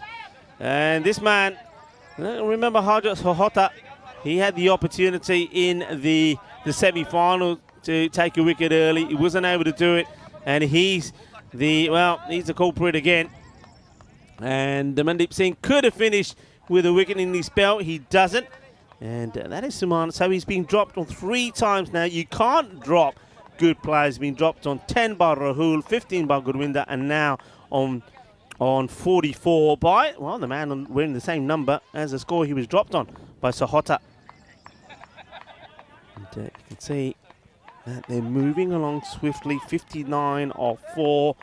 And I tell you what, Vinny, I know you're still trying to prove me wrong while trying to find that video, but this guy here, he's got to be up there for MVP. He's got to. I think if he performs well in this match, his name has got to be in the hat.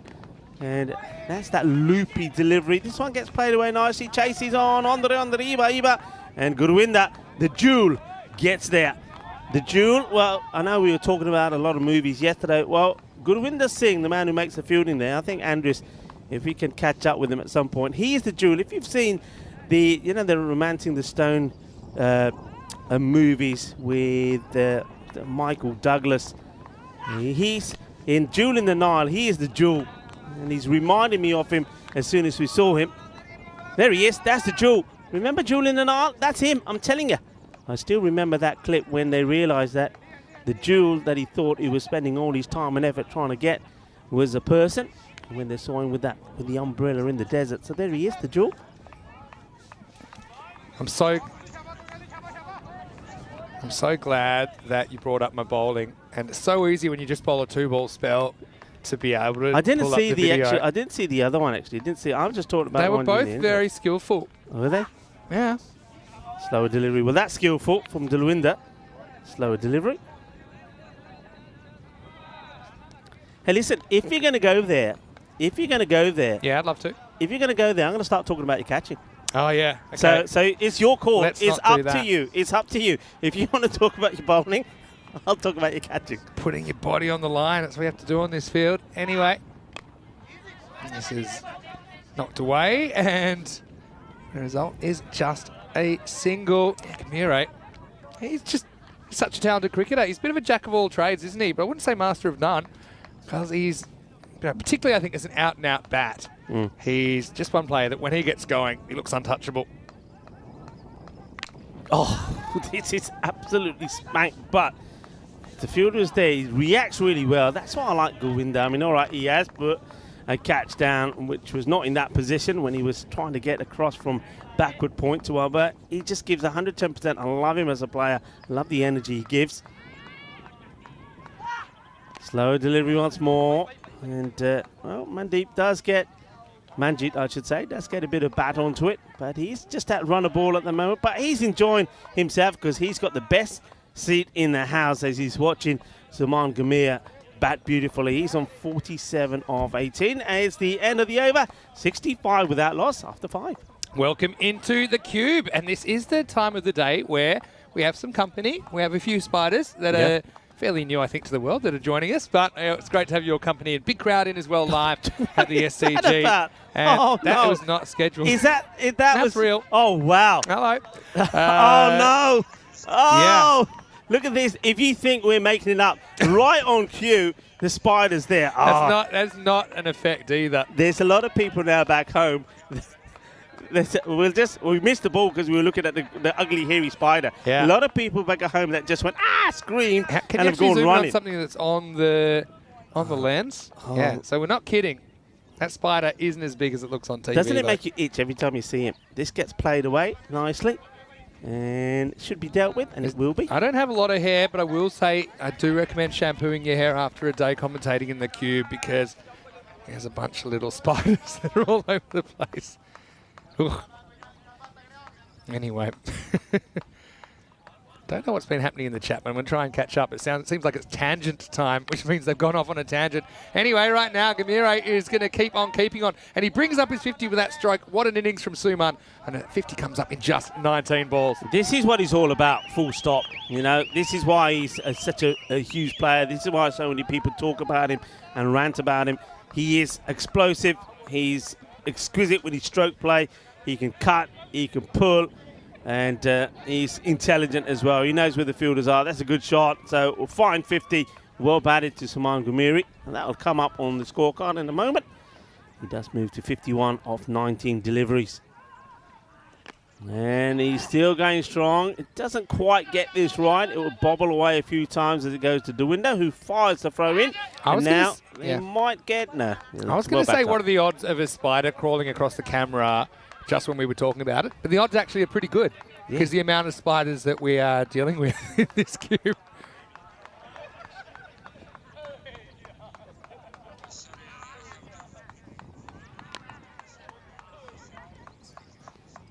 Nicely played again. So I suppose here, like I said, I think Manjit Singh is just enjoying himself out there. He's saying, yeah, I'll stay here and just keep feeding the strike. This is easy. I like it. I like this batting. All this. What's all the fuss about this batting, Malarkey? Keep bringing it on. Okay, Gurwinder wants to see the end of this man. Saman, who goes for the big shot. And, oh no, this is, well, if you're from the Netherlands and if you're from Gibraltar and you're getting ready and you're preparing yourself to play here, how do you prepare yourself for this?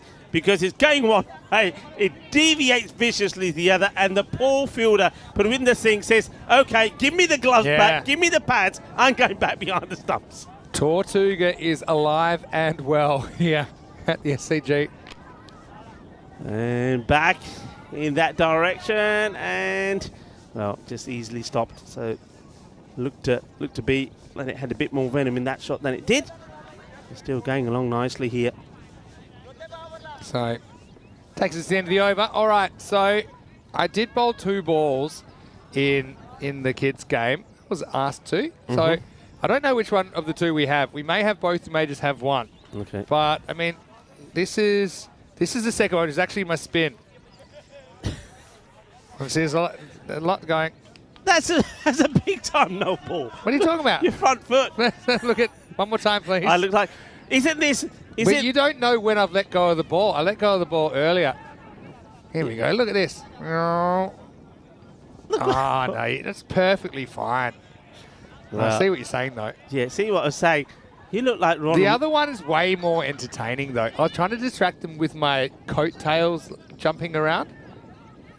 Yeah. Well, you know that character from a well-known fast food chain that normally is in red? Well, you look like him bowling. Yeah, I mean, he's a good bowler as well. Respect him. He's got big feet, so he keeps it some bit behind the line. So, yeah, but you need the pointy bits first coming one from was the back way of your better shoe. because I ran in pretty much from the boundary. This is being well hit. Well, that's great bit of fielding. Good stop. Well done by Ram. Blocked some of it. And so, I mean, look, they're fighters. They'll feel that they're capable of chasing even maybe the 120 or something like that. I feel like maybe the occasion got to them a little bit in that last game against Marlow. As soon as they start thinking about it, they seem to lose their way in the chase. Yeah, Lalit Kumar. He's turning his arm over here now. Don't mind it. He does pretty well. Yes, Steve's saying, can't understand why people don't like spiders. They're harmless. I don't have anything against spiders, but I prefer they weren't on my person. That's all. No, I won't go out of my way to harm a spider. You liar. How can you say that? How can you say that? I say I won't go out of my way. When I'm right here. Yeah, but it's in my way. If I can reach it, it's in my way. I wouldn't like take a full step to get a spider, but if it's within my reach. I was going to say, you had a full reach at some. Sometimes you got to just own your own space. You know, when I tell you what happens, I'm here talking and all I can hear is, can you hear that? Yeah. And that's Vinny. He's Sometimes I think the spider's back. Okay. Is he back there? Well, let's see if he's back. We'll go after this ball. We'll have a quick turn on back to the comms cam. It should be stopped. Okay, so is he still there? You know what? Let's have a quick look then at the ECN spider cam. There we go. Oh. Spider cam is here. Yeah, we're going to go advertise it. Spider cam on the ECN. Yeah. Yeah. And well, he's making that his home. He's saying, I'm staying here. I like it. Yeah, we'll ask Spidey what he thinks of this current match situation. Probably agree that Gorka 11 on top. This is well hit, but will be stopped once again by Bajinder Ram. Yeah. Oh, no, look, that spider, it's going to be an effort for me to go after it. So that spider's fine as long as it stays on the lens. Into 7 overs coming up. And Gamire, 63 not out. Dare I say the C word? And, well, I was sure of it the other day when, was it Azrul Islam was on his way and he gets out with 6 to go. Well, this one is another biggie. So ends the over well. And he just keeps getting closer to it. Yeah, let's say it. He's on for 100. Yeah, well, 69 off 7 overs for Gamire. That's out of a total of 93 without loss.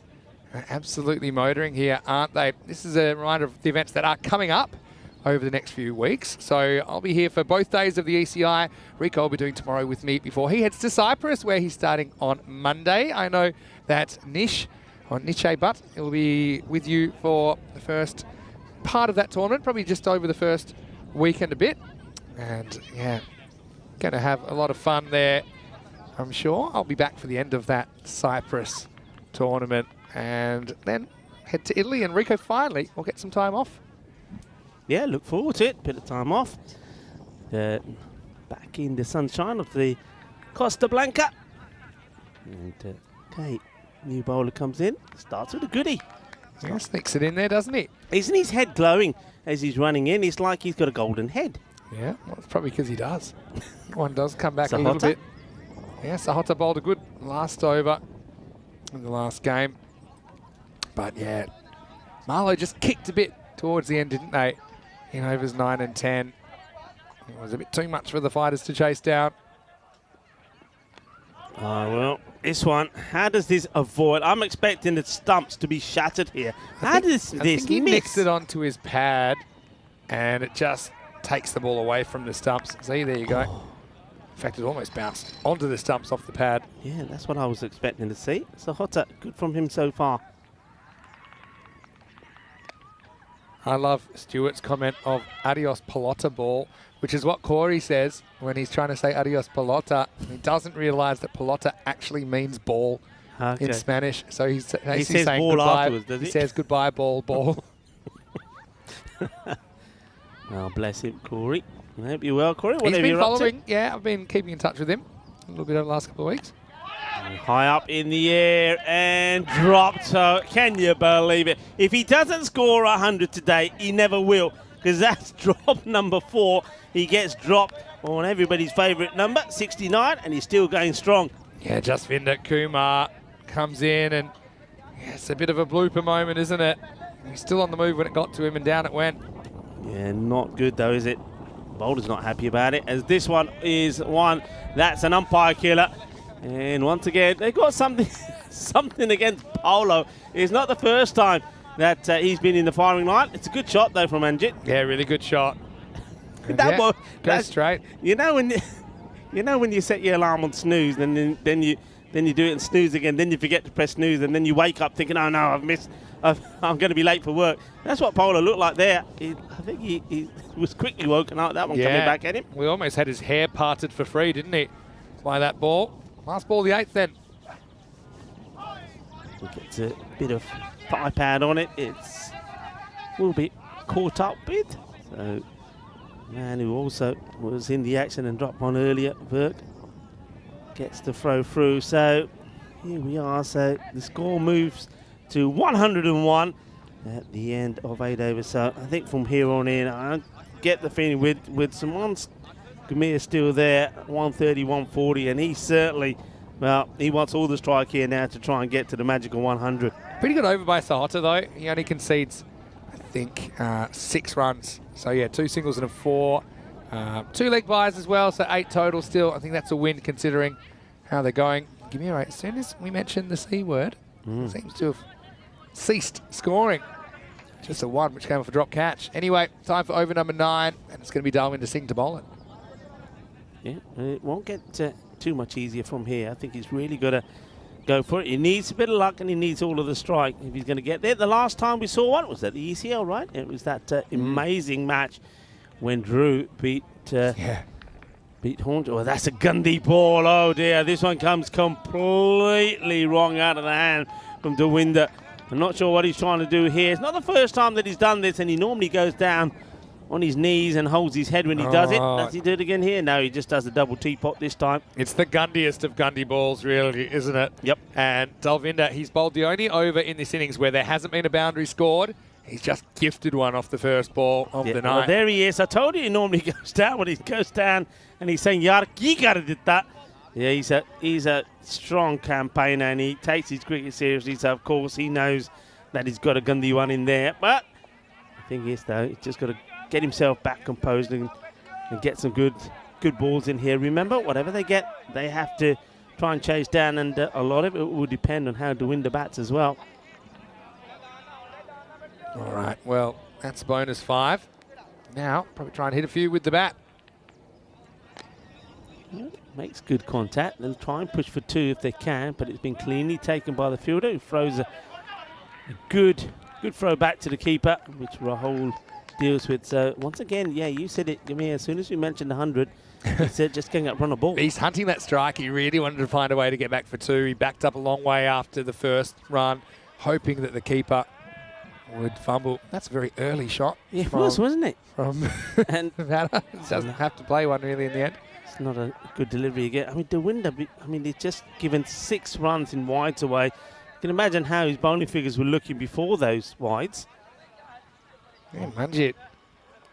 He might go to the Shadow Batting World Cup, actually, for that little bit of practice batting.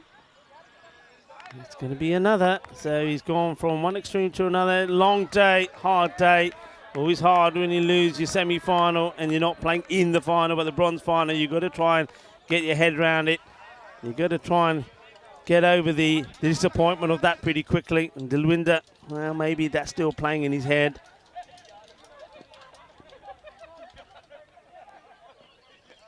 This one is worked away.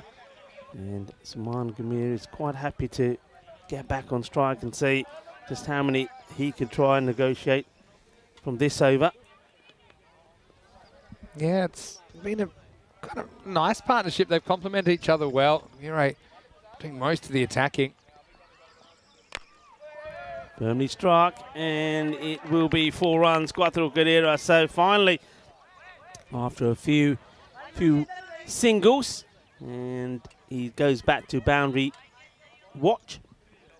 And means that the 100 once again becomes on. He's still got 3 balls here, of course, and he'll want to face all of those. Yeah, Manjit, yeah, like I say, he's had his role to play, hasn't he? He's just tried to give the strike back to Suman, who's done a lot with it. He's on 75. A big grunted slow ball. Well, it might have been slow going to the bat. It's not slow coming off it. It's a biggie. 6 more. Manos arriba, arbitro. 6 carreras. Qué guay. Qué bien, qué grande. Eso es un golpe dulce, más dulce than tarta de nata aquí in Portugal. Yeah, what a shot that was. He picked it, didn't he? And he had perfect length to just pick it up and send it out of the ground. And now he will depart. Well, he tries, and look at that. He gives him a little bit of a royal send-off as Suman Gamiri will go, and he'll fall short on 81. So we don't see the 100, but what a good knock it's been. What a good partnership it's been as well. The highest that we've had between any batters here, 120, and the first wicket falls. He just moved away from the ball there, didn't he, Suman? Probably didn't have to do that. Looking for the offside, and the bowler, he said, off you go. And he said, Suman probably said, while I'm there, I might try and find some of the balls that I lost over there. Because he did smack a few around, didn't he? He won't get the 100, but he does make a pretty polished 81 off 31 balls. And the opening partnership is finally broken, 120 for 1. Yeah, what a good partnership it was as well. Well, I think you're absolutely right. I think Manjit has played his role very well in this as well. And there's the little wave saying, okay, off you go. It's nice to be petty sometimes, especially after the day hasn't gone the way you wanted. Anyway, last ball of the over, and this is going to be more runs. It's going to be 4 into the gap. So, well, they do get the big man Gamire, but Hardeep comes out. He smacks the 4 first ball. End of the 9th, it's 124 for 1. Yeah, well, we know all about Hardeep Singh. He's another guy that'll have his name probably up there somewhere in the reckoning of MVP. And he's been power of strength through the Gorka 11 when they've been playing well. He and also, of course, don't forget the bowling of Gurjeep as well. They've been both very good. Well, this is the way it's looking, but most of the bowlers have taken a fair bit of tap. And that was a disappointing over from Dalwinder Singh. And it all started really with those 5 wides, and he can never really get over that as the ball goes back now here to Sahota to bowl the last over. And, well, they want to take the single. They'll get there. And this is all about Manjit Singh saying, well, I've been out here. I'll carry on at just under run a ball and say to Hardeep Singh, here you go, have 5 balls on me. It's a funny one, isn't it? Yeah, so Hardeep becomes the alpha, having only been there for literally 1 minute. Let's see what he can do now. Well, we know what he can do. He goes down on 1 knee and he absolutely creams this. This one goes into cow corner. Moo, what a hit. Bang. Oh, que dulce, que grande. What a machine he is. Well, there you go. Well, the cows, they don't seem to be too bothered. But there's been a few bombs that have been dropping in on them. Cow corner has been peppered. What a shot that was. That was absolutely huge. Yeah, well, he wants to go for another, and he'll get it.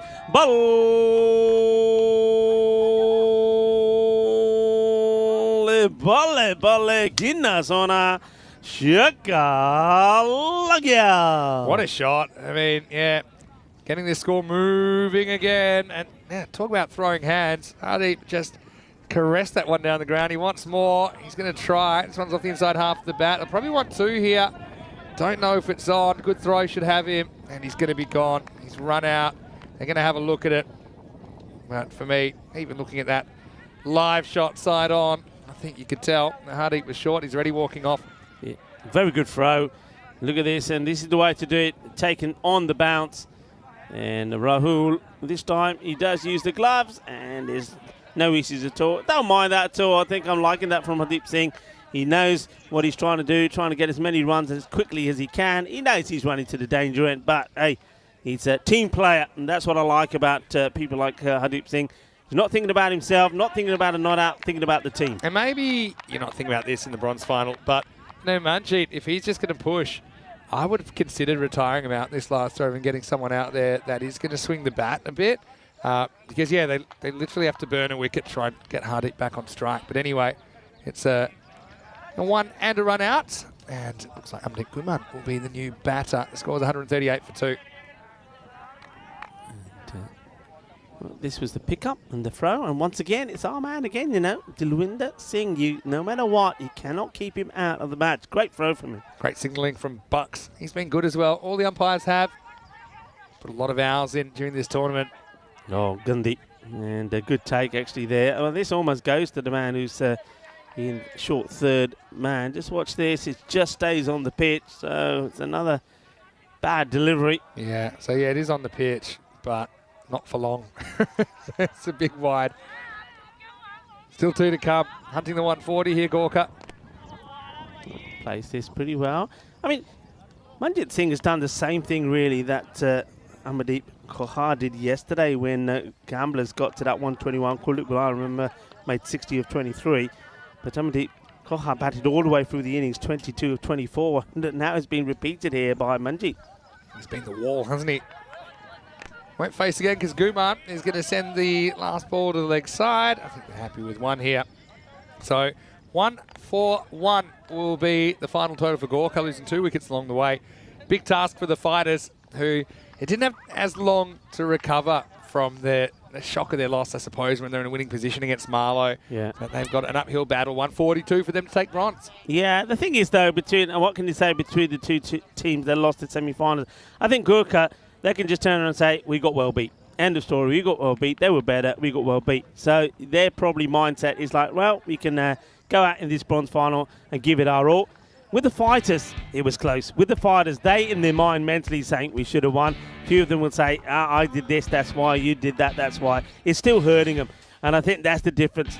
And you take that approach into the match, and then maybe the result here will be reflected by that. But still, I'm not going to write them off, because if there's one team from what I've seen in this series that can still go and get these runs, that is the fighters. They've got the batters that can do it, but everything has to go in their way, and they need a bit of luck themselves. Maybe they need the sort of luck that Suman Gamir had. Don't forget, he was dropped on 10, 15, 44 and 69. So when you have that sort of luck and you're a key batter, you will go on and score big runs, and that's why he did get to that score of 81. And that's the sort of luck that the fighters need. The thing is, though, quite often the luck seems to be more one-sided than two-sided. Let's see how this pans out.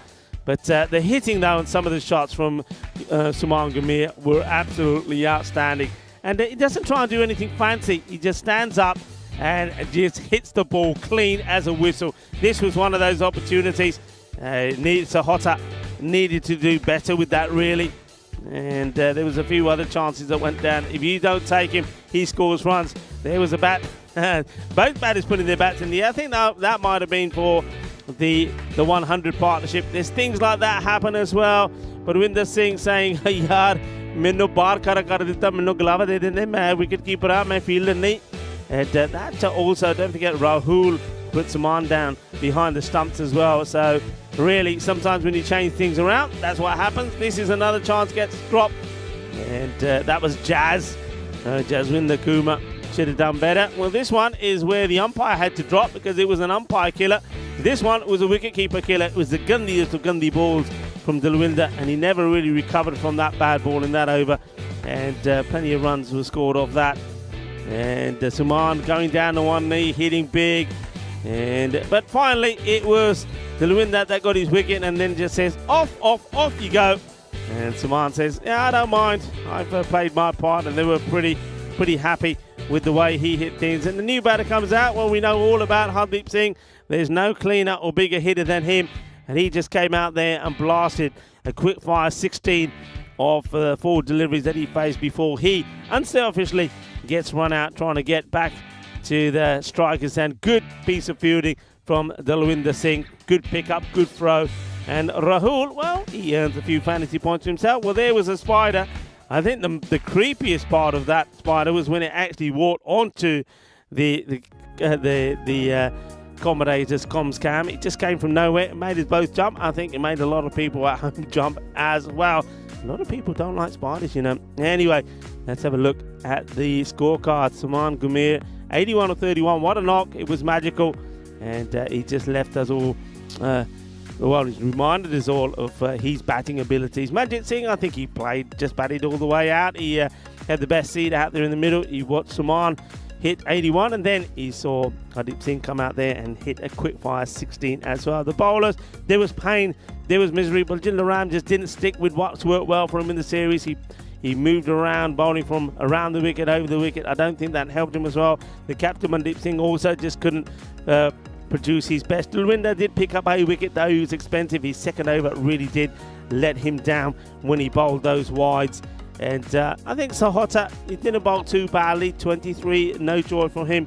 Lalit Kumar only got 1, and Govinder Singh surprisingly only got the 1 over as well. So Gurkha 11 are in a strong position. They're looking to bounce back after losing their semi-final and be victorious in this bronze final. The only thing that can stop them is the fighters.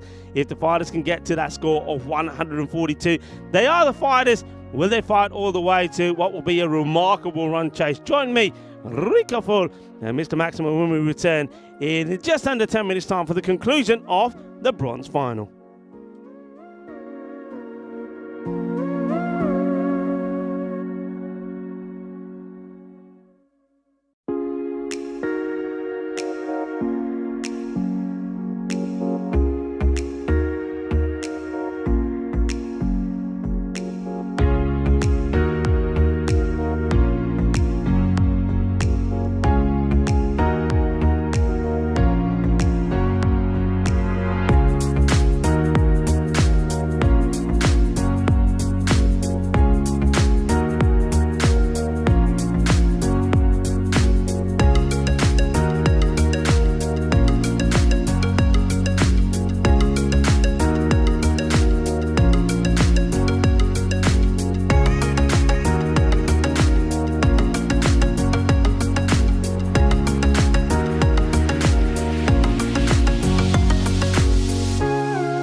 The European Cricket Series is proudly brought to you by HCL Software, Fan Code, and Grizzly Bear Sports.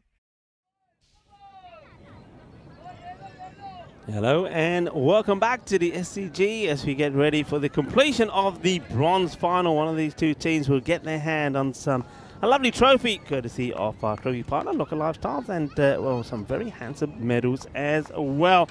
But who will it be? Well, I suppose Gurkha 11 have put themselves as favourites as they piled on the runs, didn't they, against the Fighters, 141. So 142 will be required.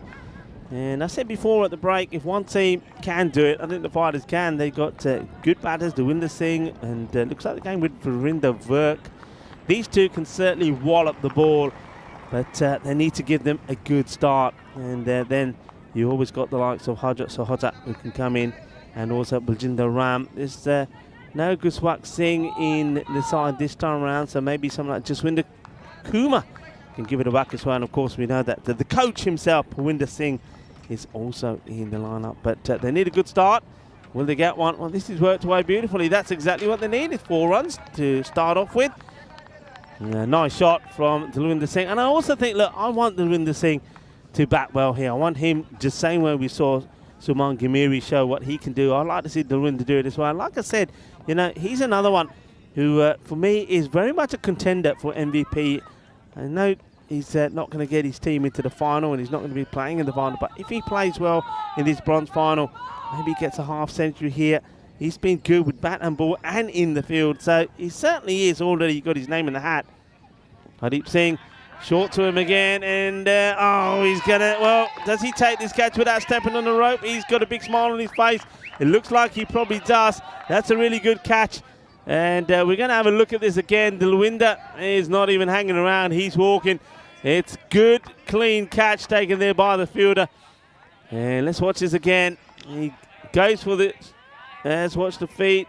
He's up, he lands perfectly inside, does he? Does he take a step back? And, well, that's the shot there. I don't see any movement on the rope. So I think based on that, you're going to say that that is out. It's a really good catch, well held. And, well, I think that is Amadit Guman that takes the catch. That'll be confirmed once they've actually upheld the decision. I think they have, so he is gone. Goes for it, has to go for it, but the catch is taken. And well done by Guman. What a good catch that is. And Hardeep Singh gets the wicket. And Dalwinder, he knew he was going to fight. He had to fight. Goes for it, gets the boundary of the first ball. Going for a 6 of the second is not going to happen because Amandeep takes a very good catch. And fine time to welcome back into our cube. It's certainly hotting up at the moment, and Mr. Maximo is starting to strip off a little. Yeah. Steady on there, steady on. Nice to be back in the spider box. What a good catch that was. And then what a good bit of keeping from Waleed as well to stop this going for extras, because that was wild, wasn't it? But yeah, brilliant catch by Guman. This was probably a wide to a right-hander as well. Waleed was flying and then took time out to smell the flowers. Great crowd in here as well at the Santarém Cricket Ground. With that man in the background, Paolo Bucciamazza, he's had a lot to do with this ground, and obviously it was his father that originally kind of envisioned the cricket ground, but Paolo and all the Awaris guys have put a lot of work into getting the ground looking as good as it does at the moment. This is beautifully played, and it's going to be 6. Oh, what a crazy shot that is. This is what Verinder Virk does, and I know this is how he was out in that semi-final, and I said, look, I don't mind that because this is what he does. That's his game. When it works, and he gets it just right. But, I mean, that was the area where they had the fielder to get him out in that all-important semi-final. Yeah. And you see, it's all about doing the work outside the field of play, and he was caught by Rizwan in that area. And, but this time, gets away with it. He's very good hitting outside the off. Hardeep, I think he may go for a Yorker here, perhaps. Goes a bit fuller. This is smashed at and gets it over the man in the 30-yard circle. Flies over him. It's 4 more runs. Well, Verinder Virk is not holding back. He says, I'm going to have a go. He hits the bottom of the bat and gets over the fielder. 4 more runs. Yeah, so run's been flowing a little bit. Virk is one guy that you felt if he'd stuck around a bit longer, then maybe they could have chased that down against Marlowe. But that's history. You know, he plays a certain way, he'll give you a chance. If you hold on to that chance and maybe can get rid of him early. So yeah, 10 off 2. It's a very confident start. It's going to be tough to stay at this rate, but they do get the 14 minimum they need off that first over to pretty much get with the rate. Here he goes for another one, and he's going to get more than that because this would go all the way as well. Balle. Well, Verinderberg says, okay, Delwinder may have gone, but I'm still here, and I'm in the mood for clubbing. How about this, though? Its first over goes magical. This over's gone 4 wicket, 2 wides, 6, 4, 6. It's very ECN, isn't it? And you've got an early wicket, but you're going for 4.5 a ball at this stage. And so, Hardeep, well, the best of times, it was the worst of times. Still, if he could get Virk here, they'd probably consider this a win, this over. Yeah. Okay, Virk. Oh, well, this one is right at him, and he just ducks out of the way of it. And that's Hardeep Singh saying, "Acha marda, mainu marda, aavi maar. Dekhiye, ye lag sakdi ki nahi." And I think that's clever from Verinderberg as well. It's not his shot. He's got the runs off this over. He just thinks, nah, I'm not giving my wicket away. Yeah, interesting over, Hardeep Singh. But I will still say this. If you're going to offer to the captain, right, this over is going to go for 22, but you'll get the wicket of Delwinder, I think you take it. Probably. 85 matches since the golden ball.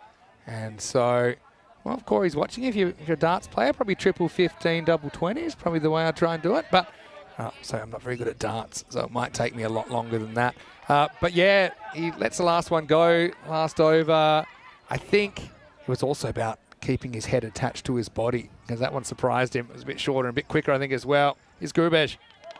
And, swing and a miss. I think we have to see the best now of Hajat Sahota as well. I think he knows he was a little bit flat in that semi-final. Took him on what? Well, he never really got going. He went for 5, chewed up a few deliveries, and after not playing shots at balls that we'd expect him to play shots to, he went for a straight one and lost his timber.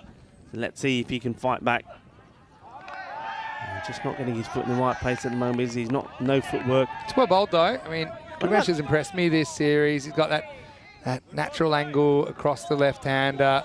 And I think, yeah, he's just a bit quicker than you expect. Yeah. I think that he's performed really well. But, yeah, Gorka, again, they're disappointed that they haven't been able to make the final, but still can get some silverware with a win in this game. This one probably is a wide and called. Yeah, I'm liking the headgear of Waleed Imran as well. So I don't know if we can have a close-up of the wicket-keeper. But he's certainly wearing some fancy headgear, head garment. We can look at that in a second.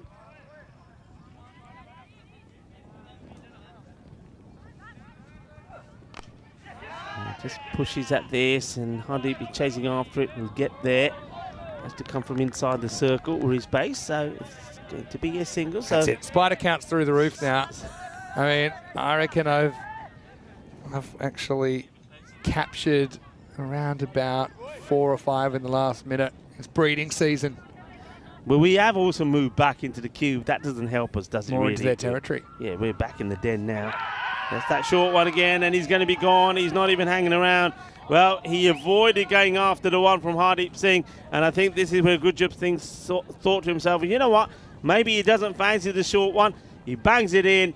Virk, well, he has a go at it, gets a bit of an edge. The catch is taken by the man who's wearing the military-style headgear, and they get the wicket of Virk. He was good while he was out there. It was a short stay. He played some nice shots. 2 6s, a 1 4 3 16, but he departs. Ball number 5. I just think he got a working over there, and I think Gurubesh, as soon as he charged, and he charged early enough for the bowler to see it, Gurubesh just says, okay, well then drive this. Yeah. And he couldn't, and so it made the pitch shorter. It wasn't a great strategy. It didn't really pay off, but it is the second wicket. It's 24 for 2. You see, he's just kind of nowhere, doesn't even commit to it. Probably hopes he misses it in the end, but he doesn't. He gets a little nick. And yeah, while he does the rest, yeah, looking pretty cool in the headgear. But this looks like Rahul coming to the crease. And Rahul was a key figure in that chase, unsuccessful chase, ultimately against Marlow in the semi. And here he comes at the number 4 position. Yeah, he was the one who kept him in it before he was caught and bowled by that fantastic second over from Shazad. Well, this one is... It's great fielding. Well stopped. That's really good fielding. He probably saying, why couldn't I have caught that? But... yeah, it's just Farouk Ahmed. He's come away from Stockholm. I don't think the fields are as unforgiving up there, but he does well to block it. So yeah, he plays his cricket, or has in the past played for the Stockholm Tigers. He's living here at the moment. I think it's through his partner that he's here. So yeah, really nice to see Farouk.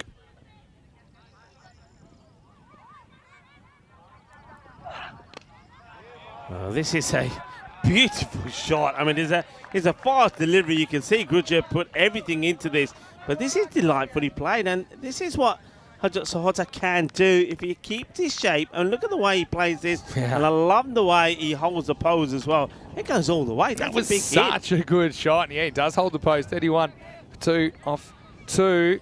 Let's talk about what's coming up. This isn't tomorrow, but it's coming up on Monday. We'll be in Cyprus. We just saw some live pictures from Cyprus. Field's looking good over there. So we'll have Nicosia Tigers against Limassol Qalandars in the first match. We'll get to see Everest as well. They're a team we haven't seen before. And then the Battle of the Kings, Cyprus Super Kings and Napa Royal Kings in match 4. I know you'll be there with Nishay Bhatt as well. So yeah, looking forward to 5 matches a day from Cyprus. And I'm going to check the weather. But knowing Cyprus, I think it's going to be pretty hot. Yeah, I reckon the heat is going to be on. I think a few, some of the, that one's right at him, isn't it? That's good delivery. And I don't think that's one for the over either, because it's under the shoulder. So Hardeep Singh, he's starting to make it look lively out there. It's hot and spicy in the middle, and it's hot temperature-wise as well. This one is, this one probably is the one for the over now. How high was it? Nothing signalled into it. So by signal. Let's have a look at it on the replay. This for me is above the shoulder. And yep. Good call. Yeah, it's a bit too spicy for the keeper as well. Yeah, I mean, Hardeep says obviously decided he's not pitching up. So the thing is now with 4 deliveries to go in the over, you can't bowl another over the shoulder short one. So the batters should probably be thinking, okay, can't bowl it short. At least we can eliminate expecting that one. Hajat Sahota played a beautiful stroke last time. Well, now they're asking the question. He's going to be gone. Plum in front. Chakte Fatte celebration from Hardeep Singh. He takes another. And he's just on song, isn't he? In this, the bronze final. All right, he went for a few in the first one. He actually went magical in his first over. But he gets another wicket, and it's the left-hander, Hajat Sahota. He will go. LBW in front. And I don't think there's too much doubt about this. It pitches on, moves back in, is hitting middle and leg, and there we go. There's the celebration as he turns around, looks at where the cameras are, and says, Jagade Fatte.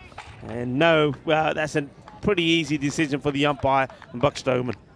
Yeah, that's a pretty good decision, I think. Pitches, it comes back down the line, stump to stump. I don't think it's going over. So I don't think we can have too many complaints about that. 32 for 3. Hardeep. What a series he's having, and yeah, I agree. He must be in that MVP conversation. Yeah, he needs to be. I mean, thing with me is I think, I'm not going to say it's the reason why, but one of the reasons that Gurkha have found himself, I think, just missing out is sometimes he just hasn't been, this one's probably going down the leg and a shake of the head, but a very good first ball to the new batter, Parwinder Singh, the coach. Let's have a look at this one. Yeah, this one's definitely missing. You see all 3 stumps, but then Rahul's turned around and he's watching, and he would have been run out. It went just over the bails. It didn't miss by a lot. It's almost a comical one. Yeah, looking forward to Cyprus. I know I won't be there till the very end, but it's not super hot. Kind of between 20 and 24 maximums. So yeah, shouldn't be too bad out there.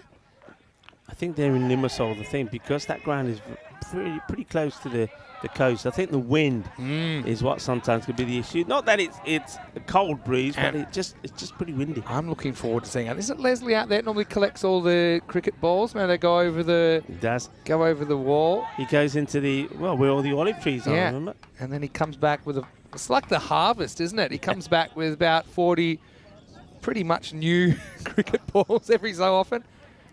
Say hello to him for me. I'll be there, like I said, for the quarterfinals, then finals day towards the end. This one goes tamely back to the keeper, so no run there. So almost goes back on the stumps, you know. How close was this? Chops it. Not that far. Yeah, maybe it missed by a couple of stumps, but yeah, it's one of those ones that could have gone anywhere.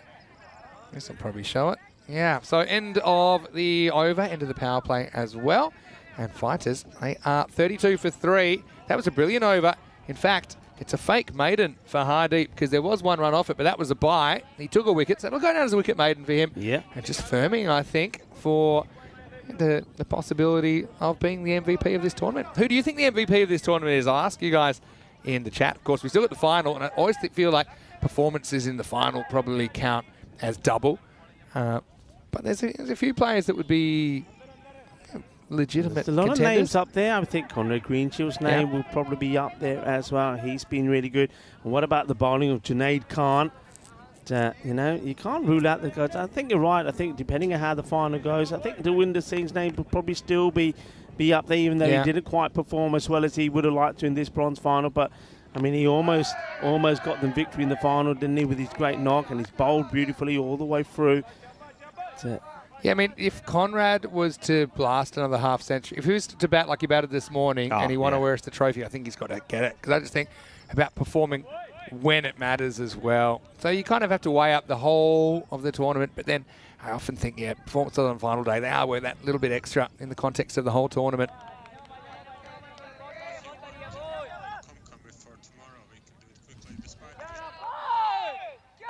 So Stuart saying that Cyprus in 2021 was his first experience of ECN, and it was strangely addictive.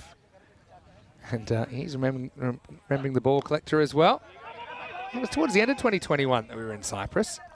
And we had a bit of night cricket from there. We had a bit of day cricket, of course, with a 2-week ECS. You've noticed I've made sure I do get there because the Ocean Basket restaurant near the hotel, I'm definitely going to be hitting that up. Saturday night will be my first night there because I arrive pretty much middle of the night before quarterfinals on Saturday morning. So it's my birthday on the Sunday as well. You're invited, by the way. Thank you. Ocean Basket, we'll book it. This one angles across, stays inside the wide line. Yes, Stuart, it's great that you've stayed with us. I mean, lots of people have discovered ECN in different ways and different tournaments. And so often the tournament that you first discover ECN, this is what people say to me, it kind of stays with you. So it's, when you go back to that location, it's always a bit special. It reminds you of what got you interested in the first place. Doing a bit of swing and missing. The problem here is for Pawinder is that he's stepping away from the ball. So he's already taken the guard, which is outside the leg stick, and then he's stepping away. And you just get the feeling here that if Gurubhar Singh could just get a full one on off peg, we're going to see the end of Pawinder. Well, he goes short instead. And if you bowl short, forget it, because he's a strong unit. Well, that one, there we go. That goes into a VIP section, and bit of ball retrieving being done there. Don't know if he said stay out of my yard. It's a nice bit of fielding. Yeah. You pay for the VIP box. You got a lot of space around you, not much company, but suddenly you had a cricket ball for company. Nice touch around the ground. Plenty of people watching, and that's the one you know he's not going to get to. So he goes back to the balls that kept Pawinder out of sight. So he does hit a big six, but that's the only runs he scored of that one big six, because he's 7 balls faced, 6 runs on the board. It's also the end of the over, and it's 39 for 3, and the required rate, just to keep you updated, is approaching 17, and you can see they got off to a flyer, didn't they? But now it's a downward trend. Yeah, it's going to be a tough one, I think. But that's the way to break your run of 5 dot balls. But yeah, fighters, long way behind. 17 and over required. Feels like a formality. And here's the man of the moment, Suman Gamire, who's going to bowl over number 5. Yeah, well, that's why he's not behind the stumps. He's done a lot of keeping, but he wants to have a bowl. And why not, indeed.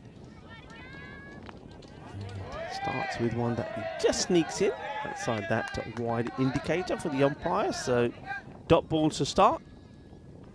Yep, sneaks it in. He's such a clever cricketer. I actually miss his keeping because I love watching him keep, actually, but he just thinks this is the best way for him to help the team. This is pushed wide. And I've got to say, Waleed Imran has been pretty impressive behind the stumps, freeing up Gamire to play that other role.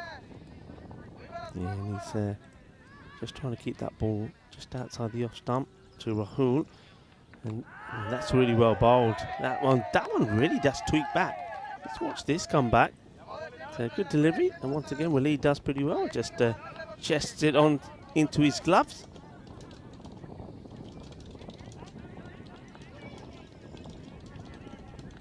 This one's a bit shorter, but as you see that one there, I think that's where you rock back and you try and play the ball down to the sort of behind square area, but he just focused on hitting just in one area at the moment. It's got to be able to play the little pull and hook shot as well. This time he just gets a little paddle onto it. This will be interesting, I think. Let's see how the bowler, Yamiri, deals with the left-hander. And I think Singh will be looking to, well, go with his favourite shot, which is over cow corner. Let's see how this turns out. Nice to see Fatima there in the background. And Fatima, who's been looking after us so well. Fatima Buttamata, and also a big shout out to Sandy as well. And, well, the Buttamatas, you should be proud and feeling very proud of this lovely ground that you put together. And, well, that's the wicket. He does go for the big shot, the Parinda. He only gets one out of the hat. He's going to be the first to probably go and congratulate Zaman. Well, there he goes. That's a nice touch. He goes and he says, hey, well done, well bowled. So another one bites the dust. And the fighters, well, they're just fizzling away here. Yeah, always felt this could happen, especially when you consider that over half the runs in this innings actually came in the first over, the first 5 balls. There were 22 or 5 balls, but yeah, just an unsustainable rate. And Suman, the left-hander, likes the matchup. He goes at the stumps, goes straight at him, Parminder. Sometimes he hits, sometimes he doesn't. That time he gets nothing but fresh air, and it's 41 for 4. Yeah, so shame that he's more than competent with the ball in his hand as well.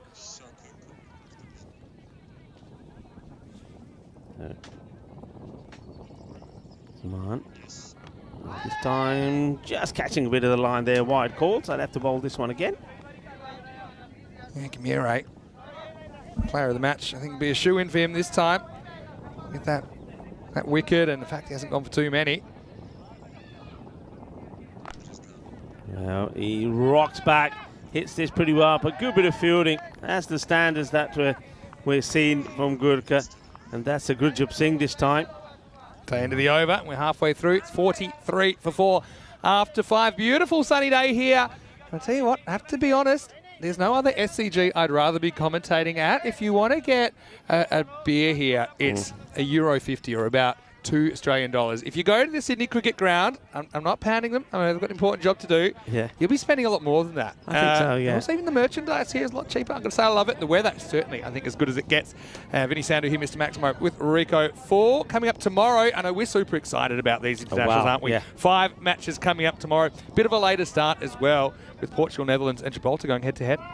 Yeah, huge day for Portugal, 4 matches. So they've got 2, get a bit of a break, then 2 more. So we can maybe come back to that. This one will probably be called a wide. I don't think there's any contact on this. I think they want to look at the height of this first as well and just check what takes precedence. It might be given a no ball. I think the height is dipping. So, but remember, you have to give it when he's standing in his upright position. So super close. It wouldn't surprise me if it gets called as a no ball. Because his game back, well, it stays as a wide, so wide is signal. Yeah, it's just below, but it was pretty close when it passed the line, so it'll be wides, not no ball plus bides. Keeper will be happy with that. Zappa. So gets played out. It'll be just a single. Yeah, so, you mentioned Portugal playing 4 times. Slightly later start, so it starts 8:45 a.m. GMT, which is quarter to 11 in the morning in Central Europe, and it's 2:15 p.m. in India. So it'll be 5 matches. They'll just burn straight through. That is the start time for Saturday and Sunday. Stay with us. So yeah, it's around about an hour 15 later than we have typically been started. So I advise everyone to have a sleep in, even if you're watching from, say, Australia, and you're going to have to sleep into the early afternoon or evening. Do it, because I said so. Yeah, why not? It is the weekend. It is Saturday. You can have a lie-in on a Saturday. And, I certainly will have a lie-in. And might just have a few extra minutes over breakfast as well. That'd be nice. Nice to see Keith in the chat. He's saying, yeah, he's finding it addictive as well. Keith, you're watching from the US, is that right? Tell us again which city you're watching from. And Nick is talking about a few ways you can relax and unwind. Anyway, this is going to be 4. It's a bit of a thick outside edge, but it'll be effective. Rahul hasn't had too much success in this innings. He was 3 off 10. Scoreline looking a bit prettier for him after that one goes to the boundary. Yeah, probably wasn't quite where he was looking, but he gets him his boundary. And he's still looking to see if he can get some sort of partnership here together with Mandeep Singh. There's a lot of things probably going through the captain's mind as he's out there, but I suppose he's got to take, and it's going to be difficult at the moment, but he's got to try and take the positives from this series. And it's a quarter wide. He sort of almost skips out of the way of it. That's great keeping. And then Waleed, he can't get back to the stumps in time. It was actually pretty good batting as well to get that foot back down. But that's a brilliant take. This is Maduka Tapper, who's bowling now. A few people saying looking forward to seeing the Cypress ground again. Yeah, we'll talk to you a little bit about that Cypress ground. The Ipsonus ground. Waleed misses out on this one. It's going to go all the way for 4 byes, I think. Yeah, so it was a good take last time. This is probably the second hardest take. It's between the batter and the stumps.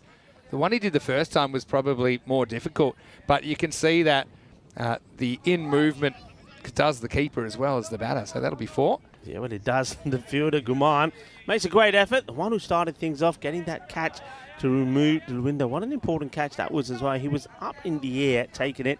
Well, he's up in the air trying to stop that one as well, but he can't. Good effort, though.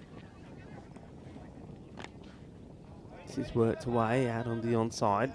Should just be a single. Yeah, so that Ipsonus ground is an interesting one, partly because it's half grassed, half less grassed, and it's literally like half and half, and the pitch is in the middle.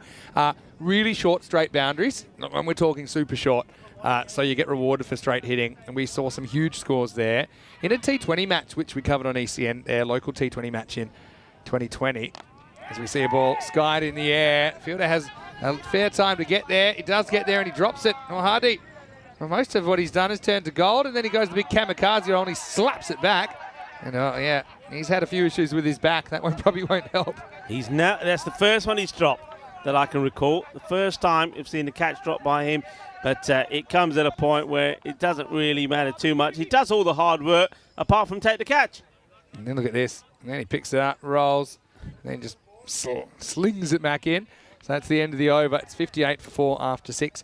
Yeah, so that ground in Cyprus is pretty friendly for batting. Again, a bit like here, it can be difficult to field on.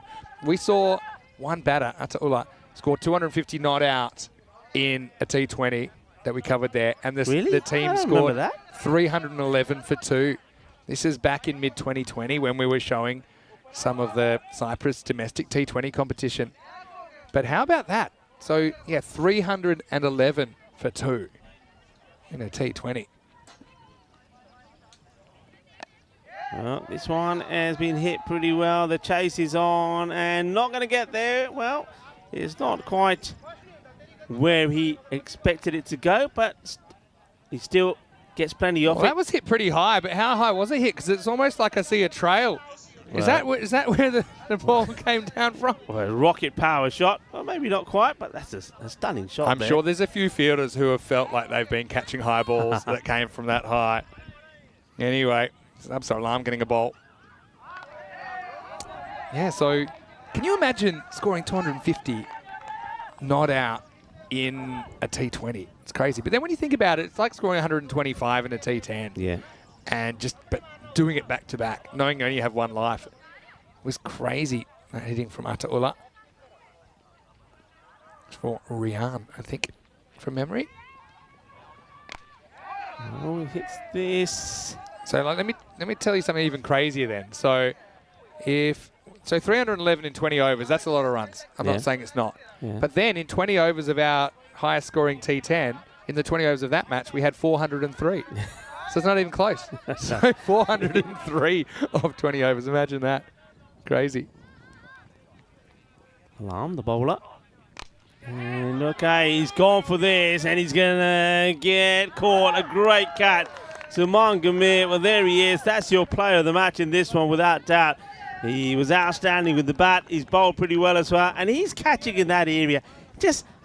He makes it look so easy. You know, sometimes you see players and they're giants, aren't they? They got hands the size of buckets, and you think, there's no way you're going to drop that. And he's not. He's petite, but he still makes catching look so easy. Yeah, really nicely done.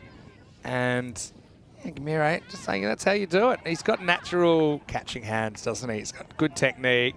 Kind of just make sure the sun's not going to be an issue. And that's a difficult one because he can't quite get behind it, but he catches it to his side and, yeah, gets a good look into their hands anyway. So he made a difficult catch look pretty easy, like you said. 63 for 5 now in the 7th. So Keanu's saying, should we have an Easter egg hunt? Well, Steve, I got my Easter egg off him. Oh, you got yours. I didn't even Where's risk. yours? It's now in my person because I ate it. I put the whole thing in my mouth at once. Well, that's been nicely played. He's going to get... Well, I think this might go all the way. Not quite. 4 but runs. That's a really good shot, though. And this is Belgian to run that comes out. Just have a look at this. It's just a little punch, isn't it? Gets it over the infield and... All right, so I didn't know we were meant to wait. We were supposed to eat these together, so you can talk for a bit and say thank you. Well, I'll say my thank you to... I can Swing say and miss. my thank All you right. to Steve McVeigh because he gave me one as well. I thought we were going to do this together. So, well, there's no point. Your Easter egg hunt, well, we know where yours is. Yeah, mine is already in here. Mine is here. But yeah, big thank you to Thank Steve. you very much. So if we're going to do a hunt, well, this is an easy hunt because we actually got it given to us. So while Rico's eating that, why don't we let you know what is coming up in, well, not too long, actually. We're only about 35 minutes away from the start of the final. Wearash versus Marlow. The two top teams here at this ECS. Marlow winning the toss. I think it's a good toss to win. They're going to bat first. I think Wearash wanted to bat first. Having said that, Marlow batted first and didn't look particularly convincing in the last game against Fighters. Having said that, they did defend the total. So, yeah, when those two teams met a year ago in the final, it was 99 to 85 to Marlow. When they met in match 1 of this series, there was only 6 runs in it. Swing of the bat. As we start the 8th over. Don't worry, Rico, you don't have to say too much, but do you want to just tell us how good the cream egg was? It's so good. Thank you very much to Steve McVeigh. I put a challenge to him. I said, well, if you are coming down, excuse me while I'm talking with the chocolate in my mouth, but bring us an egg, and he did. Thank you very much. Steve's great, and he's enjoying his wine, I think, here as well. Went for a bit of a tour. You see some of the kids in the background after their practice. I think they really enjoyed using the nets here as well. This has worked away on the leg side, and this is going to be 4. So, Jinder certainly got a fair piece of that. That was going down towards where the kids were playing from. And, yeah, just speaking to some of the kids who were here, great to see them on the field. For a lot of them, it's the first time they've played on an actual cricket field. So, I mean, it was good. The ball, I like the ball they were using as well. It wasn't super hard, but it was hardish, which I think just keeps the integrity of the game. It gives you a few skills, you know, compared to, say, playing with a tennis ball or a very soft ball. And, yeah, I just think it's a great initiative and well done to everyone who's involved and everyone that's been pushing cricket here in Portugal.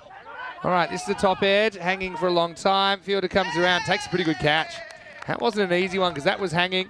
Again, the fielders don't particularly enjoy diving on this, so if you can stay on your feet, and it's probably going to be preferable, but that was nicely taken, wasn't it? I think it's like Farouk Ahmed that takes the catch. So Fighters, they lose a 5th wicket. It's 72 for 5. I'm really pleased for the bowler, Amandeep Guman. I mean, he's given 110% every match that he's played for his side. He's been fielding, he's been taking catches, so he gets an opportunity to bowl, and in the position that he would be fielding in, a catch is taken off his bowling. So well done, well bowled, and he gets the wicket off Baljinder Ram. So well done there to Amandeep Guman.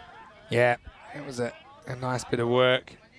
And so that is the 6th wicket to fall, so it'll be 72 for 6, and yeah, 2.5 overs to go. Fighters, they have been fighting, haven't they? They've had to fight their way into the finals. Yeah. They got that 4th spot, particularly because of that win over Marlow. So that was a great moment for them.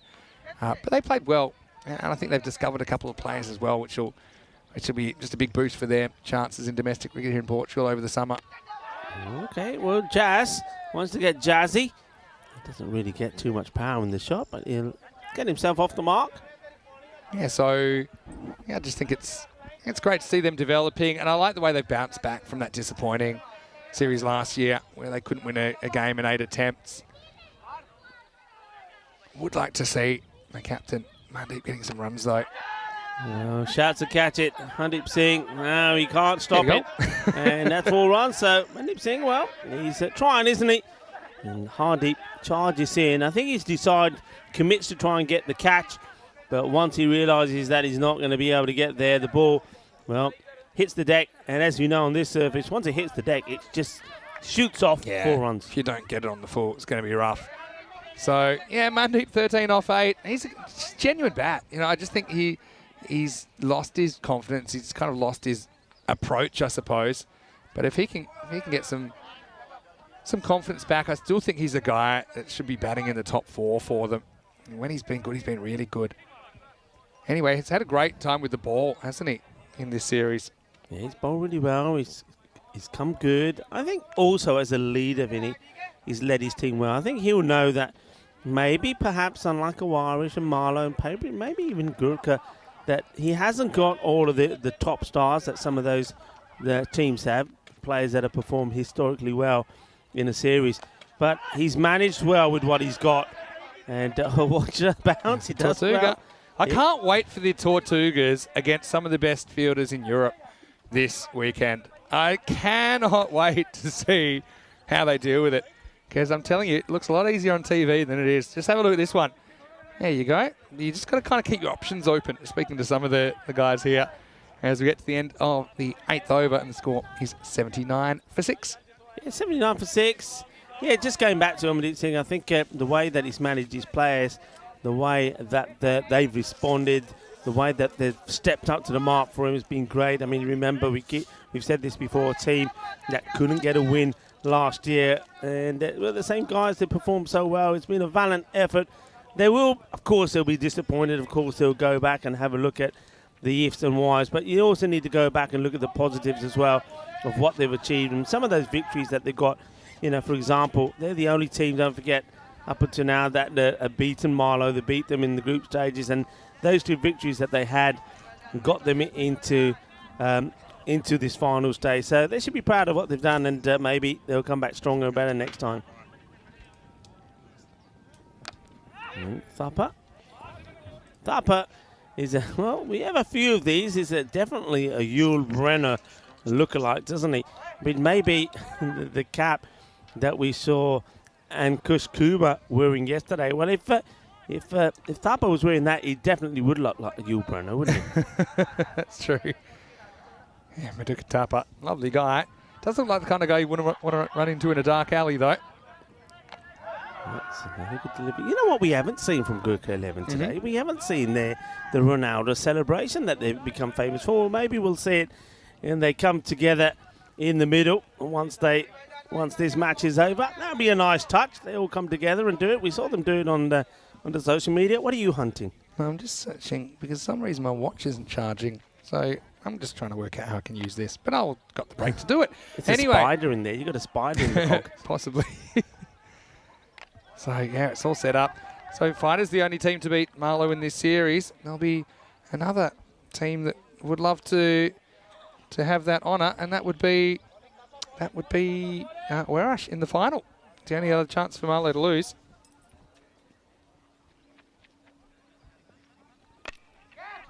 Played away, and fielder, well, he gets fortunate, misses it with his hands, but the feet stop it, and that's why it's important always to be backed up with something.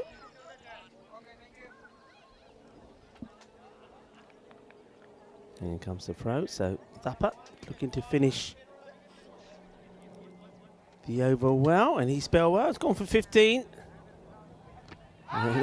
It's going down the leg side. It's optimistic. In fact, the batter losing out here is the battle of the 2 captains as the man finds his shades fall from somewhere. I don't know where those shades were. Probably were at the back of his cap. End of the over. Then we're going to the last over. 84 for 6 Fighters. But just have a look. I mean, I know it's not the same situation or maybe the same pressure as earlier, but even not batting well, they've got to pretty much the score they would have needed to win that semi-final, because they have been chasing a lot more. Yep. They've been forced to be more attacking. And anyway, live and learn, I suppose. Steve's got a really good point. It's a bit of a life tip as well. Why don't you buy your Easter eggs a week later, a few days later? They will go through the floor price-wise. Yeah. Get some hot cross buns on an Easter Tuesday, and you're saving yourself a bunch. Steve is absolutely right. I tell you what, after this delivery, yes, well, it's not Wanted to really clonk it, but he'll just get the single. Saman Gamir, well, he's got so much energy, full of it. But yeah, he used to do that. And it is my tip, do exactly that. Go buy him, not for each eggs.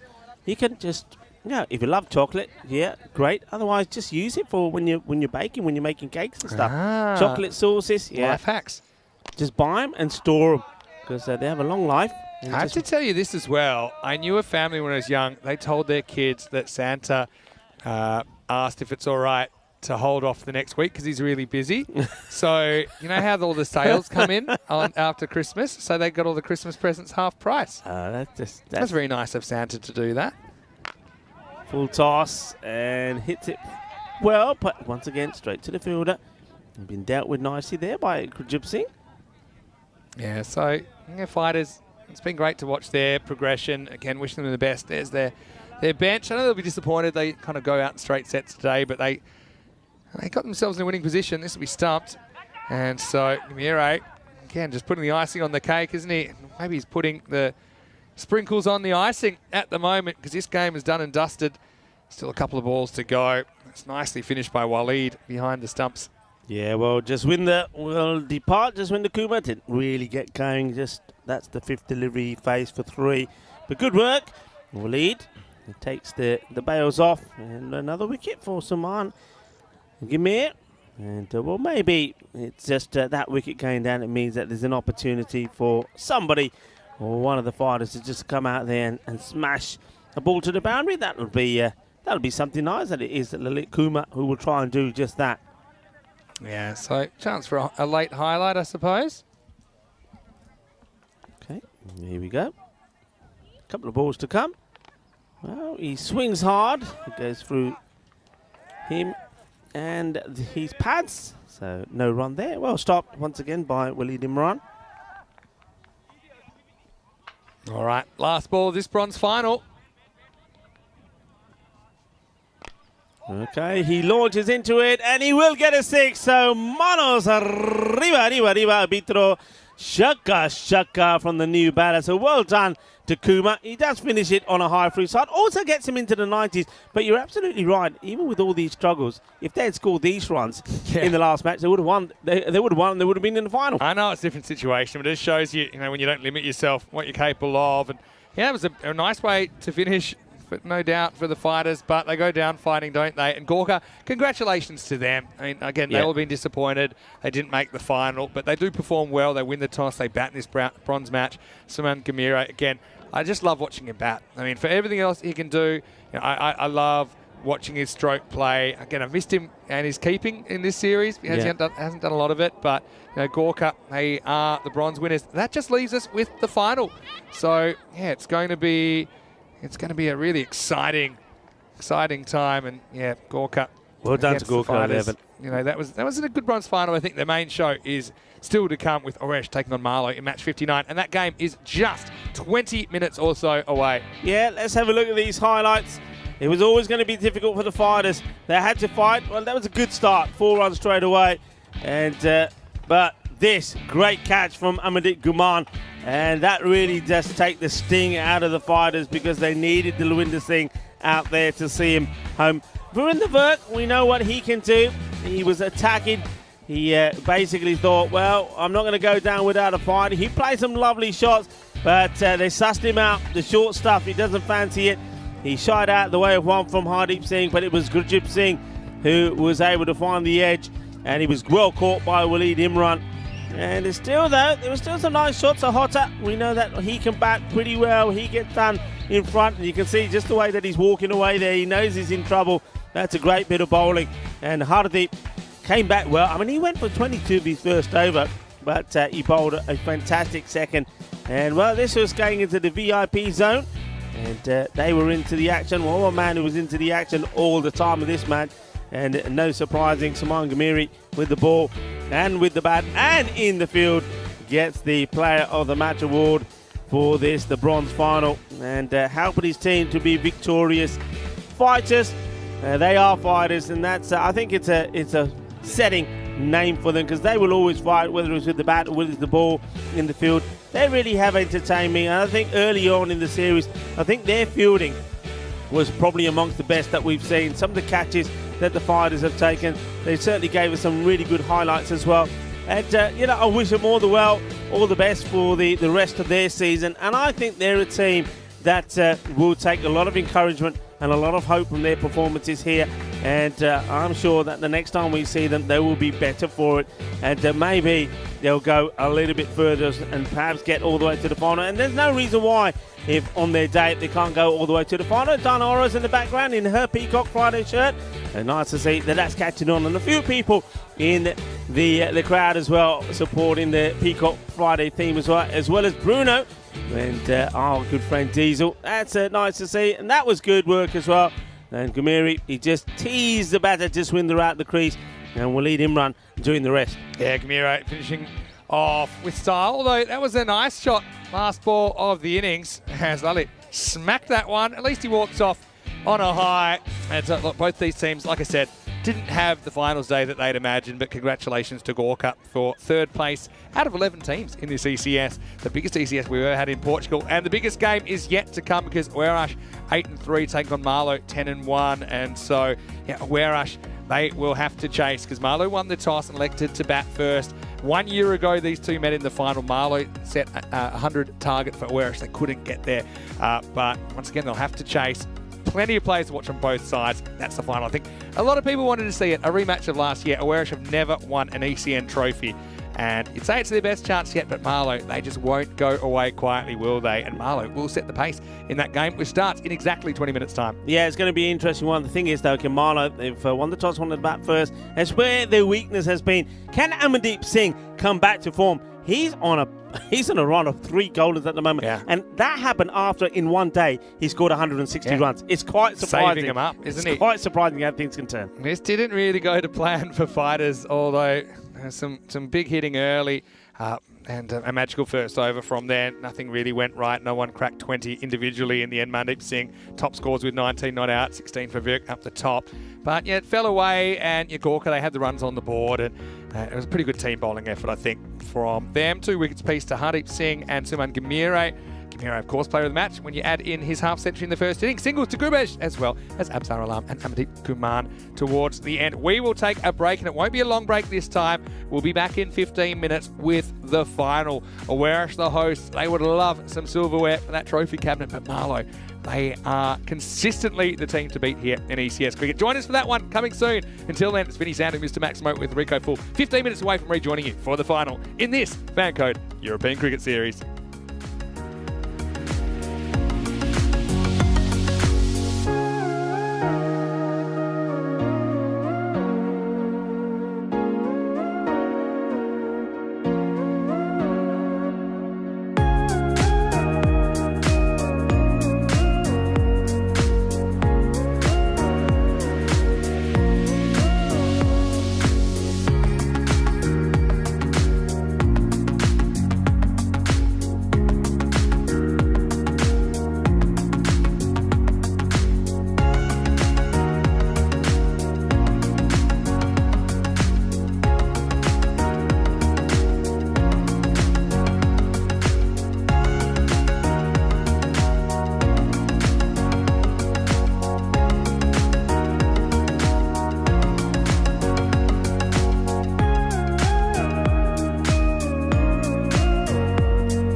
After almost 2 weeks of action and 58 matches, the same two teams return in ECS final here in 2023, Awerash and Marlow. We know only 14 runs separated them 12 months ago. And Marlow, they've never lost a daytime ECS. They don't want to start now. I'm Mr. Maximo. This is the Fan Code European Cricket Series Portugal final, and it starts right now.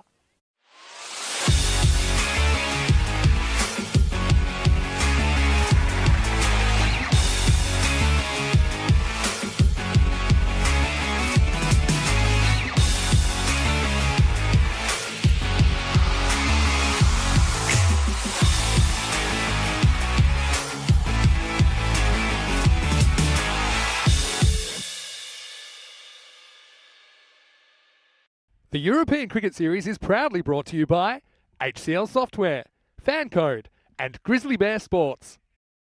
Hello and welcome back to the Santarém Cricket Ground. I'm out here in the middle of the SCG, and Portugal has been a delight. Couldn't have better conditions at the moment for this final, and it is the final that we saw last year, 12 months ago on this ground. Marlow, the defending champions in ECS cricket, taking on Awerash. Well, these two teams, only 14 runs separated them when they met in the ECS 22 final. It was 99 to 85, Marlow getting over the line. So I think they'd like to win the toss and bat first. Let's see what happens at that cost, because the two captains are with Tyrone Peters. Let's see who wins it. Marlow to call. Tail to call. That is a tail. They're going to bat.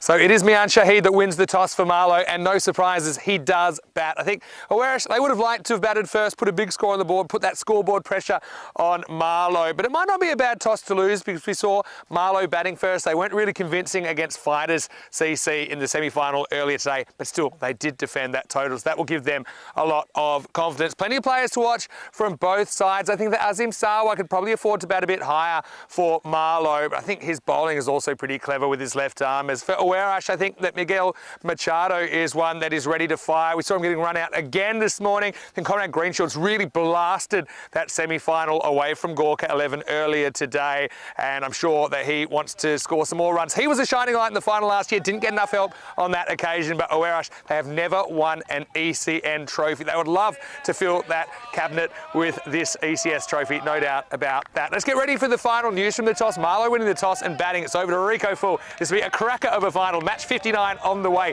The ECS 23 final here in Portugal. Marlow batting first. Thank you to Mr. Maximo. It is time for the final. Well, there's a beautiful clubhouse here at the SCG. A few trophies, a few memorabilia, but there's a space. There's a space for one more trophy, and Awaras are hoping that they can put a European Cricket Series trophy in that spot, and their clubhouse would be complete. Marlow, though, they want to get their hands on another one. This is going to be an absolute cracker. Marlow winning the toss and going to have a bat first. Can Amandeep Singh go back to what he was doing at the beginning of this series? And that was scoring loads of runs. He's on a run of 3 golden ducks at the moment. But the captain, well, he knows that form can come and go. Class is permanent. Can Amandeep Singh come back to form here? Somebody like Amir Ikram and Amir Ziyab become key as well. And then also, can Najam Shazad continue to get better? 101 to 99 in favour of Marlow. That's what the bat versus ball wall is saying. Let's get ready to rumble, as they say. This is it. This is the big one. The battle of bat versus ball. Junaid Khan will be opening the bowling. He was on fire in the semi-final. And both the openers bowled beautifully well. Junaid to go first. Amandeep Singh under pressure. And you can hear that, well, Awaris know all about his form. Come on, give him another one. I think they're talking about another duck. Here we go. Here's the start of the final. The Fan Code European Cricket Series here in Portugal, 2023. Marlow, well, they've got a very, very good run in finals in the European Cricket Series. They've won all the day finals, won one night final as well. There's Maximo. He's on his way back after the coin toss. He looks like a dwarf, doesn't he? He looks like a little man. Because that's a good shot of how high we are here in the middle. He looks tiny. He looks tiny. Oh, yeah. Okay, here we go. First ball is going to be a wide. And it looks like everybody on the field of play is a giant. And Mr. Maximo, well, nothing Maximo about him. It looked like a Minimo.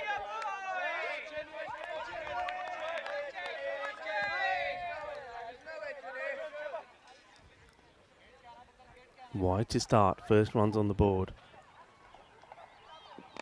And this is clipped away, and he's off and running after 3 golden ducks. He's going to get a couple to his name. There's a sigh of relief, not just from him, Amandeep Singh, but also his bench. He's back. The thing is, though, how many will he get? But that'll make him feel good.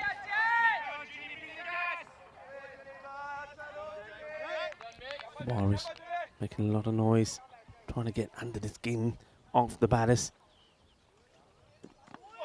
Just gets worked away. It's a little bit leg-sided. She's done that a few times today, Junaid, where he just loses his shape a little and the ball goes down the leg side. Leg by signal.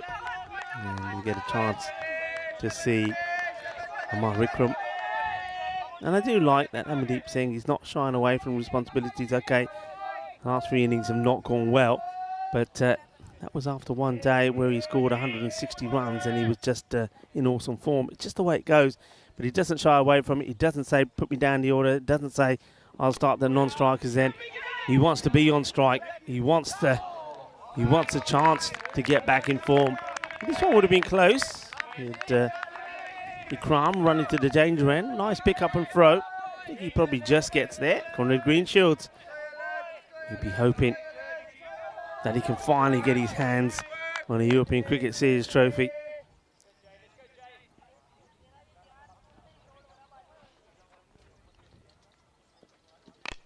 Goes down the ground, it's catchable, and it's going to be 4 runs.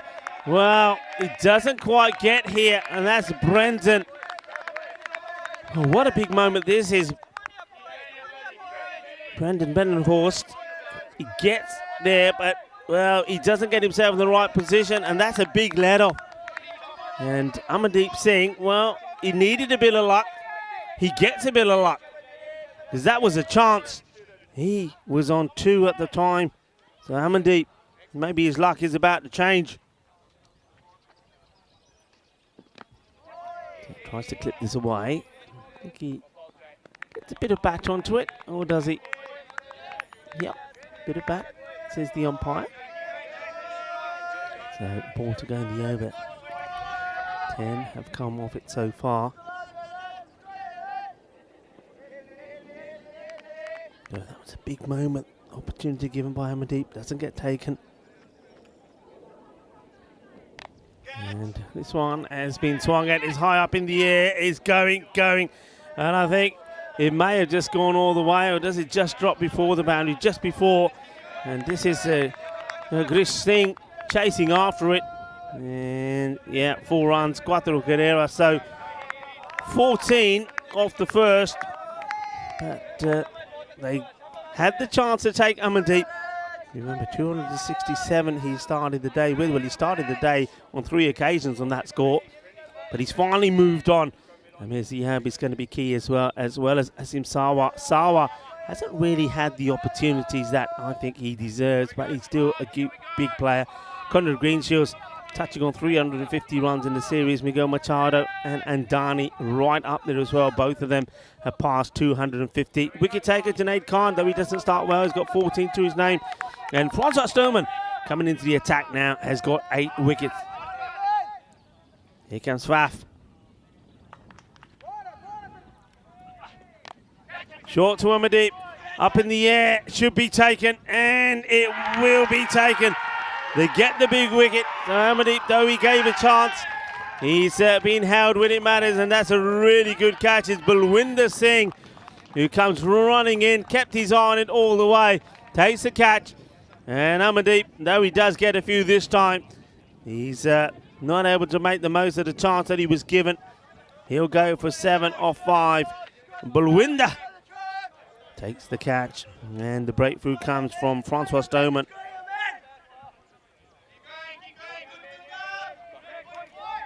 So, Ian Shahid And the captain, he'll go out there, just doesn't get under this at all. And a very good, very well judged catch. And nicely done by Bulwinder.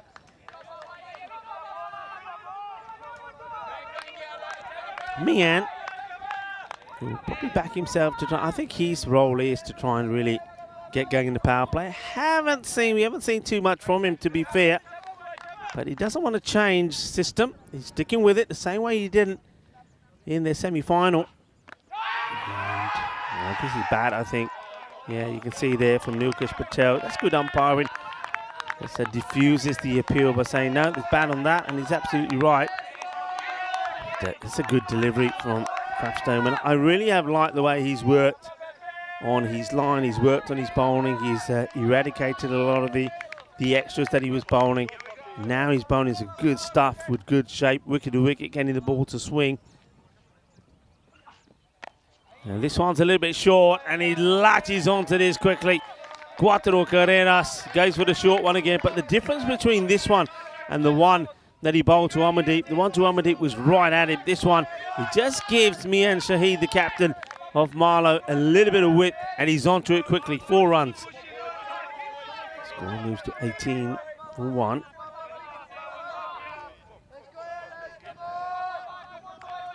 Captain won the toss, wanted a bat. Now he needs to get the runs on the board for his side. It's nicely played as well. Better length. Gets worked away. Yeah, nicely fielded. No issues there at all. Awarish, as you'd expect them to do, making a lot of noise. The other home team got a lot of good support here as well of Awarish. You'd expect that. A lot of people watching from all areas of the ground, wherever they can find some shade really at the moment. Go short, it's a big swing from Ikram. Swing and a miss. And that's one thing with Marlow, they're not going to shy away, they're not going to take the conservative approach. They're going to swing. If they get the runs on the board, so be it. If they get out, so be it. And they'll just say, they'll believe that the next batter can come in and get them going.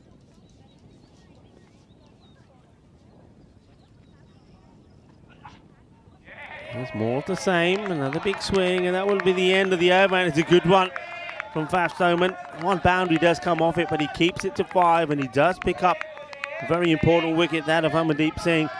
The 2 overs complete. And the score is 19. And a fine time to welcome back into our commentary box here, Mr. Maximo. Yeah, nice to be back. So, yeah, we're a spill one, but they catch one. This is not an easy catching ground. I tell you, all the grounds I've been to, because it is kind of curved, just throws out everything, all the constants that you expect on a cricket field. But yeah, anyway, kind of honours even for me so far. Junaid with an over to bowl. They do like to bowl him early because he does swing the ball. So here is the start of 3rd over. Mian Shahid drives and drives pretty well. It's going to be 4. And here's the thing about Mian Shahid. He's a fairly traditional batter, so he'll play through the V, through the arc. And again, to get something slightly over pitched from Junaid, and yeah, beautifully stroked through the offside. That's a lovely shot, isn't it? He creams that. Timing and placement was good as well. Junaid just over pitching. Mian Shahid is onto it like a flash. Junaid didn't get that bend back into the right-hander on that occasion, did he? Whereas they'd be fairly comfortable, I think, chasing something like the 100, even 100, 110, you'd imagine. This one's worked away to the leg side. This is struck pretty well as well. It's going to be 4 more. Cuatro Carreras más, back-to-back boundaries. And it's the skipper getting things moving for Marlow. This is such a good shot. It's a little bit of Dilwinder Singh about that one. He just whips it away. It's all wrist and arm action. Keeps his head nice and still. That's the key to it. Nice shot. So Junaid under a bit of pressure, but once again he goes full. You see, I think he needs to get a little bit short and outside the off. Oh, he gets lucky, and he's going to get a boundary. This could have easily crashed into the stumps. That's the luck factor, but it's a 3rd boundary on the spin from Mian. But this one, it was a lucky one. Yeah, very lucky. Well, he goes for the woodwork again. That's Junaid. and he thought he was going to get through, but Mian gets an inside edge onto it, and he will go all the way to the boundary. So the first 3 balls of this second over from Junaid have all gone to the boundary. And the score probably moves up into the 30, so it's pretty healthy. Looks like it'll be an sort of even Steven power play, but if Awaris can get another wicket, I think they'll believe that it belongs to them. Yeah, so they get it 1 now. But, yeah, pretty even. Let's not forget what happened, though, a year ago in the final where Marlowe made 99, and you felt it was a toss-up at that stage. Probably wasn't as free scoring as it has been this year. But whereas they fell just short, scoring 85 in the chase, despite the efforts of Conrad Greenshields, who top scored with a 40-odd. When they met earlier in this series, 6 runs between them. This has worked away on the leg side, and this is timed very, very well. Maximo! Ikram goes large. Junaid brought back in the third, but he's been expensive. That was just all hands, wasn't it? Amir Ikram lifts it up over the leg side. That's a really good shot. Junaid takes a pace off this. It's a slower delivery. Takes a pace off and puts it right up there. You wanted to see what Ikram does. Can he hit straight or not? Oh, he can. And he goes big. 6 runs. Last ball of the power play then. Ikram's looking dangerous. This time's a bit of length on it, but it's more or less a top edge. It's hanging, and it's... Oh, he's dropped at the last moment. Well, he had that Balvinder. He had it for all money, and it just slipped out as he was falling. And because he was turning, he could never kind of get his eyes on the ball again. So that's a big let-off, isn't it? Junaid created the opportunity, but Warash couldn't hang on. Well, this is a big moment. Balwinder has been pretty good for them. This one actually, it actually goes behind his head, and he turns his head, and he still almost gets a crack of catching it. It like sits on the back of his neck for a second. Watch Look at this. It pops up, and it knocks his cap off, and then kind of rolls around the top of his scone. And yeah, he just couldn't locate it again. Cap? Yeah, he tried to catch his hat or his sunglasses here. Look, he sees something, he wants to catch it. He doesn't. Oh, I think it's just a shadow. He doesn't know if it's a ball. He doesn't know if it's his cap. He doesn't know if it's his shades. Everything gets ejected. The cap comes off. The shades comes off. But the ball goes down. A big moment. And that was 40 at the end of 3 overs. And that's one thing that we've said, you know, about Awaris. More on that after this from Badenhorst. This one gets swung at the miss. The keeper will have a shy, Willie, and he gets it! Oh, that is sensational! What a piece of work this is from Miguel Machado. Incredible. It's a wicket from nothing. And, well, they dropped the catch. They dropped an absolute clanger. But now they get the man. Oh, this is just unbelievable. You got to say, this is what it comes down to. You got to run hard. Machado gets it. Takes the glove off, he aims, he shoots, he fires, he knocks him over. Amazing, sensational. The match, it was looking in favour of Marlowe. They were looking flat with those 2 catches that went down, but then they've come back with a bit of magic. Yeah, and he had to do everything perfectly, didn't he? Picks it up, goes the long way, and he guns him down. So, well, sometimes a fumble's a good fumble, isn't it? And he's got a powerful throwing arm. He's normally a really good fielder. And, well, that was no exception. Bit of outfield work from the man behind the stumps. And a bit of magic because he got lucky before. That time he gets a bit unlucky. But nothing lucky about the work from Machado. Have a look at that. Keeps his eyes on the ball. One-hand pickup. He's still holding his other glove. And I think that Ikram knew if that hit, he was a goner. Yeah, I mean, he changes the way he runs slightly as well. When the next one gets blasted out of here for 6, it's all happening thick and fast, the action here. You haven't got a moment to look away.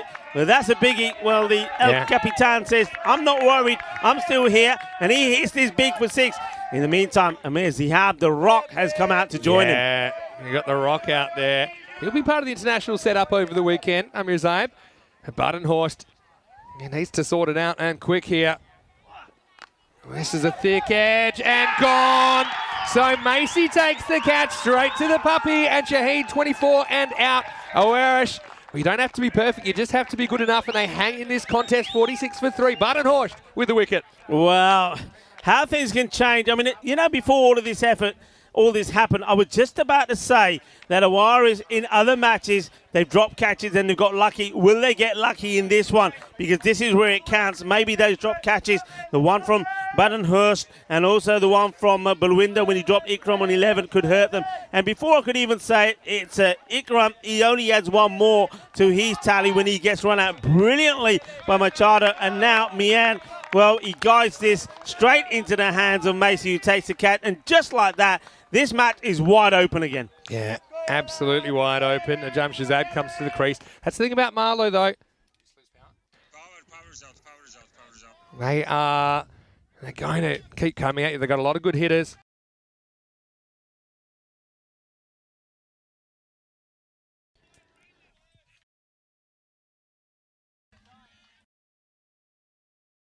We are transmitting till UPS goes down.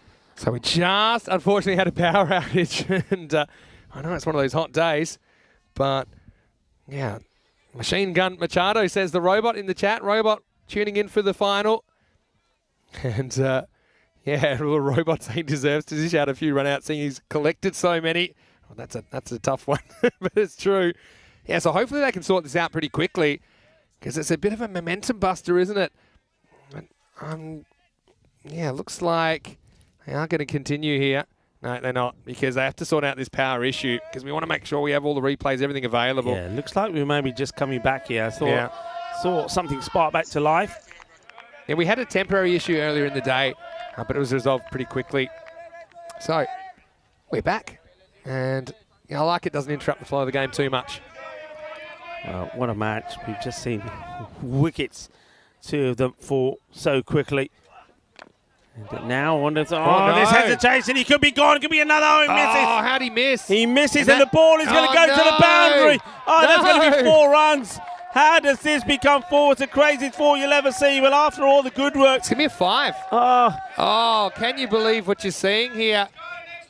And again, he shouldn't have missed in the first place. Picks it up. He was gone, I think, for all money. But he underarms it away from the backup field to go straight under him. So a 5-changer. Wow, this is just craziness. This match, well, what's going to happen next? Wow. Now it's going to be Zybe who will get 1. So Shazad off the mark with a 5. What a disaster. You got to just shake it off. I mean, it sounds easy. Yeah, but Shazad gets the 5. Zybe faces the next ball, gets 1. So we'll catch up in a minute. We'll catch up with those scores in a minute. I think the score now is probably be 51, I believe. We'll get that updated in a moment. Good delivery, Yorker length, well bowled, but well played as well. You gotta, it sounds sociopathic, but you gotta be kind of ice cold, keeping your emotions in check here. Okay, you've given away a few, but Badenhurst comes back, does well to jam that Yorker in. So let me give you a count at the end of the over. I've got it as 53 for 3 after 4. Well, in terms of the rate, I don't think Marlon are going to be too disappointed. They'll be disappointed the way they lost this weekend. I think me and Shahid as well. I mean, he goes for the shot, doesn't he? But he plays it straight to Macy rather than opting to go the downward approach. But it's the way he plays. He's an aggressive player, so he's not going to change the way he goes. Got to say, I'm loving, so just quickly, the chat. Got the Nowhere Kid. He's tuning in from New Zealand. He's the #1 Alex Macy fan. He said, that's our boy Macy. And Santos. Just mentioning that we've got our 100th tournament tomorrow. Hello, Santos. Thank you for your input. Yeah, the Nowhere Kid said I should start filming it on my phone. I might be out of data pretty quickly if I did that. Anyway, here's a guy bowled really well in the semi. Girish Singh coming on to bowl over number 5. This gets hit pretty well and well fielded by Junaid. Yeah. It's more than just an opening bowler, isn't it, Junaid? I mean, he's not your typical opening bowler who will bowl hard and then, you know, you've got to hide him in the field. He's a key cog for them as well in that position there at long off. He takes some great catches there. You see you've got the keeper up to the stumps. That's a nice bit of work from Machado. Looking confident back there. But yeah, you're exactly right what you said. Run rate's good, isn't it? It's not like they're running out of batting anytime soon. So these two done some fairly good things at international level as well. Maybe they both took part in the ECC back in 2021. And came up with some key partnerships there. This is well bowled, though. I think the Geary just keeps it pretty simple, doesn't he? Tries to get it up there, one side of the wicket, fairly full, but not too full. And so you need to do a bit of a holding job. Rush, again, fielding's important. Baden-Horst had a bit of a mare, missing that one on the long off boundary. It went for 4 and then giving away 4 overthrows, but he's still got an important role to play with the ball when we see him again. Well, this is a false shot hanging in the air. Don't think anyone can reach it, though. So there's no infielder on the leg side. Often there isn't. And so that was a bit of a lucky one for Najam Shahzad, who he just hasn't quite been himself. I think it might just be a lack of cricket he's played over the last few months, but he's a guy that if he turns it on, he can really score quickly. Yeah, don't forget he only started playing, the last few games when he's come back into the side. This is going to be another one. Really good take, though, from Miguel Machado. I love what this. A good take. Look at the sideways move. Look at the big lateral movement he gets to make that easier rather than just throwing the hands at it and hoping that it sticks. You see the field there. No infielder in front of square on the leg side, so they've got those outfielders protecting that area. Giri Singh, though, he won't mind a wide out that side. He's just trying to bowl that offside channel. This one's a bit straighter. Goes to one of the 2 fielders in the circle. Another wild throw comes in. And that time Baden-Horst does have it backed up. But I want to just say hello to Jeff Maguire as well, who's joined us, saying Happy Easter. Happy Easter to you. Hello, Jeff. Hello to all those observing Ramadan as well. Is everyone celebrating Easter this weekend? Plenty to celebrate as well. Shahzad, can he get going? Well, he gets a wide one here, but that one's okay. That one sneaks inside, and that's exactly what Giri Singh is trying to do. And that's why I don't mind him trying to execute it, because when he gets it right, it ends up being a very vital dot. He's a lucky one, though. That one definitely touched the line, and Malik lets the bowler have it. So, last ball, the 5th coming up. What a contest we've got here in the final. It looks like a slight slow ball. Pins his ears back leg side. Should be handled. It is by Faf Stoneman eventually, and it takes us to the end of 5 overs. To a ball pace at the moment. Marlow are 60 for 3. Want to welcome everyone into the Spider Cube here. We've just got today and tomorrow together, of course, because you'll be heading to Cyprus on Sunday. I'll be here finishing the ECIs.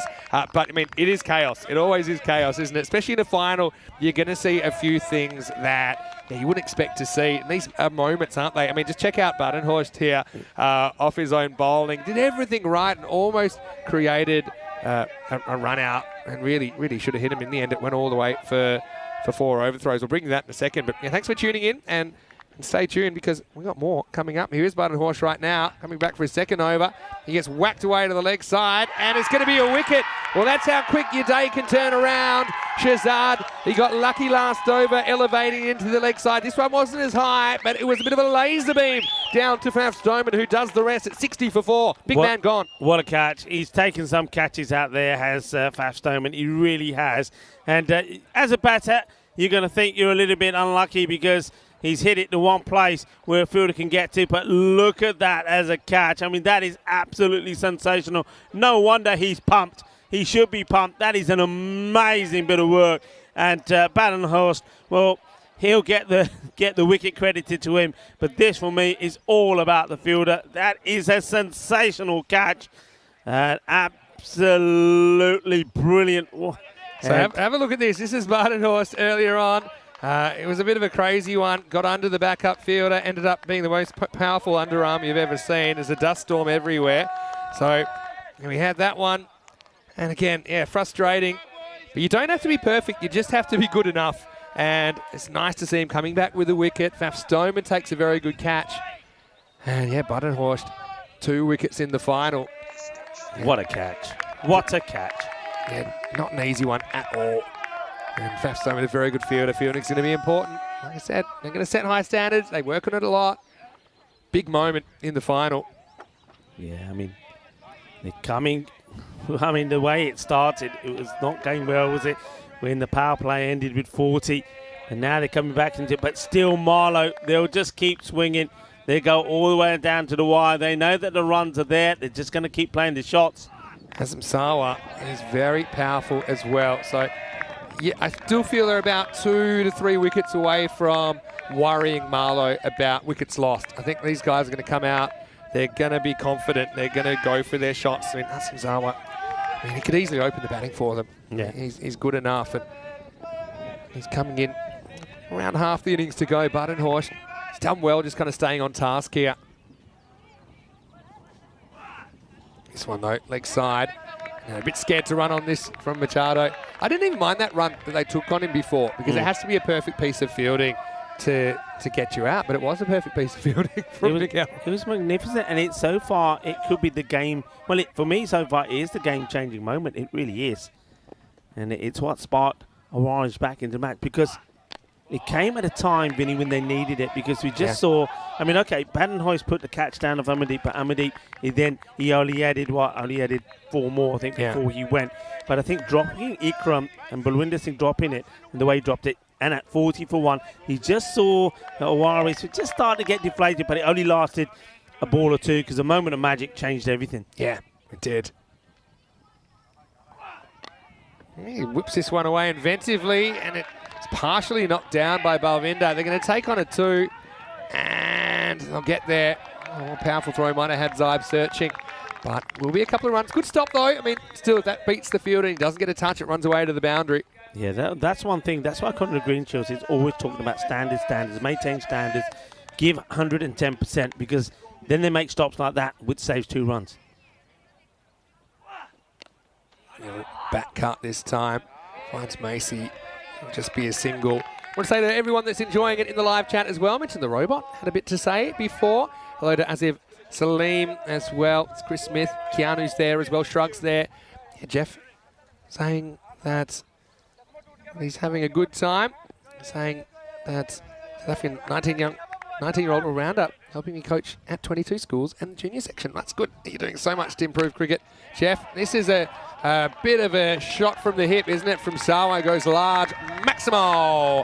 Yeah, Badenhorst has been pretty good at staying on target, but this is just a step hit ball. It's a bit of a risky shot to go across the line, but he's got such a good eye. He gets 6 for his team. End of the over as well. It's 71 for 4. That's his shot, though, isn't it? That is his shot. We're going to see him do a lot of this. He just basically shows his stumps, and he wants the bowlers to go for him, and then he gets that shot in. It's something that Awarish will know as well. They'll have a plan against it, but look, once again, wickets are falling, but in terms of the rate they've got, they won't be too unhappy about this. So 24 for Mian Shahid, top scorer so far. No one's faced 10 balls in the innings. That's the thing. They found a way to get out early. And now Alex Macy's going to bowl. So this is a huge moment in the final as well, because Macy, he's the guy they turn to as their 5th bowler. So you're probably going to get 2 overs from him. Let's see what he delivers. Bowled well earlier today. He's got his hands full with Zaib. This is in the air, and it's dropped technically, but Miguel Stoneman, he does well to kind of knock this down. He throws the left hand at it, saves 3 runs, but yeah, it would have been 4. Would have also been an outstanding catch if it had stuck. Yeah, look, it would have been outstanding. He does extremely well to get a hand to it, but I think you have to turn around and say, there's a chance it gets dropped. That's 4 on the spin that he's dropped now. That's a harsh one to call a drop, though. Macy gets it wrong. Just having to deal with the left-hander. Well, Machado again. He's going to go the long way. Oh, this was so close to lightning striking twice. Oh, how close is this? Just watch this. Maybe we can slow this down, Andrews. Oh, this was so close. I mean, he's not able to take it because of that awkward bounce. The non-striker's away, and the striker, I think he would have been gone. He would have been gone. Look over at the this. top. Too powerful. Oh, wow. He just releases it so quickly. Now, a bit of normality, or is it? Because it could be another run-out chance, and if that hits, that was out as well. So, yes, Stoneman, not a bad effort again. You wouldn't necessarily expect these to be direct hits, but they're dicing with danger at the moment, Marlowe, with her running. Yeah, they certainly are. It's almost like they're saying, well, look, we just keep trying to go arm. If we're not getting a boundary, we want something from every ball. That's the philosophy that Marlowe are applying here. Macy needs to adjust for the lefty now. Does Machado. I can probably afford to go up a step or 2. I think there's been too many balls. I know that a lot of them are slower balls, but yeah, I think he's not getting beaten for pace that often, so maybe he could go up a metre or 2 and try and negate that second bounce. Yeah, I think maybe with somebody like Macy, he could even stand up. Yeah, he's probably good enough to stand up. Might throw Macy, though, that's the only thing. Again, leg side. Let's do another double bouncer. That's called. Yeah, so Macy just Yeah, struggling with that adjustment left-hand, right-hand combination. This is such a good game. Right now, 117 pace or so. What do we think in the chat? What I like about Machado and his throwing is he gets his feet in a great position to pick up the ball and throw it quickly. So now Macy will grab this one and allow a single. Yeah, so that's why he's created those opportunities. And that one literally went over middle stump. I think it would have been crazy to see two of those in the one innings. It was so close, Finn. It was so close. Okay, Sawa hands the strike back to Amir Zahib. Two big men out there, and I mean big men. They're big units. Now loses it down leg side. Stuff has to be made. It is. So he gets a bit lucky there, Macy. It only goes for a single. That could have easily been flicked away to the boundary. I think Shrug wants to know the extras count. I mean, we've had 9, 8 wides and leg by. So look, it's not disastrous. I suppose it helps that none of them have gone for 5 wides, I suppose. But it's just been a little bit off from time to time. Sawa deep in the crease. Edged. Oh, maybe not. Well, I heard a noise there. But it was just, I think, the click of the bat as it went past. Definitely heard a little something, but I think it's the ball on the bat, probably just catching the bit of the pitch. So I'm going to take back my edge and say it wasn't edged, and it's the end of the over, and it is 78 for 4 after 7. Let's have a look at what's coming up tomorrow with international action. For the first time, T10 internationals from Portugal. Portugal taking on the Netherlands and Gibraltar. Portugal have a big program. They're the team that has to play 4 times on day 1. The other two teams will play 3 times. Join a slightly later start time, 8:45 GMT, which is 10:45 in Central Europe. 2:15 PM in India for that 9-match international T10 series, of which 5 of them are tomorrow. My last day with you for a little while, until a couple of weeks when we finish Cyprus together. All right, here we go. And they're going to go back to Girish Singh. Kind of cramps him for room. So, yeah, you've got Girish to bowl 1. You've got Faf Stoneman to bowl 1. You've got Macy to bowl 1. Macy in the end was a little bit off, but his over only went for 7. So they couldn't get a boundary. They had, what is that? They had 4 singles, and then there were 3 runs in wides. So that's not a bad over at all. It's a good over, actually, in that contact. These two batters looking to get going. And one thing that I've noticed that from both these batters, they've been a bit unlucky. They've played some nice shots, but have found the fielders. This is wide and called. I was just thinking why Machado maybe wasn't keeping up to Macy, and maybe it is that he's not super confident about Alex getting the control right. So if you're worried that there's going to be a lot of balls speared down the leg side, for example, to the left-hander, then you, as a keeper, you're putting yourself under pressure, even though you fancy yourself to make those blocks. But the last thing you want, it's a momentum-busting 5 wide. That really hurts. Girish, though, is a bit more confident that he's got the control to stand up to. This time he goes, and he's going long, and it's out of here. Maximo! Stand and deliver job from Asim. He just takes this off length. Wasn't the worst ball ever from Girish, but it's a powerful strike down the ground. Marlowe hit back. Yeah, it's a slow ball, but it's just a tad short. And one shot that Azim Sawa can play really well is this one. If it's in that zone, in the swing zone, it's gone. Got to get a bit fuller to him. Don't give him anything he can get under.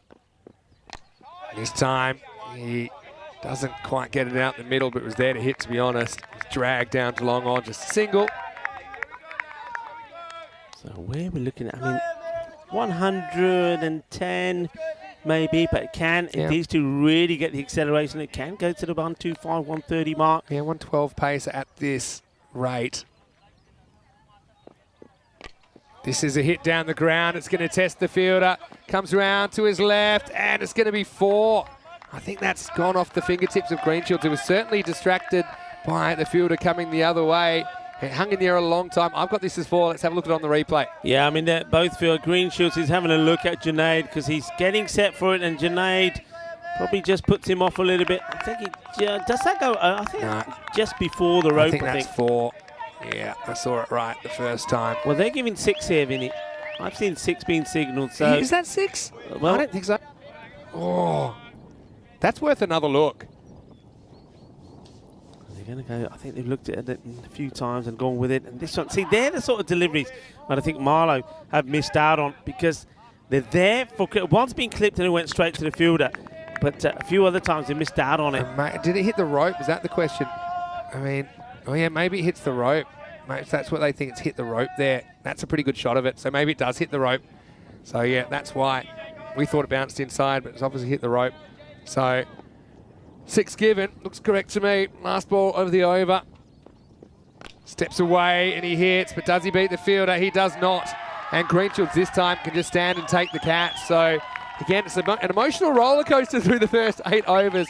Marlow, they've lost 5 wickets, but they have hit 94 for 5 after 8. Girish Singh breaks through with a wicket. Yeah, well, Girish, nice, easy, comfortable catch this time by Conrad Greenshields. He makes no mistake. Hits it pretty well, doesn't he? But once again, we see, again, a batter getting in, gets going, and then gives his wicket away. Look at the Warriors there. They all come together. You're talking Conrad Greenshields, talking to his players, saying, come on, I want one big effort here. 12 deliveries to come, big effort. End of that over, 94 for 5. By seeing the line flatten out, you can kind of see where they're heading. So right now, it's the kind of 115 to 120 if that line doesn't move too much. I want to say the Robot said he's very excited with the new format of the ECS finals on a Friday and then ECI matches on Saturday and Sunday. Today is amazing, and the next 2 days will be amazing. And he might want to go by a Thesaurus Robot, but he said actually the second amazing was meant to be awesome. But anyway, that's autocorrect for you. And yeah, Girish, he's going to step aside. They're going to go to a 6 bowler now. Balwinder is getting over number 9. So they're not going back to Macy. Maybe they felt he just didn't have the control for this situation. Well, I think he bowled really well. Only Yeah. 7 maybe they're holding him back for the last. But they've got Faf Stoneman to bowl last, so they try Balwinder. That's a really good stop from Bardenhorst. Nice to see him continuing to throw himself around in the field. Yeah, it's an interesting one. I mean, the other thing is that you've gotten rid of the left-hander, which was causing him some of the issues. But Balwinder, I mean, he's earned his right to get a bowl here in the final. Yeah. But there's that example again. Leg side delivery, would have been a wide, they play it, hit it well, but straight to a fielder. That's happened about 3 occasions. So just to bear that in mind, if those had all gone to the boundary, we would have seen probably the 105, 112 already on the board. So little things like that can make a difference. Bit of fun there with Faf to the 12th man. So balls are wide, just gets the single. So Simon Sam to face his first. Well, he gets a little bit of length on this one. And again, loving that kind of commitment in the field. Look, the other thing, bowling a different bowler, if you feel that, say, Macy and Balwinder are about the same, then there's pros and cons. The pro is Macy's bowled already, but it's also a con because they've had a look at him. So Balwinder's just a new bowler to kind of get used to. If they're confident he can do the job, it's not a bad thing to go to another option. This is on a length, hit away. Again, well handled by Faf Stoneman. Yeah, so I would have probably gone with the known of Macy, who's already kind of into his stride, but I think Balwinder, the proof will be in the pudding. At the moment, he hasn't been hurt. We got away with one that was down the leg side, like you said. Thing is, what do you do here as this one?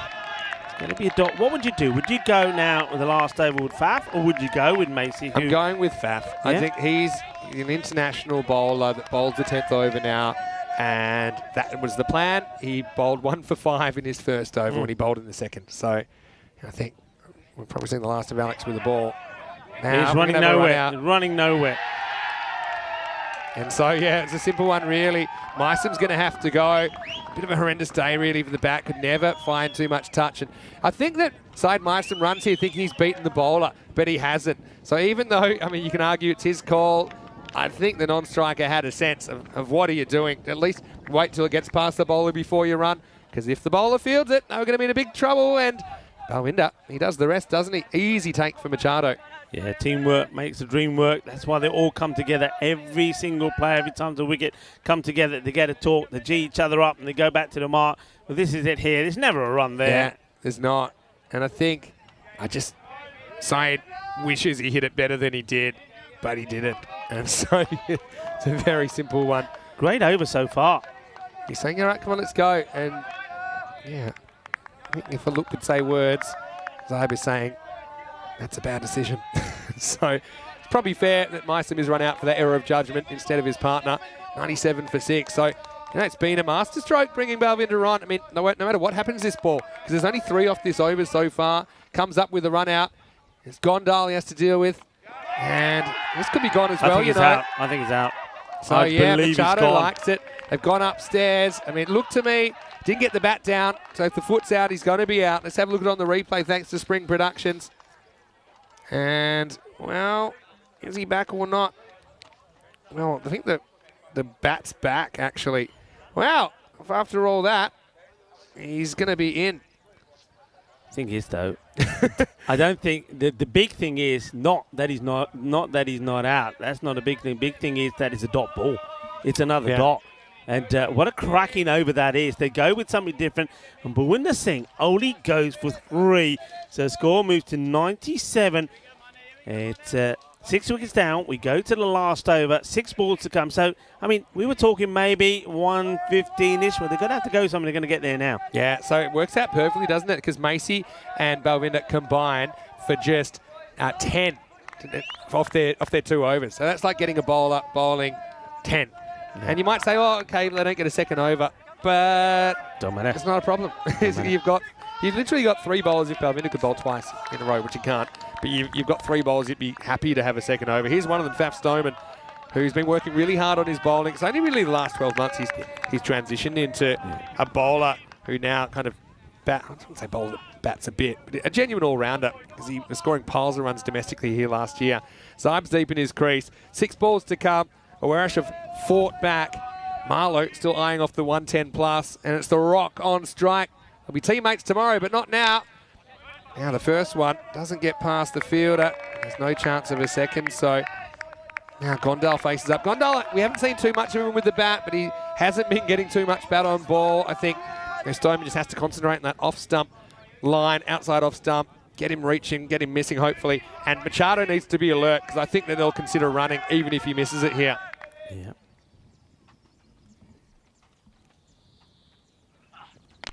Well, that's not a bad shot. It's only a little bit short, and it's hoiked away for a single. Yeah, nothing against Gondal, but I'm very surprised still that Marlowe, once again, in a situation like this, haven't gone for Rushan. Rushan, yeah, I agree. I mean, it seems tailor-made for me. And especially against Stoneman, Rushan can play those little funky shots and would get in the bowler's mind. He'd much rather bowl to Gondal. Anyway, Zybe, at his best, he's very destructive. He can't get this one off the middle. Dot ball, these are all big, you know. Well, Shrug's asking why didn't Machado keep at the ECL? I think the reason that they kept with Greenshields is because of that rotator cuff injury. He cannot throw overarm. So also limited his ability to field in that tournament. But Machado's been good. I mean, he's only part-time keeper. I think he's been very good with the gloves. This time, again, it's down the bottom of the bat. And so they won't even be able to push for 2. So this has been a really good over from Stoneman so far. The 100 comes up for Marlowe, but we have not had a boundary now for, let me count them up, for 12 deliveries. So the boundary hitting stopped. It's a perfect finish so far, although it's not done yet. Gondal with 2 to play. Races up to Faf. Oh, he gets that sweet. That's going to be out of the ground. Maximo! Well, Gondal, that's why he's there. I mean, it's not that he can't bat. It's just that he hasn't been doing too much.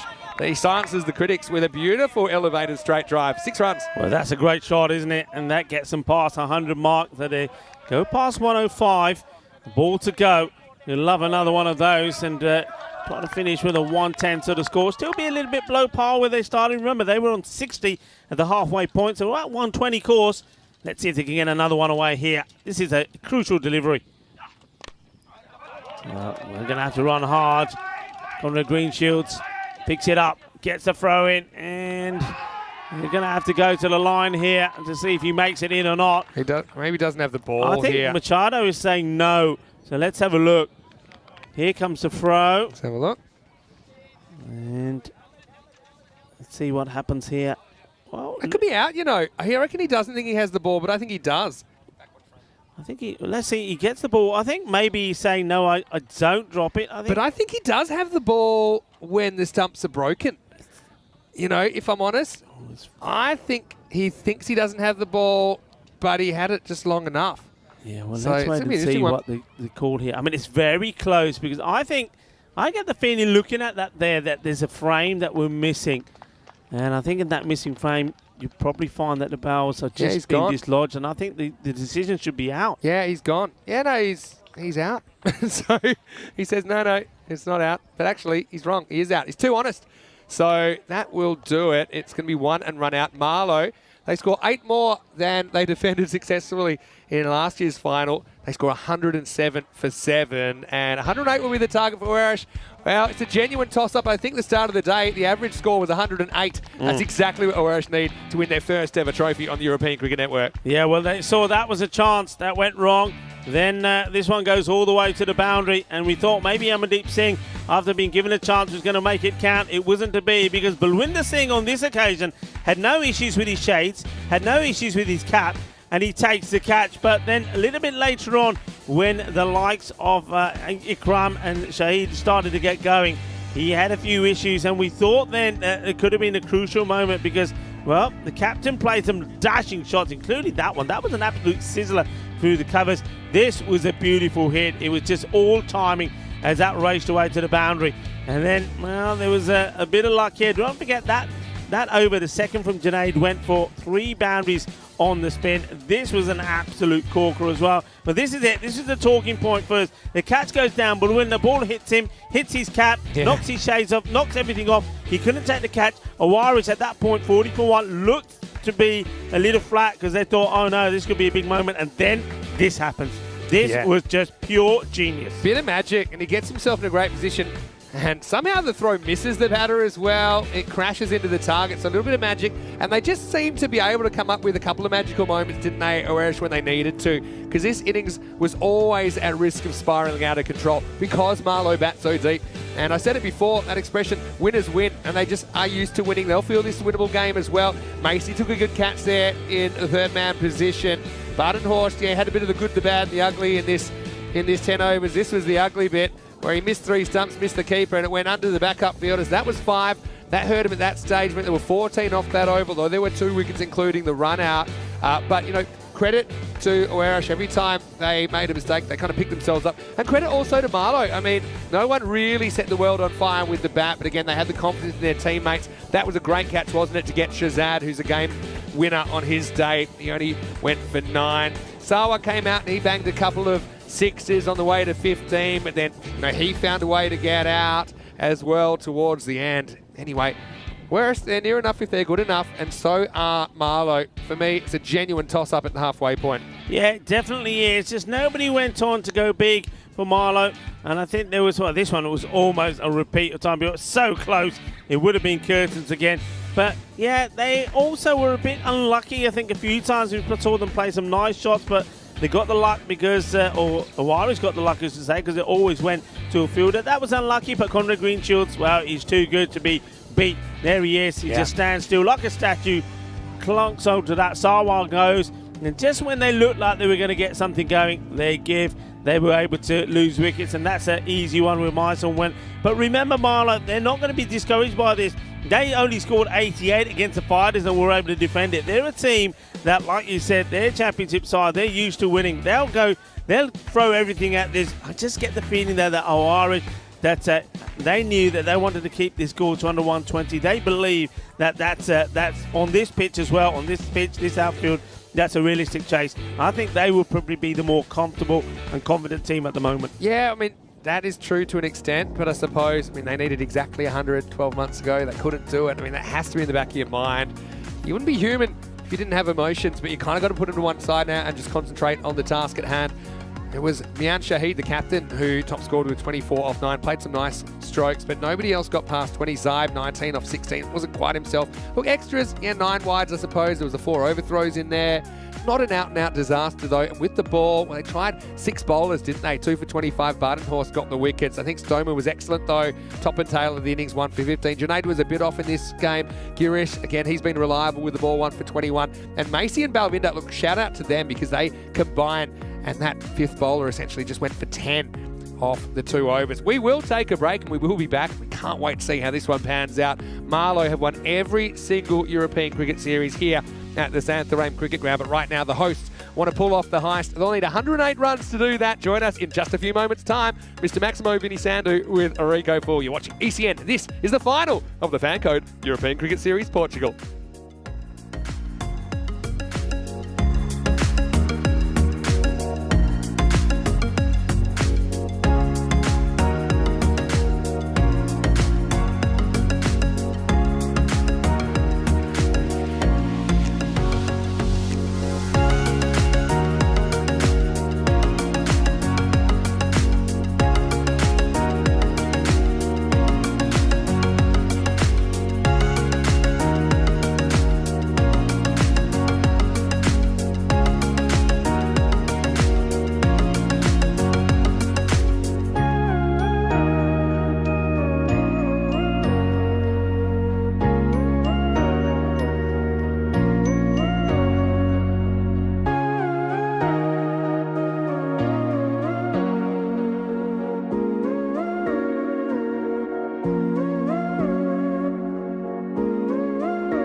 The European Cricket Series is proudly brought to you by HCL Software, Fan Code, and Grizzly Bear Sports.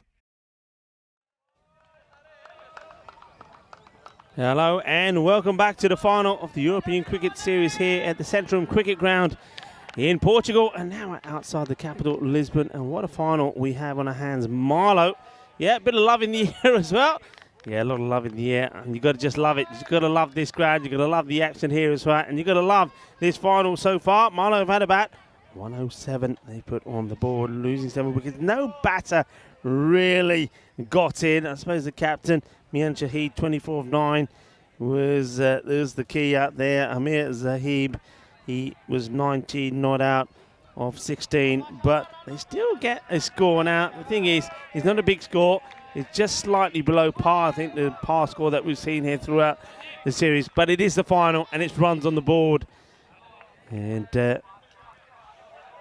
it's all about how you handle pressure. Interestingly enough, that they're going to do what we didn't see them do in the semi-final, and that's go to spin to start the first.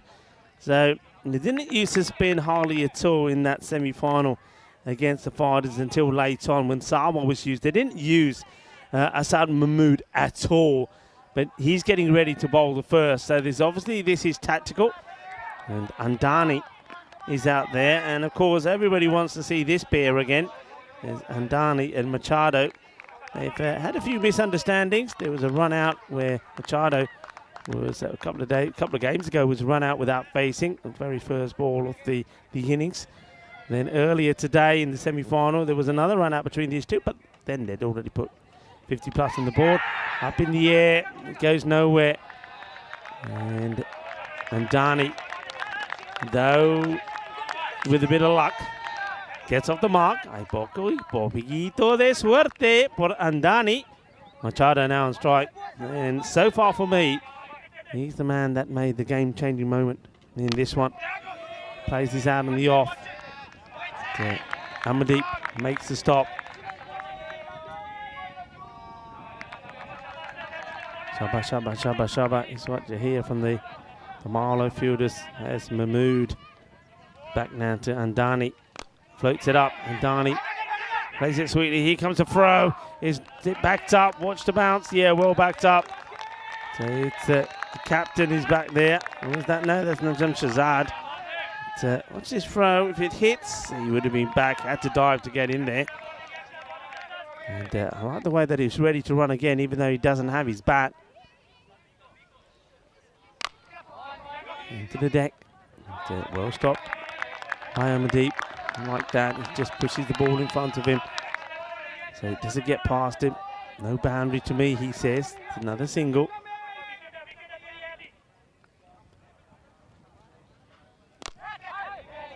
Nicely hit straight down the ground. It's going to be 4 runs, I think.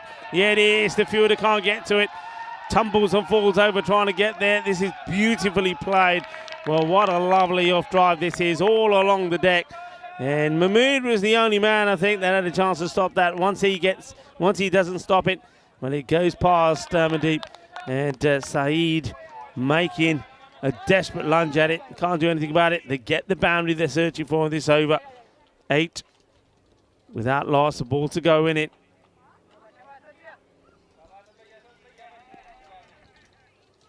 And Dani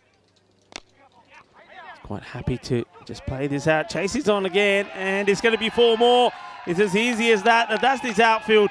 Once it gets going, it gets racing along, and just like that, they get the runs they need off the over.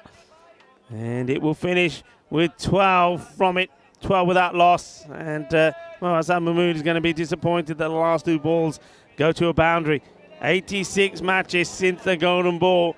Can we have one here in the final? What a final this is. So they're going to continue with spin. So Azad Mahmood doesn't work, but that's their plan here. Asim Sawa now comes into the attack. Rico full here. Alongside me is Mr. Maximo, Vinny Sandhu. Yeah, thanks. Good to be back. What a final we've got. Good batting from Andani. We get to see the melodrama unfold again.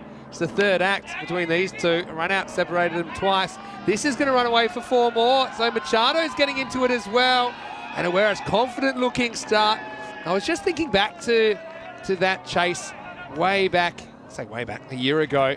And yeah, the Werish batting lineup, probably not as strong as it is today. They're opening up with Baden-Horst and Faf Stoneman on that occasion. They had Greenshields at 3, Path Janjad at 4, Junaid Khan at 5. So, yeah, I think you add in these guys and it makes a big difference. Yeah, it definitely does.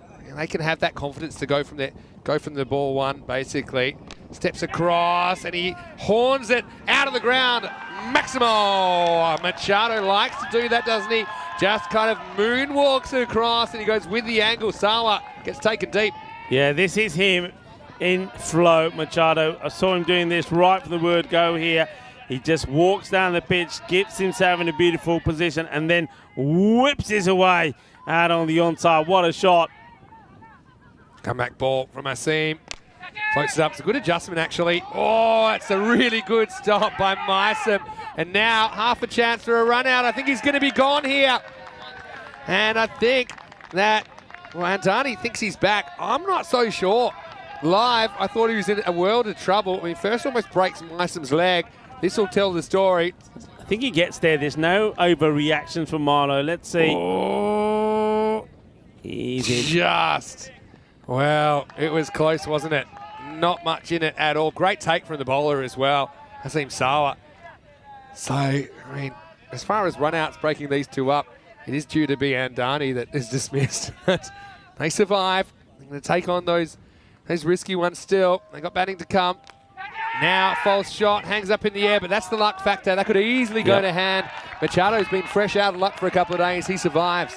Yeah, well, this is what I'm talking about. Sometimes, you know, when you've got two teams that are so equal to each other, it's a little bit of the rub of the green. And that's what I think. I don't think Marlowe quite had that with the bat. I don't think they played a lot of shots which went to fielders, which could have gone to the boundary. Warish will be, oh, that's out. There's a snick on this. And, oh, well, I definitely hear something. Well, what is that? What's the sound? Yeah, I'm not so sure. What's the sound? Yeah, I mean, there's a few things it could be. He kind of might have flicked his back pad with his bat. There's a few things. I mean, to be honest, the bowler didn't look too convinced. And he's nearest to the umpire. And yeah, the batter wasn't going anywhere. And Andani. Now, it's a cover drive into the gap. And this is going to be 4 as well. So rub salt into the wound. And Awerash off to a flyer. 29 without loss after 2. Yeah, it's an interesting one, isn't it? I think after their seamers did so well against the Fighters when they had to defend a low score, he's gone back to spin. I can understand the gamble with one spinner. 12 come off it. I think you go to one of your key bowlers. You go to Gondala. You go to Najam Shazad. When he goes for another spinner, it doesn't work out for him. So it's a blistering start, and that just means that now the rate required is under 10, just. Yeah, so I think that we'll see pace back on here in the third. What a final this is. Hopefully you're enjoying the action. Love to have your interaction as well. You can get in touch with that, Mr. Maximo. I'm going to make an effort to get back to as many as I can when I have around about 2 weeks off. Not quite a full 2 weeks, but I'll be back towards the end of Cyprus. You can get Rico at Rico4. Don't forget, follow at European Cricket for all the best bits, and certainly have been a lot of them here in Portugal. And the internationals coming on the weekend as well. So stay tuned for more entertainment. Machado and Andani, 29. They've struck off the bat in the first 2 overs. It's going to be Gondal to bowl over number 3. Marlowe just need a wicket to turn the tide here. Here he comes. Preston, can't be out. Just hit him outside the line of the off stump. Yeah, good one from Gondal. We have seen a fair bit of seam in this pitch. Look at the way that comes back significantly left to right. Yeah, and that's the reason why I just don't know about that tactical decision to go with 2 spinners, especially when it doesn't work in the first. But Sawa, I don't think the captain was expecting him to quite go for 17. But it doesn't work, so he goes back to Gondal, and he wants a good tight over from him. This time he kind of goes with the movement. Machado will get 1. I don't mind that. I mean, he's trying to go with the perceived movement from Gondal, who does kind of bring it back into you a little bit. Yeah, I think it's also a safe shot to play. He knows he can't be LBW with the ball outside that line. He covers it well with his pad, and then he's going to hit it into the ground as well. Not a bad shot at all. And if it doesn't come off, well, you still get the single. And Andani now goes and strike. Both batters have made a very good, positive start. Ledomanis as well. Always nice to see you in the chat. Swan hangs, and what a shot that is. That's going to be 4. It's nothing more than a touch from Andani. Well, he's threatened the whole series, hasn't he, without making a big score. Well, these two, they seem to be on the same page so far in this opening partnership, which is growing. Delightful shot. I like the way that he's basically, and some batters, when batters are on song, he's looking where he wants the ball to go before he plays it, and the ball, well, with position, goes exactly there. Fielder makes a good effort, can't stop it. They've got to stop the flow of these boundaries to Marlow, and pretty quickly. So, I got to say, one thing I love about ECN is that we're starting to have teams that have ECN history. Okay, so haven't been to Portugal a few times now. It's a bit wide. So, yeah, what are we into? We're into our 4th ECS here. We've also had 2 night series. So that's 6 trophies at the moment of the 5 that have been won. Marlow have won 4 out of the 5. Gamblers won the night series last year. But, I mean, these two, they've got history.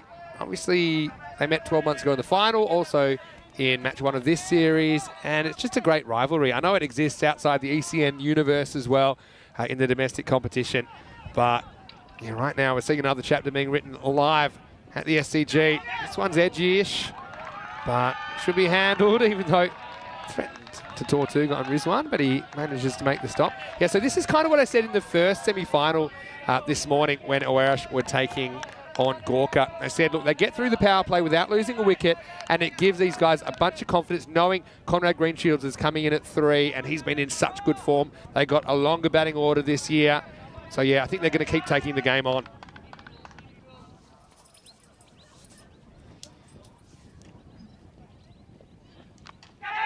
Now, this is a thick edge flying away. And, wow, how about this for some fielding? We're going to have to look at this again. This is dribbling from a cricketer. Well, we are seeing cricket here, folks, not football. Watch this. Watch this dribbling here. He does a little bit. Well, forget Ronaldo. Nah, that's Messi. That's Messi. Only Messi dribbles the ball like that. Again, I don't think he ever actually touches the rope. So I think they're fine with this. I love it.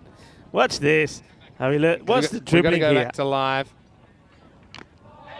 And they're going to take this on side. It's back to the bowler. This will be gone, I think, if it hits. In fact, he can't release it. Yeah. I still am perplexed by this. And, yeah, I don't think there's any issue here. Oh, fantastic. I love it that even at that point he says, okay, I'm going to make sure it doesn't roll back onto the rope. I love it. Anyway, end of the over. It's 38 without loss. And it turns out to be a really good power play for Awerash. And, yeah, in the first game this morning, they made a similar start. They made 36 without loss off their power play. This time, 38 without loss after 3. Yeah, but remember, Marlow were 40 for 1 at the same stage. So it can change. And you know what it took to change the way it was going when Marlow were out there. We saw a bit of brilliance from Machado, who's out there batting at the moment, by the way, when he was behind the stumps. That's all it takes. A moment of magic. A moment of magic, everything can change. And that's what Marlow are looking for here now. And they give the ball to Mohamed Rizwan. Yeah, every over is crucial. Middle overs now, so 5 outfielders are allowed.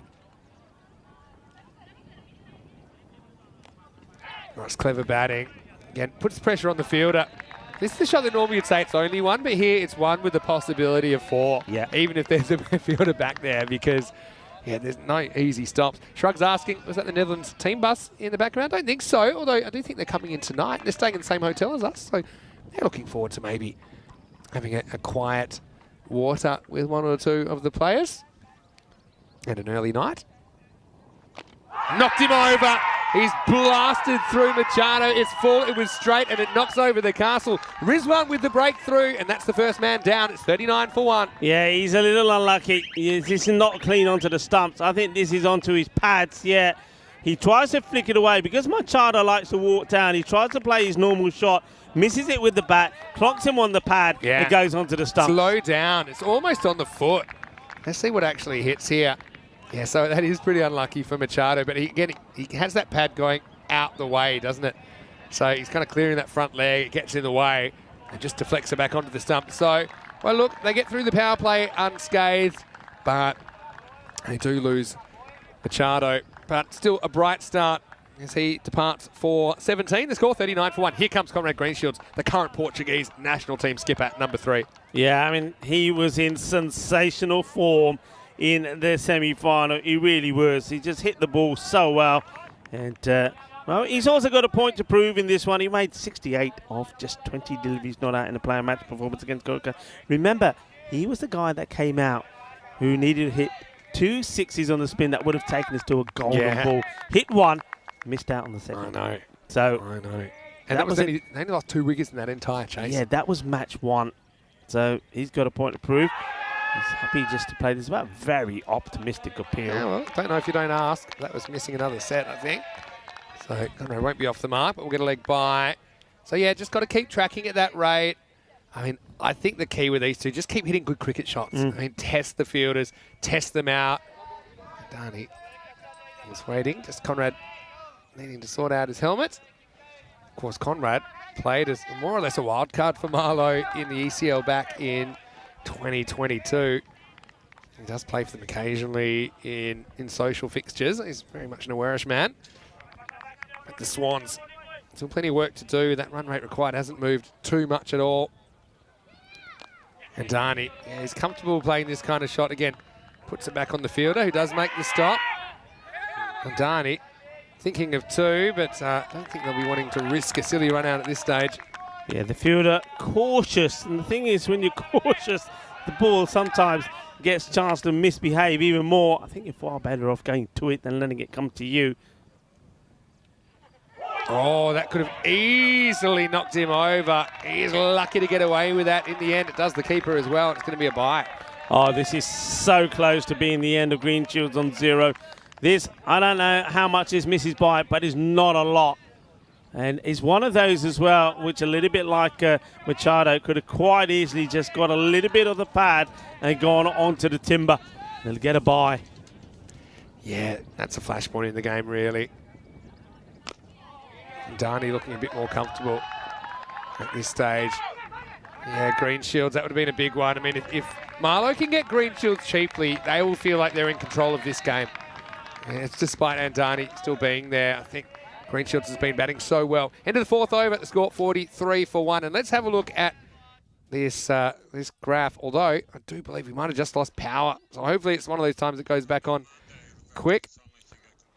Yeah, it looks like we've lost power again here. So gives us a chance to look at what's coming up on Monday, though. And a few people are mentioning that it is an earlier start, and that is true in Cyprus. But that's because Cyprus actually is 2 hours ahead of where Portugal is. So Portugal is 1 hour behind Central Europe, and I know that Cyprus is 1 hour ahead of Central Europe. So that's why it'll start 5:30 a.m. GMT, which is 7:30 in Central Europe, and 11 a.m. in India. Looks like they will continue here. I'm not sure if they'll be able to bowl more than this ball. We're on the backup power at the moment. This one going nowhere. Having said that, looks like they've switched the power back on. So maybe we are okay to continue. Well, it's going on and off. Remember, we are in Portugal, and Portugal's a world leader in renewable energy. So don't worry if it does, the power goes. They'll find another way to get it back on, whether it's water, whether it's hydro, whether it's windmill power. We'll always have power. Don't worry. You're good. We're good. They're amazing, actually. How they somehow go from no power to power. Well, I don't really know how the Wizards do it behind the scenes. Anyway, Gondal's back. This one's a bit of a leading edge. It's been nervy kind of a couple of minutes here for Werash, just trying to rebound from the wicket of Machado, who got run out in the previous game. And it turned out to be a blessing in disguise. Conrad batted so well, but he's just having to get through the first few balls. Same last time, he was 4 off 4 before he exploded into action, ending up with 68 off 20 deliveries. If he does that today, Werash will be champions. And Gondal wants to say something about that. This one's in, angled towards the body. Conrad can't quite get the middle of the bat on it, but we'll get one. Yeah, be disappointed that it's only a 1. It wasn't a good delivery. Hey, what a good over that was from Mohammad Rizwan. Picked up the wicket, only 3 runs from it, and that's what brought this rate up now to, well, above that 10 mark. It's over 11 here now, so it just goes to show how much impact one good over can make.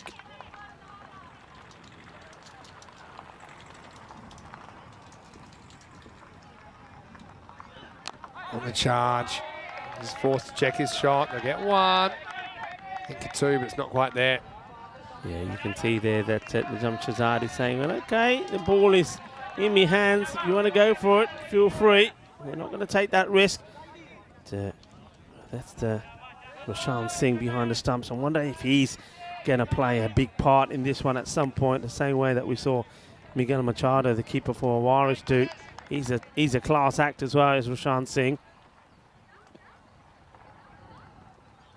Short dug in, but he hasn't quite got it. It's hanging in the air and it should be gone. It is gone. So a big moment in the game. They tried him out with the short stuff. Conrad didn't get it out of the middle. Bit of a top edge. Nice catch taken on the boundary.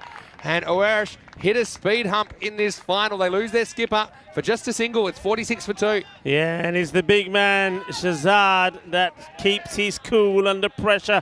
Conrad hits it pretty well, goes a long way up, doesn't get the distance. Dana Oro's in a Peacock Fridays right there, snapping away. This one will be as well. And there's the victor as Adnan Gondal puts his hands up to say, yep, we got the big wicket. We got one of the big fish. That's the way it goes. And it's always a risky shot. Early in your innings, playing that cross-bat shot. Look, to be honest, he was a bit lucky to survive earlier in his innings. It was a brief innings. And so Marlo get the big wicket. For me, I think he puts him ahead in this cricket match right now. They've done well just to peg things back. We haven't had a boundary now for 14 deliveries. So, done really well. Isn't it funny? The same sort of thing happened in the innings of Awarish. Yeah. When the first wicket fell, when that run out happened, same thing happened. Badenhorst at 4. Oh, he's lucky to survive this one as well.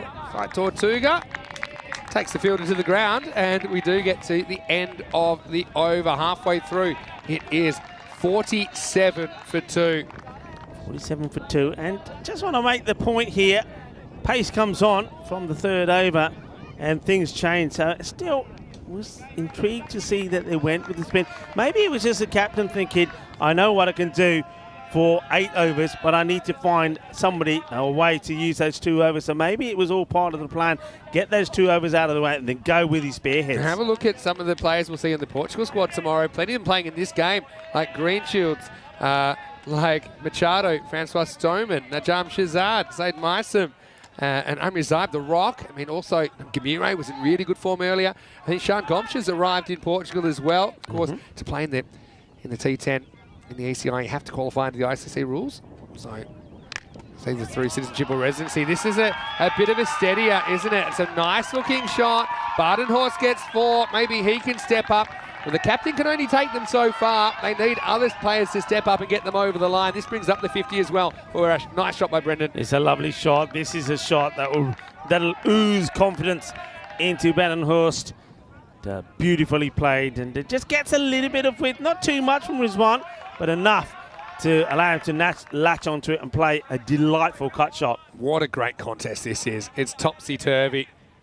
This is Rizwan that's come on in over number 6. Bowling out.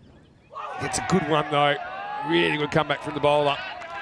Yeah, well, this time he goes wider and angles it in and just gets that ball to shape away as well. Look, just once it's pitching.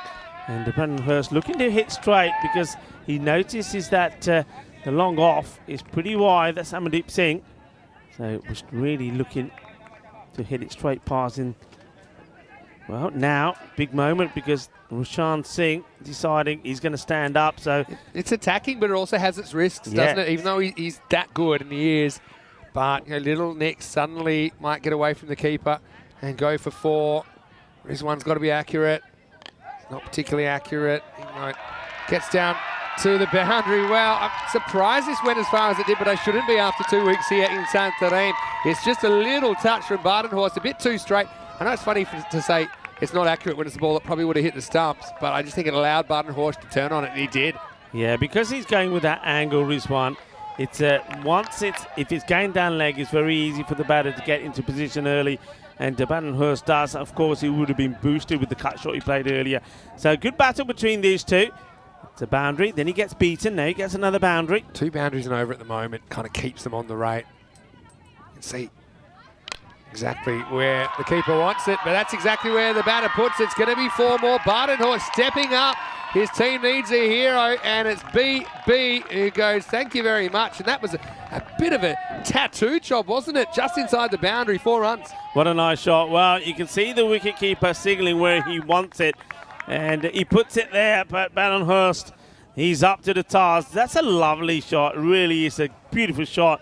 It's just got him back on track because the last 3 overs went for 9, 5 and 4. They've broken the boundary kind of hoodoo with 3 of them in this over. Now he's happy enough just to take the 1. So it kind of more or less gets them back up to the red line. This will be the last ball coming up. And Andani, I mean, this will give him some confidence that it's not all on his shoulders. I think he's batted really well. Hazard's had a bit of a rough trot of late, but if he can get them over the line here, that'll give him so much confidence. Last ball, the 6th. Oh, is this gone? He's out. He's caught behind. That's a really sharp piece of work from Rushan Singh. Rizwan gets the little nick off Andani, and that is top-class wicket-keeping.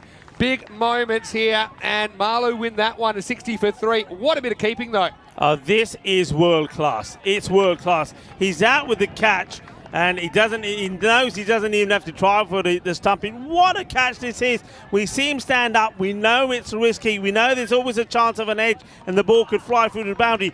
Boundary what, says Rushan Singh as he takes a top raw catch. Look, I said it a few moments ago. Could Rushan Singh produce a moment of magic like his other counterpart that Miguel did when he was behind the stumps? Well, the answer is yes. That could be match-changing. Let me tell you what's so good about this catch is he keeps his hands low because it's a full ball. So even though he's kind of got the natural instinct to stand up a bit, he keeps his hand low and in the zone, if you like. And so, yeah, great piece of bowling as well. So there's 13 and a wicket off the over. Leaves Badenhorst there. Francois Stoneman comes to the crease at number 5. 6 overs down, 60 for 3. Game on here at the Santorin Cricket Ground. Yeah, and what Francois Stoneman are we going to see? One who's carting the ball all over the place to the boundary, and unlike he did the other day when he scored 50 or 14, or is he going to struggle? Well, we're going to have to wait and see, but they're going with Misam to continue to bowl. Yeah, this one comes back, so my son brought in for the first time. We'll get a single, but see, their rate required, 12 and over. So I think you kind of need those 2 boundaries and over, otherwise you're starting to lose pace. Badenhorst has been good. This is a fast-scoring ground, but we have a really tense final, just like we did last year, to be honest. History repeating. Marlow want to be on the right side of it once again. What a contest, what a match. What a showpiece this is at this magnificent SCG cricket ground as well here in Portugal. My son starts well. I like the way he controlled that ball to come back, so it's not going to be easy for Faf Stoneman. Let's see how the young man deals with the pressure. We're just happy to score, but Willie, because they're going to this is the wild. throw. Wasn't the most powerful throw ever from Asad Mahmood, but yeah, Faf Stoneman gets through for 1. And both these 2 run pretty well. I mean, Badenhorst, I mean, he's looked really composed so far. But again, can someone go on with it? And Andani, the top scorer in the innings with 25. You feel like someone needs to make more than that from here if they're going to get close. But yeah, Marlow, like I said before, winners win. They'll find a way in this game, which is genuine 50-50, I think, before the first ball, the second innings. But now he gets it wrong. It's a simple catch for Rushan, and he's going to be gone. So Badenhorst takes on the horizontal bat stroke, and he couldn't catch up with it. Myson with the wicket as Marlow just start to choke this middle order. Werash lose the 4th at 62 for 4. Well, that's a big wicket, and we've seen this deployed a few times by the seam bowlers. It's the short ball, but the beauty of this one is that it is straight at the batter, and look at the reaction from the bowler. He waits until the catch is completed because he knows it's not an easy one.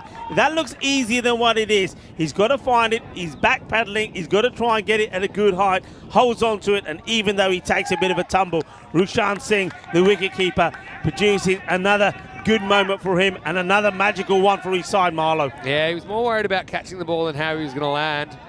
So 62 for 4. Again, they're not out of this by any means. 13.1 and over. The asking rate is Keegan De Silva. Wouldn't he love to perform for Werash? And look, they're still batting to come after this as well. You've got Junaid Khan Miguel Stoneman as well. But, I mean, they're running out of it at this stage, and you feel like wicket or two could break the back of this chase. Meissen bowls a ball that gets hit to cover. Slight fumble, but they get through for one. Stoneman, for me, is the man that could really turn this game on its head very quickly. We saw him hit a lightning half-century. I think 14 balls earlier in this series. And the other thing is, you know, he's a guy, we've seen him at the top of the order. I think he's just not there because they've got some other options. Plus, he's opening the bowling now, so it kind of relieves the pressure on him. But he's a genuine bat, Faf Stoneman. Scored a bunch of runs in the domestic competition last season. I feel like he's going to have to do most of the heavy lifting from here. It's pretty well bowled, but pretty good shot as well. That could go for four, and it does. Well, that's what I'm talking about.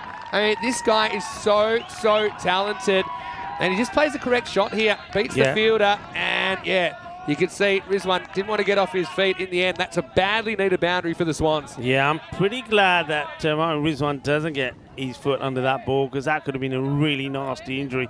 And of course, look, Awaris, of course, they could have done with maybe something like even Munib coming in here, but of course he's not in the side here today. He probably would have been in at this sort of time. They've still got batting. That's the thing. They've still got batting. Still got Junaid Khan as well. They just got to believe. Is that shorter one? High in the air. Where's his game? Is a catching opportunity, and it's been taken. It's another wicket that goes down to Francis Stoneman. Gets a short ball fired at him once more from Isam. He goes for it. It goes aerial. It goes high. It goes into the hands of Najm Shahzad, who takes another big catch. Another wicket goes. Francis Stoneman, after playing a beautiful shot for four, he's out, and he's out for 5 or 3 deliveries. He knew it straight away. That's a ball he probably should cut, not try to pull. It's right off the end of the bat. Najm Shahzad says it's as easy as that. And you can see Marlow, winning's infectious. They don't want to miss out on this trophy, and they are defending like their lives depend on it. That's the end of the 7th over. 107 is Marlow, 67 for 5. Werash after 7. Coming up tomorrow, we mentioned the ECN. We saw the squads a moment ago. Portugal-Netherlands match 1. That'll be a really good one. And essentially, each of those 3 teams will play each other 3 times. So a 9-match series. And yeah, stay tuned. Slightly later start time. That means I'll get a bigger breakfast. It starts at 8:45 GMT, just 10:45 in Central Europe, 2:15 p.m. in India. Shahzad now comes on. Pretty handy, kind of, I suppose, 5th bowler, but 6th bowler really used. It's a big moment for me because he hasn't been 100%. Let's see how he performs here.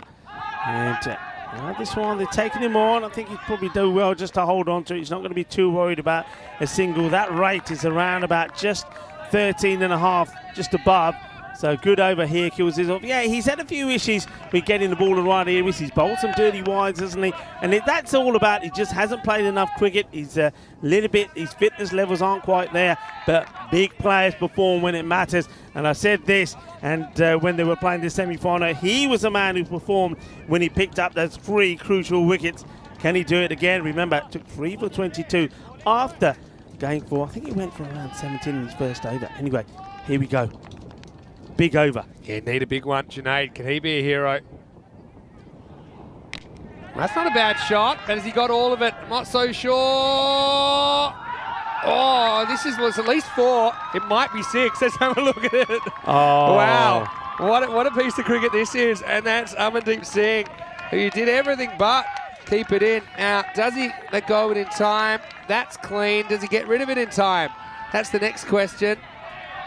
When does the ball go? Yeah, I think this will just be 4. So, it is a boundary. He had the chance there, didn't he? But he tried to, I think he wanted to get the landing to see if he could hold on to it. You think if he'd just let it go, he would have saved the boundary. He just needed to throw it further back in the field of play. So, well, I'll take it. Junaid gets off the mark with 4. Again, this run rate required isn't out of hand, but running thin on the batting. This is hit pretty well straight down the ground as well. This will be 4 more. So Junaid steps up when his team needs somebody to. Gets back-to-back boundaries. It wasn't the worst ball from Shahzad, but steps, hits, and scrambles. Back-to-back 4s for Werash. Yeah, what did I tell you? You still had this man to come. There he is. He's out there now. And sometimes losing a wicket and a new batter comes in, works in your favour. Well, that's 10 of 2 deliveries. 6 and 4. He's hungry for more. And, well, this is 2 big top campaigners in Portugal. Two really top players coming together head-to-head. I mean, Werash behind in this game, But how do they get back in front? Someone needs to have a heater, and that individual could be Junaid Khan. This time it's short, it's crunched through the offside. Standard delivered job. The short stuff's normally been the answer for Marlowe, but that one was crunched by Junaid. 4 more. Oh, well, what an impact innings this could be. Junaid Khan comes out, and, well, it's 4. It's 2 4s and a 6. He is absolutely motoring. And Shahzad, well, like I said, he has had some issues. It's probably why they've held him on to this over.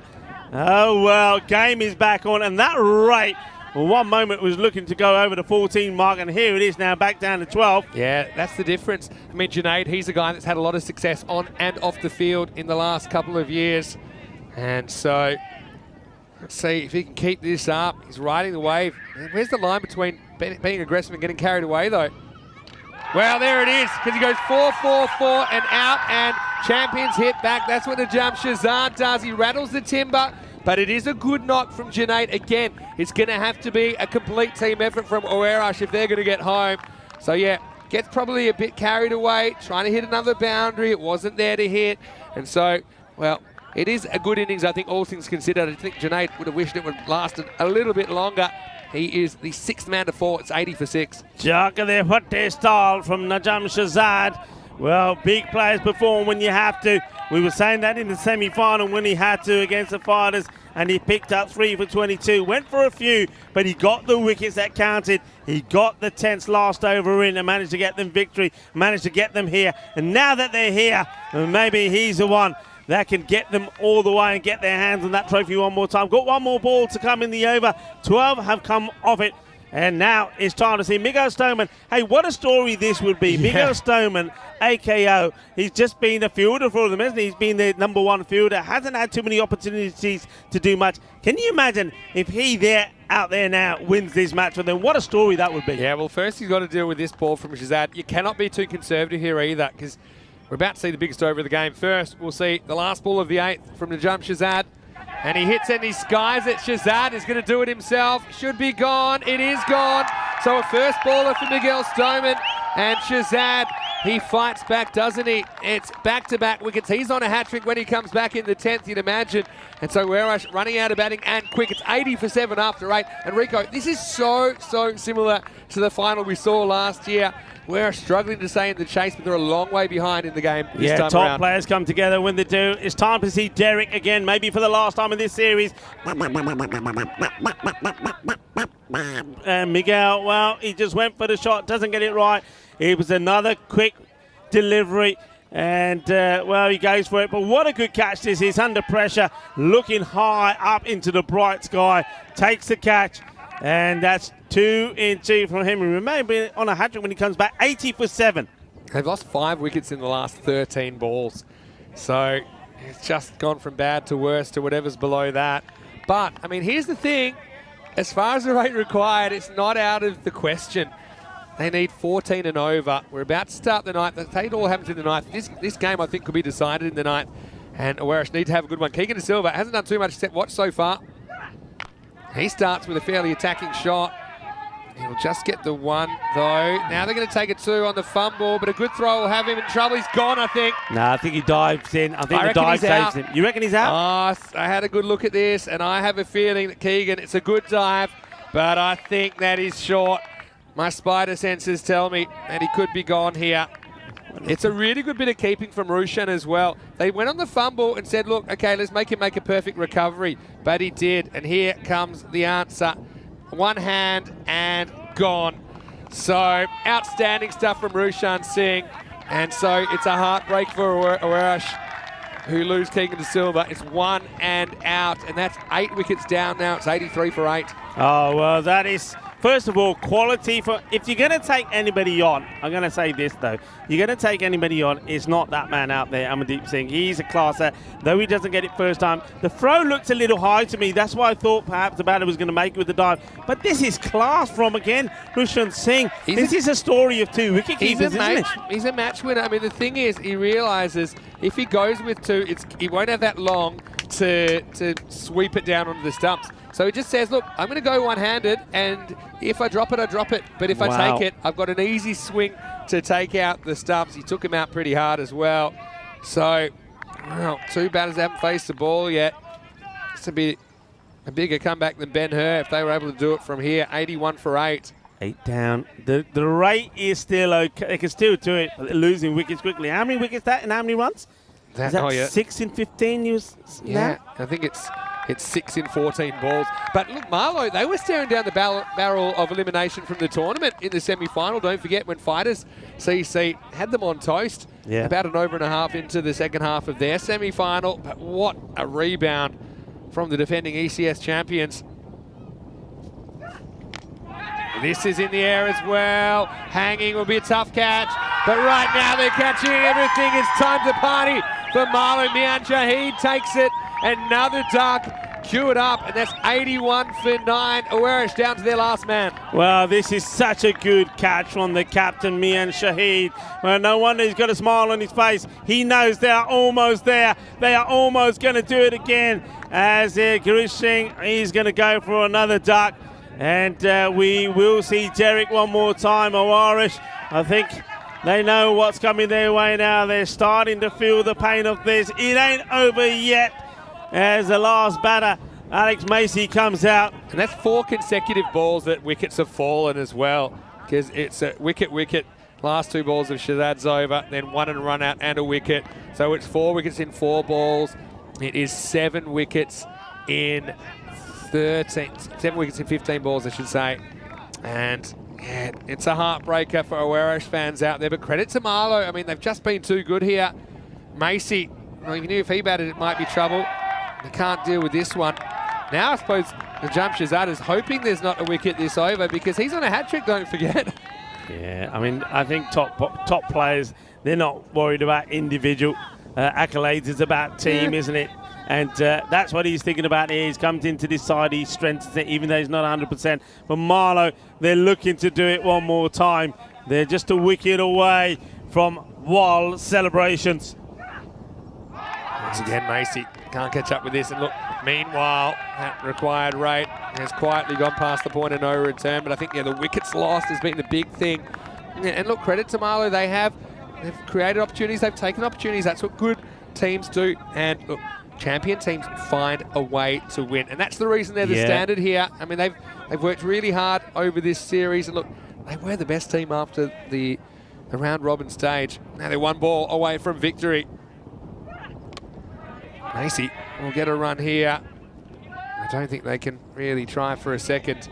So, you know, Awarish, it looks like it's going to be another frustrating year for them. I suppose last year they weren't able to win the ECS, but they did rebound well after a tough start in the domestic league as well to eventually win that competition, and that's why they booked a place at ECL 23. So the hard work will begin now to try and qualify again. But Marlow, remember, they qualified the year before. They'll want that spot back.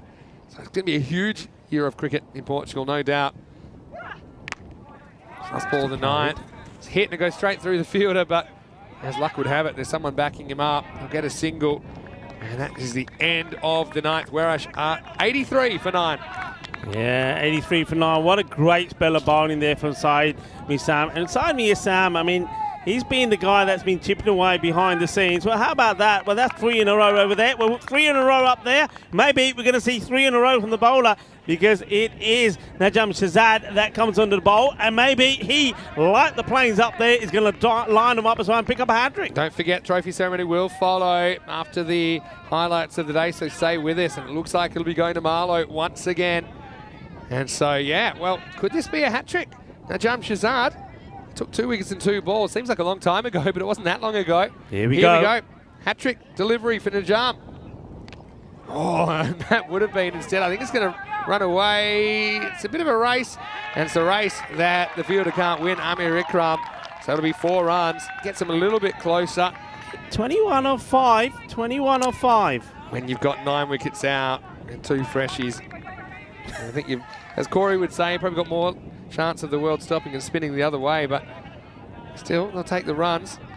That would have been a perfect way to finish off proceedings for Marlow, no doubt about it. So, boundaries or bust, basically. 7 up or something might make it interesting, but It's hard to see a path to victory for the Swans. Whips this one away as well. Be a long chase for the fielder. Does well. They're going to take it on. If it's run out, it'll be finished. But the throw goes over the top. So it'll be 2 runs, makes it 19 off 4. Look, I think Marlow, you can't underestimate what they've done here. I mean, I think they were setting the standard. I mean, they won a tight opening contest where there was only one swing of the bat that separated the teams. But I think they found a good balance of kind of sticking with their order, but also experimenting and giving people a go, just trying to settle on the best combination, but winning games along the way, only dropping 1 game in this entire tournament. This is hit. They're going to turn down the run. Yeah, they're going to turn. The other thing I'll say about Marlow is we've got to give a lot of credit to the captain, Min Shahid, because a lot of these matches have been won because of his thought process, because of what he's thinking. For example, the start of this match, I was puzzled at first about why the 2 spinners. But now I understand it perfectly, because he wanted those 2 overs out of the way, because he knew what he wanted to finish the 8 overs with, but he wanted to get them out of the way because he wanted this attack. Slow ball, it gets whacked. Needs to be 6, and that'll keep the game alive. It does. So they need 3 sixes to tie here. Maximo, well, that's why he turned down the single, because he didn't think Macy was going to hit any 6s. That one just comes down just in time, I think, and so it will be 6. I think it's dropping.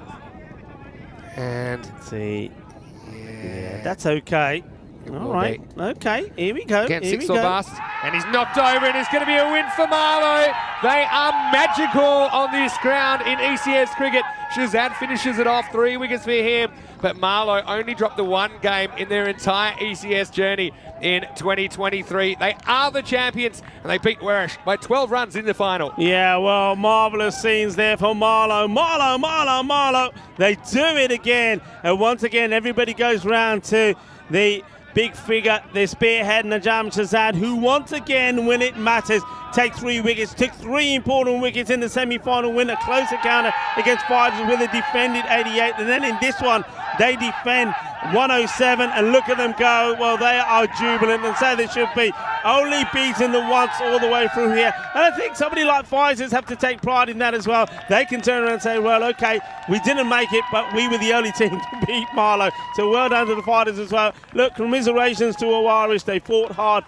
I think they've had a really, really good series here. But once again, though, I think they'll look back at some key moments there. Wrong decisions, wrong shot selection. But once again, for me, this match was decided by the brilliance of the wicketkeeper, Roshan Singh. I think that catch that he took when he's standing up changes the concept of the game. That's so true. And if you look at Marlow's backs, if they took their shirts off, you'd probably see some brick imprints, and that's because their backs were against the wall today. Yeah. I mean, they were tested in both of their matches. Fighters really had them on toast, but I feel like Fighters lost a bit of self-belief in the semi-final. Marlow, given an inch, they took a mile. They swept Fighters out of the tournament. Then in the final, I think it was a genuine 50-50 shot at the halfway.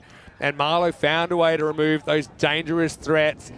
They found a way to get through the top 3. I think that they got Andani at a very good time as well. And as you mentioned, it was some brilliant keeping in there, some really good bowling as well. They held their catches. Look, 2 teams, I know that they've got a healthy rivalry, but they also have a lot of mutual respect, no doubt about it. And they'll both feature heavily in the internationals with representatives in the Portuguese national team, which will be coming up tomorrow. Looking ahead to the next European Cricket Series action, we'll start again on Monday in Cyprus with 5 matches, slightly earlier start time, 5:30 a.m. GMT, which is 7:30 in Central Europe, and 11 a.m. in India. 5 matches a day. That is a 14-day series in Cyprus. Let's roll the highlights, though. And Warish, it was there if they were good enough.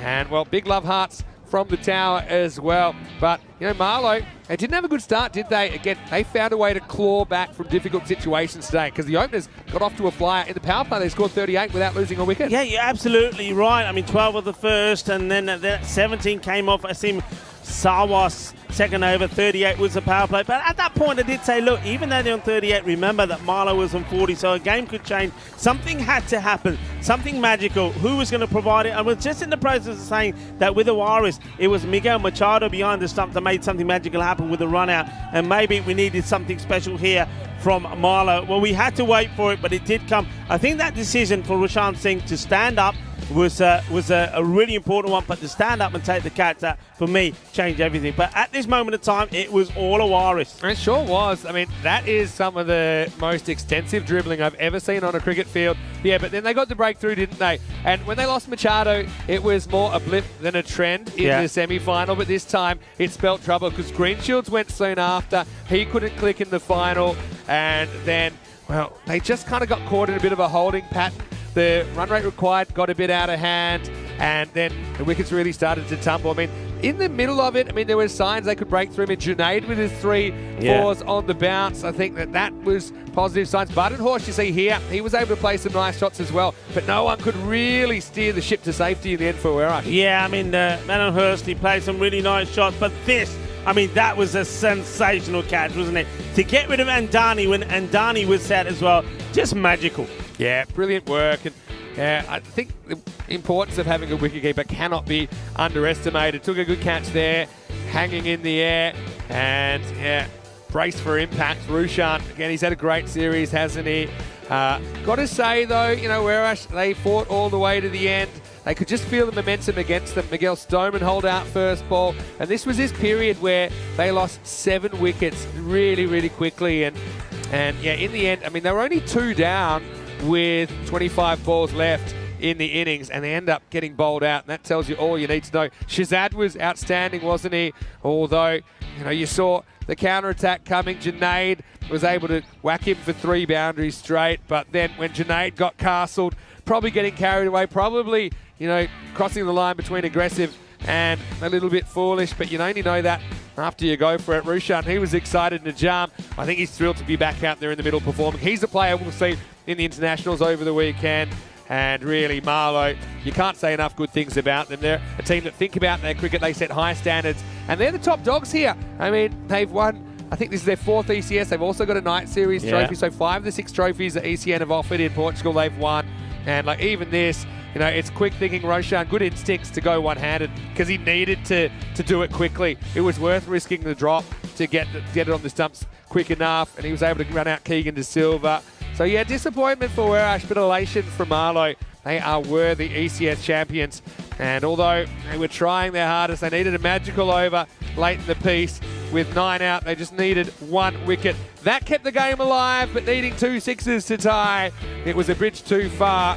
And Najam finished things off with a bang. Marlowe, ECS champions here at the Santarém Cricket Ground in Portugal for 2023. Yeah, well, big and magical moment there from Najam Shazad. He picked up 3 wickets and also took 2 really good catches. You could quite easily give him the Player of the Match award, but I think that we're right in saying that the Player of the Match in this final was Saheed Misam, because he came on to bowl when they were under the cosh. He came on to bowl when Awaris were sitting pretty, when they were looking comfortable to go and win the match, and he made a difference with the 3 wickets that he took. He bowled beautifully. 3 wickets with just for 10 runs. Outstanding the contents of the match. Outstanding stuff, and he is the Player of the Match. This is what's coming up next week. You see on ECN will be tomorrow morning. I know Netherlands and Gibraltar arriving today, so starting a little bit later, but we still have 5 matches on Saturday, 4 on Sunday, starting at 8:45 GMT, which is 10:45 in Central Europe. 2:15 p.m. in India, Portugal, Netherlands. That will be an absolute banger. So Marlowe, they want to celebrate, but they have to take it a bit easy because I know that there's plenty of players that we'll see them tomorrow. Said Maisam, Najam Shazad, Amir Zaib, as I mentioned as well earlier. Amdik Singh as well, getting a run. So yeah, looking forward to seeing that tomorrow. So join us for ECI action. As well, don't forget, the trophy ceremony will be here pretty shortly. Vinny Sandu here, Mr. Maximo, and I've got Rico Full here. Well, I have to step out for the trophy ceremony, but what a series we saw. I mean, what we learned about this series is you better perform in the round robin stage to even have a shot at finals day. And it was a bit of a crapshoot, I think, in finals day with the knockout format. But Marlowe, they faced elimination twice. Twice they responded, and they're worthy winners. Yeah, they are. You can't take anything away from them. I mean, first of all, remember they're the team that they dominated the group stages. Just that one loss that they had. But and the thing about it, when they had that one loss, I was thinking to myself, well, maybe that's a good thing, because we've seen many a time, not just in the European Cricket Series, but even in the ECO, even in the ECC, when teams have got that 100% record, and you just think you're better off getting that blip when you're in the group stages, not the knockout stage. And I think that helped Marlow. They got that loss against the Fighters. That helped them prepare. And I think also that gave them the mindset to say, right, we've had our bad game now. That's it. We're done. Yeah. Now we're going to go all the way and pick up that trophy one more time. It's the pressure of the streak, perhaps. But yeah, just want to remind everyone, tomorrow tune in for ECI action. Of course, next ECS you'll see is in Cyprus starting on Monday. We do have the trophy ceremony coming up, so please stay tuned for that. I want to say just quickly to obviously Gorka 11 and Fighters that lost their semi-finals.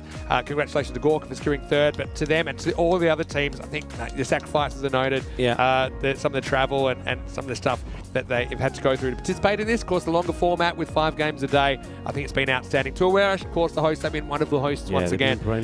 But again, that carrot just a little bit out of reach to them, but I'm sure they'll come back bigger and stronger. Who knows? There's going to be a big battle in domestic cricket in 2023. Now, I know we are going to have a quick look now at the scorecards, but I'll be leaving you pretty shortly to get involved in the trophy ceremony. But Rico, take us through it here, because in the end, that target, it was more or less a par target, wasn't it, of 108.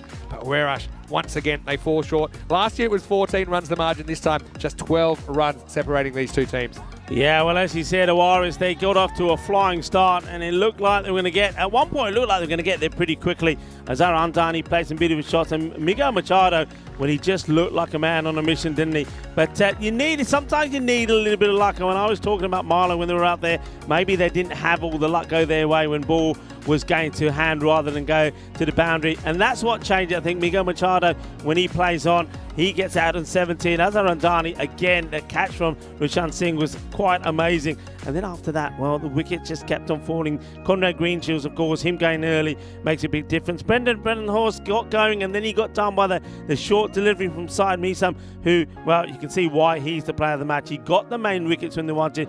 Junaid Khan, a little bit of a fight back from him. But just look at those bowling figures there. 3 wickets for Najam Shahzad, and those very important catches. But player of the match, I think, because of 3 for 10, and he took those wickets when it mattered, was Syed Misam. So congratulations and well done to him. And we just have a look at the match summaries there. So outstanding work. Well, what a great series it has been here. And remember, folks, if you don't have to go in a hurry, we have got the presentation ceremony coming up. If you do need to go, well, look, I just want to say thank you very much for watching. Thank you for your support for the European Cricket Series. And remember that tomorrow we'll be back again doing it international style when we have the host of Portugal here, and then Netherlands and also Gibraltar playing in those ECIs. That's going to be quite sensational. All happening out there in the middle. Thank you all for watching. Thank you for all your support. And remember, stick around for the presentation ceremony. That will come after the match day highlights. The highlights of the day to the European Cricket Network song. Adios for now.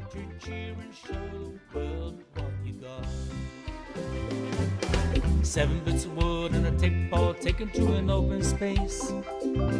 With a swing and a hit, the ball goes flying in the field and it makes his chase. A community playing on the field of dreams, no matter race, sex, color, or age. Stars of the future of European cricket are ready to take the stage. Ball's getting quicker with a kookaburra starting to swing. The keeper in your mind standing just behind, pressure is creeping in.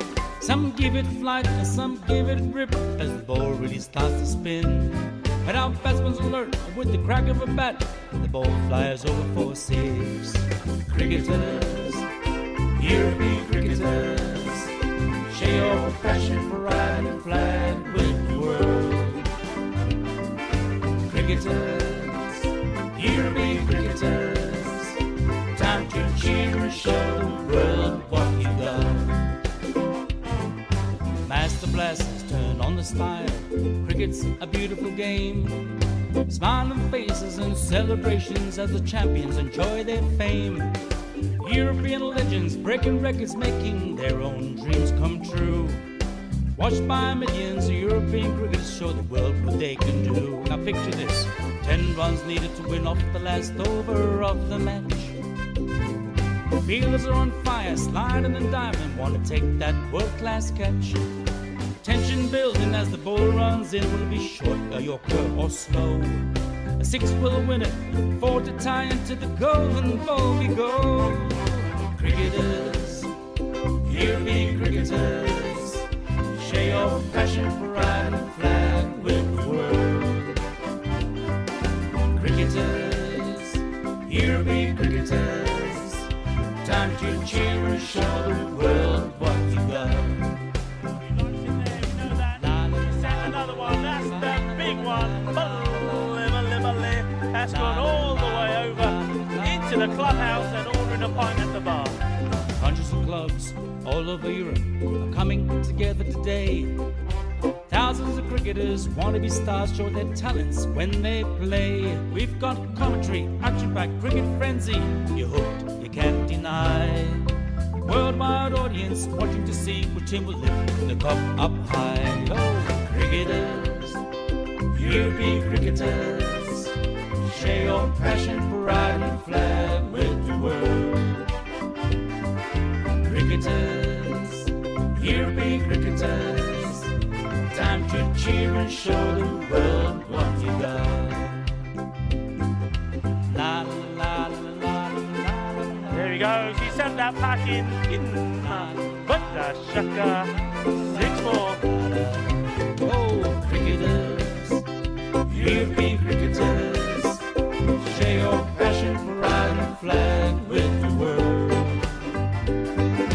Cricketers, here be cricketers, time to cheer and show the world what you got. Time to cheer and show the world what you got. Time to cheer and show the world what you got. Turbo earlier, that's supercharged. 6 runs, that's gone into orbit. It's another kookaburra ball that's going to be circling our planet for years to come.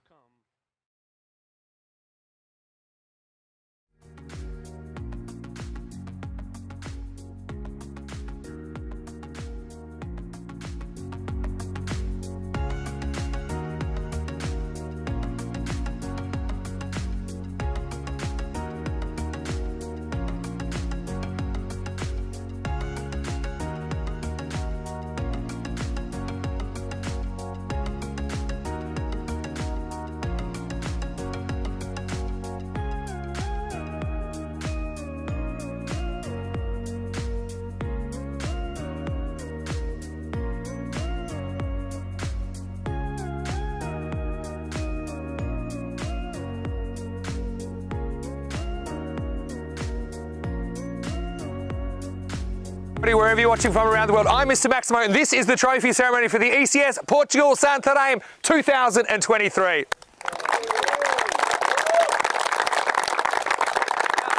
I've got to say that it's my, I think, 4th time in Portugal. Every time we come, it's bigger, it's better. I've got to say, it's been a great 2 weeks. It's been pretty crazy as well with the 5-game-a-day format back, and that is due to popular demand. And the reason ECN cricket is so popular is because of the performances of the players and the teams. I think that it continues to go to a new level. I just want to say a few quick thank yous before we get started. Firstly, to HCL Software for their support, as well as Dream 11 and Fan Code, also to Grizzly Bear Sports for their support of the ECS and the European Cricket Network. Look, I do want to mention the dignitaries here today as well. We've got Sandy and Akbar here, who will be presenting the trophies on behalf of the Federation, and the medals thanks to our trophy and medal partner, Loca Lifestyle. Well, what a journey we had, and it was quite funny that the first match was also the last. It was a long time ago. In fact, I was still recovering from the Spanish adventure when I was watching the Marlow versus Awerash match 1. Only one swing of the bat separated you on that occasion. We'll come to the final a little bit later, but first I want to give a big thank you to all of the teams, all 11 teams, some of which were travelling large distances, some individuals travelling large distances as well to get involved in European Cricket Network cricket, and I want to say that your contribution is noted for the sacrifices that you have to kind of give to be a European cricketer. So big thank you to all the players on behalf of all of us at ECN, and of course all the viewers around the world. Also, it's been wonderful to see the kids here and getting a go. And I think this is the future. Hopefully you guys are inspired by what you've seen today, to see boys and girls playing as well. We've had a lot of women's cricket on ECN recently, so hopefully you enjoyed what you saw. Hopefully you saw that potentially in the future that could be you out there representing your club and maybe even your country, because the Portuguese national team will be playing tomorrow. So big welcome to you guys, and hopefully you enjoyed the day. And there was some commitment out there. I mean, I'm not sure who it was that dived for their crease, but I'm sure when the skin grows back on your elbow, you know, you'll have a long career ahead. I love that commitment. Look, I also want to say a big thank you to everyone here at the Santarém Cricket Ground. I've got to say the renovations look magnificent and everyone's enjoying them. And I know that that's happened due to a lot of hard work that you're putting in. And you obviously love your club here, you love your ground. So, I mean, I'm sure that you're inspired to see things improving all the time as well. So big thank you to our hosts, in particular to the ladies who served us lunch every day, to Diesel, obviously, but really too many people to name. But to everyone from the host club, I want to say a big thank you for making us feel at home and for hosting a wonderful European cricket series once again. Also want to mention a group of people. I think they did an outstanding job, and I always say that, but I mean, I really mean it, because the schedule was pretty grueling with 5 matches a day. And as a player, you'll know, even if you're playing 2 or 3 matches a day, how much of a mental toll it takes. So I think the umpires were amazing. I've got to say, you conduct yourselves really well. Tyrone, great job again. Great to see you in that position. Congratulations on a very, very good series. And hopefully you guys agree that the combination of the umpires being so good plus the technology help that they get, it just means you get more correct decisions, and essentially that's what you want as a cricketer. So hopefully you appreciate that, and hopefully, you know, obviously that kind of flows onto the domestic season here, which I'm sure will be really competitive. Just quickly, I want to say a big thank you to the Blue crew, all the ECN crew. Always love traveling with you guys, and you know, it's such a fun bunch of people to be around. So Mida in particular, of course, as the project manager, but to Shub, to Samir, to Nilkesh, anyone I might have missed as well, to Diana, of course, taking the photos, and yeah, to everyone, those that are here and those that aren't. Of course, it's always a busy time in European Cricket Network, so yeah, well done to the Blue crew. I also want to give a shout out to Spring Productions, because they are geniuses with what they do, and I know that a couple of them left us on the weekend, but again, to all of the TV crew that helped us, both here and behind the scenes, to Sports Interactive as well. Big thank you to the TV crew, Spring. We appreciate it. I want to give a special shout out as well to one guy who's put in a marathon stint. I think he's up to something like 10 weeks in a row, and he's still got a couple of weeks to go, and I couldn't do it without him. He inspires me every day with his effort and his energy. So Rico Full, big thank you to you. Again, it's been great to get you here to Santarém for the first time. And I know that you're itching to visit this ground. I'm so glad that you've had that experience. Look, again, plenty of thank yous. Anyone I've missed, I want to thank you as well. And all the supporters as well that took the time to come. We've had quite a few supporters travelling as well. So look, it's been a great series, no doubt about it. But at the end of 55 matches, 4 teams remained. I want to give a quick shout out to Fighters CC, who edged out Punjab CC on net run rate. And they really pushed Marlow in that semi-final. I think I said a little bit of time ago in the commentary that you'd have brick stains on your back because your backs were against a wall the whole day, really. But you found a way to get out of that spot. So Fighters finishing in 4th place. I've got to say, Gorka 11 again, you knew it was going to be a bit of a toss-up. You did well. You finished in 2nd place. Again, some close games along the way. A narrow win over Uerash along the way as well. But in the semi-final, you couldn't quite produce it. But congratulations, because you did win that bronze playoff. And for that reason, I want to invite the captain, Maduka Thapa, and his players to come up. Please come up and collect your bronze medals. 3rd place goes to Gorka 11.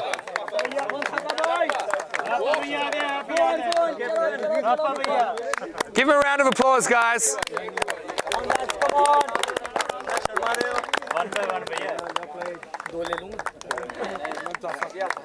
Don't shake Imran's hand, though.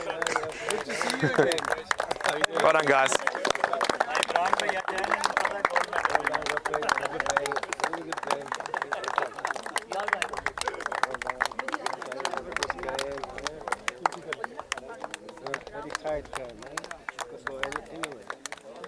So Gorka 11, again, so close, but I mean, I'm sure it'll inspire them for a big domestic season. And they're a quality cricket team, no doubt about it.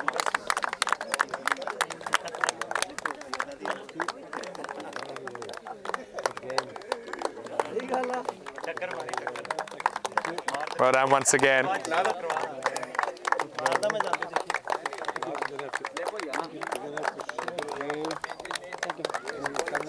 Well done, guys. We'll sort you out there. Okay.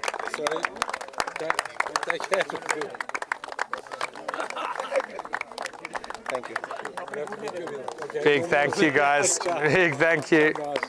Congratulations. We'll get you one soon, man. Don't you worry about that. Let's have a big hand, guys, for Gorka 11, who finished in 3rd place in this Fancode European Cricket Series. Let's move on to 2nd place now, and well, what a story. I mean, Oerash, of course, fresh off their ECL adventure. I mean, that was a great experience, I know, for you guys to travel and to play against the best clubs in Europe in the ECL last month. Coming back here, of course, you know it's always going to be a test, isn't it? And that's one thing that I'm noticing, is that there's so many teams that can challenge for the trophy.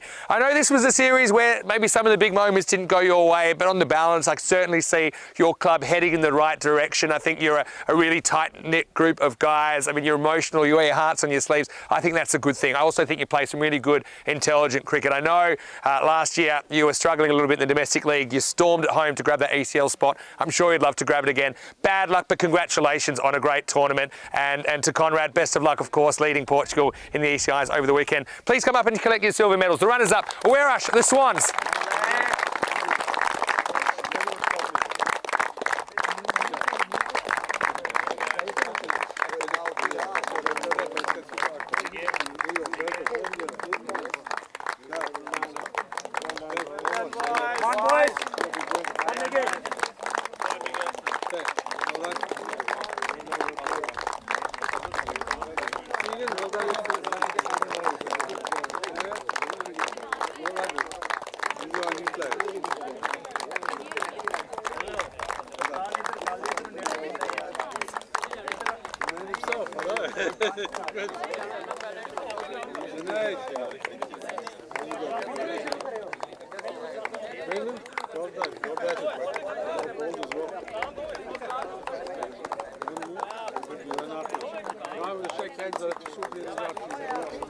Big thank you to Oerash Cricket Club.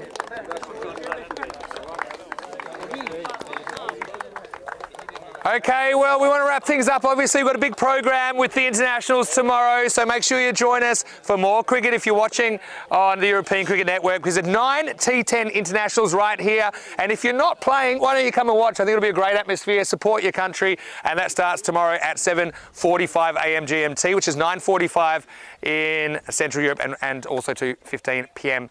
in the Indian time zone. Anyway, let's get ready for the winners. But before we do, I want to talk about the MVP award. And this was so tough to judge because so many players were coming up with quality performances. In the end, we went for a guy that was a bit of an all-rounder. Now, he certainly led the charge for his team. And in fact, he doesn't even belong to one of the top 3 teams. He had the most fantasy points of anyone in the tournament. That was due to his hard work with the bat and the ball and in the field. I think he was a real performer across the board. So congratulations. The MVP award in this ECS goes to Hardeep Singh from Fighters Cricket Club.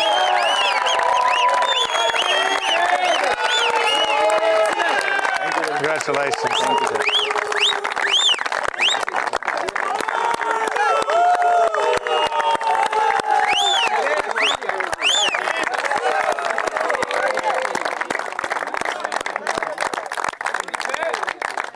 So Hardeep, fantastic performance.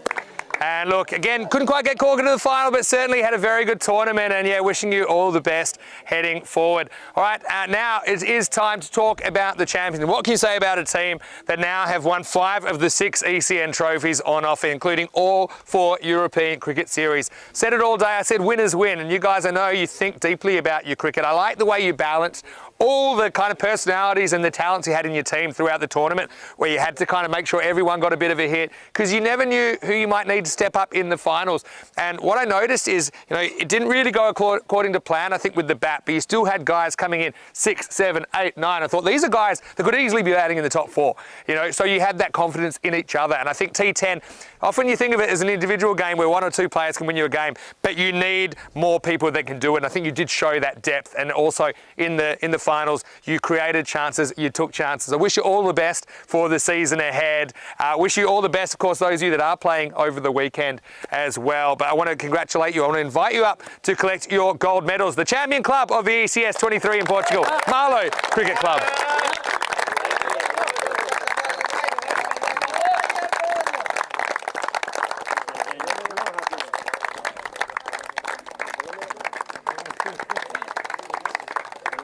And Najam, you can just gather.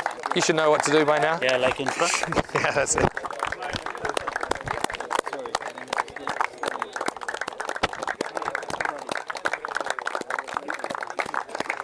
Congratulations.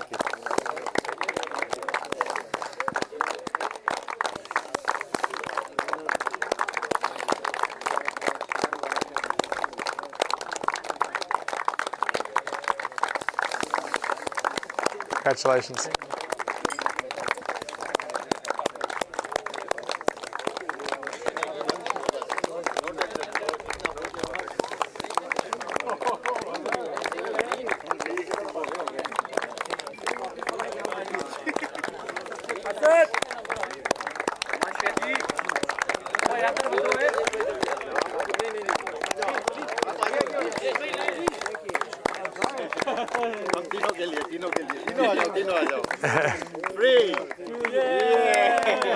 Well, one thing I will say about Marlow, they're a bit like a chameleon. They keep changing colour, but the result is always the same. They continue to win trophies. Just quickly a reminder that we will have cricket across the weekend here on ECN, like I said, but the next ECS cricket you see will be in Cyprus, a 2-week series from Monday. Slightly earlier start as well, so check that one out. But now I would like to invite our esteemed representatives from the Federation to award the trophy. The winners of this ECS, it'll be presented, of course, to your captain, Mian Shahid. I'm glad you didn't stay retired, Mian. Come forward, collect the trophy. The winners are Marlow Cricket Club.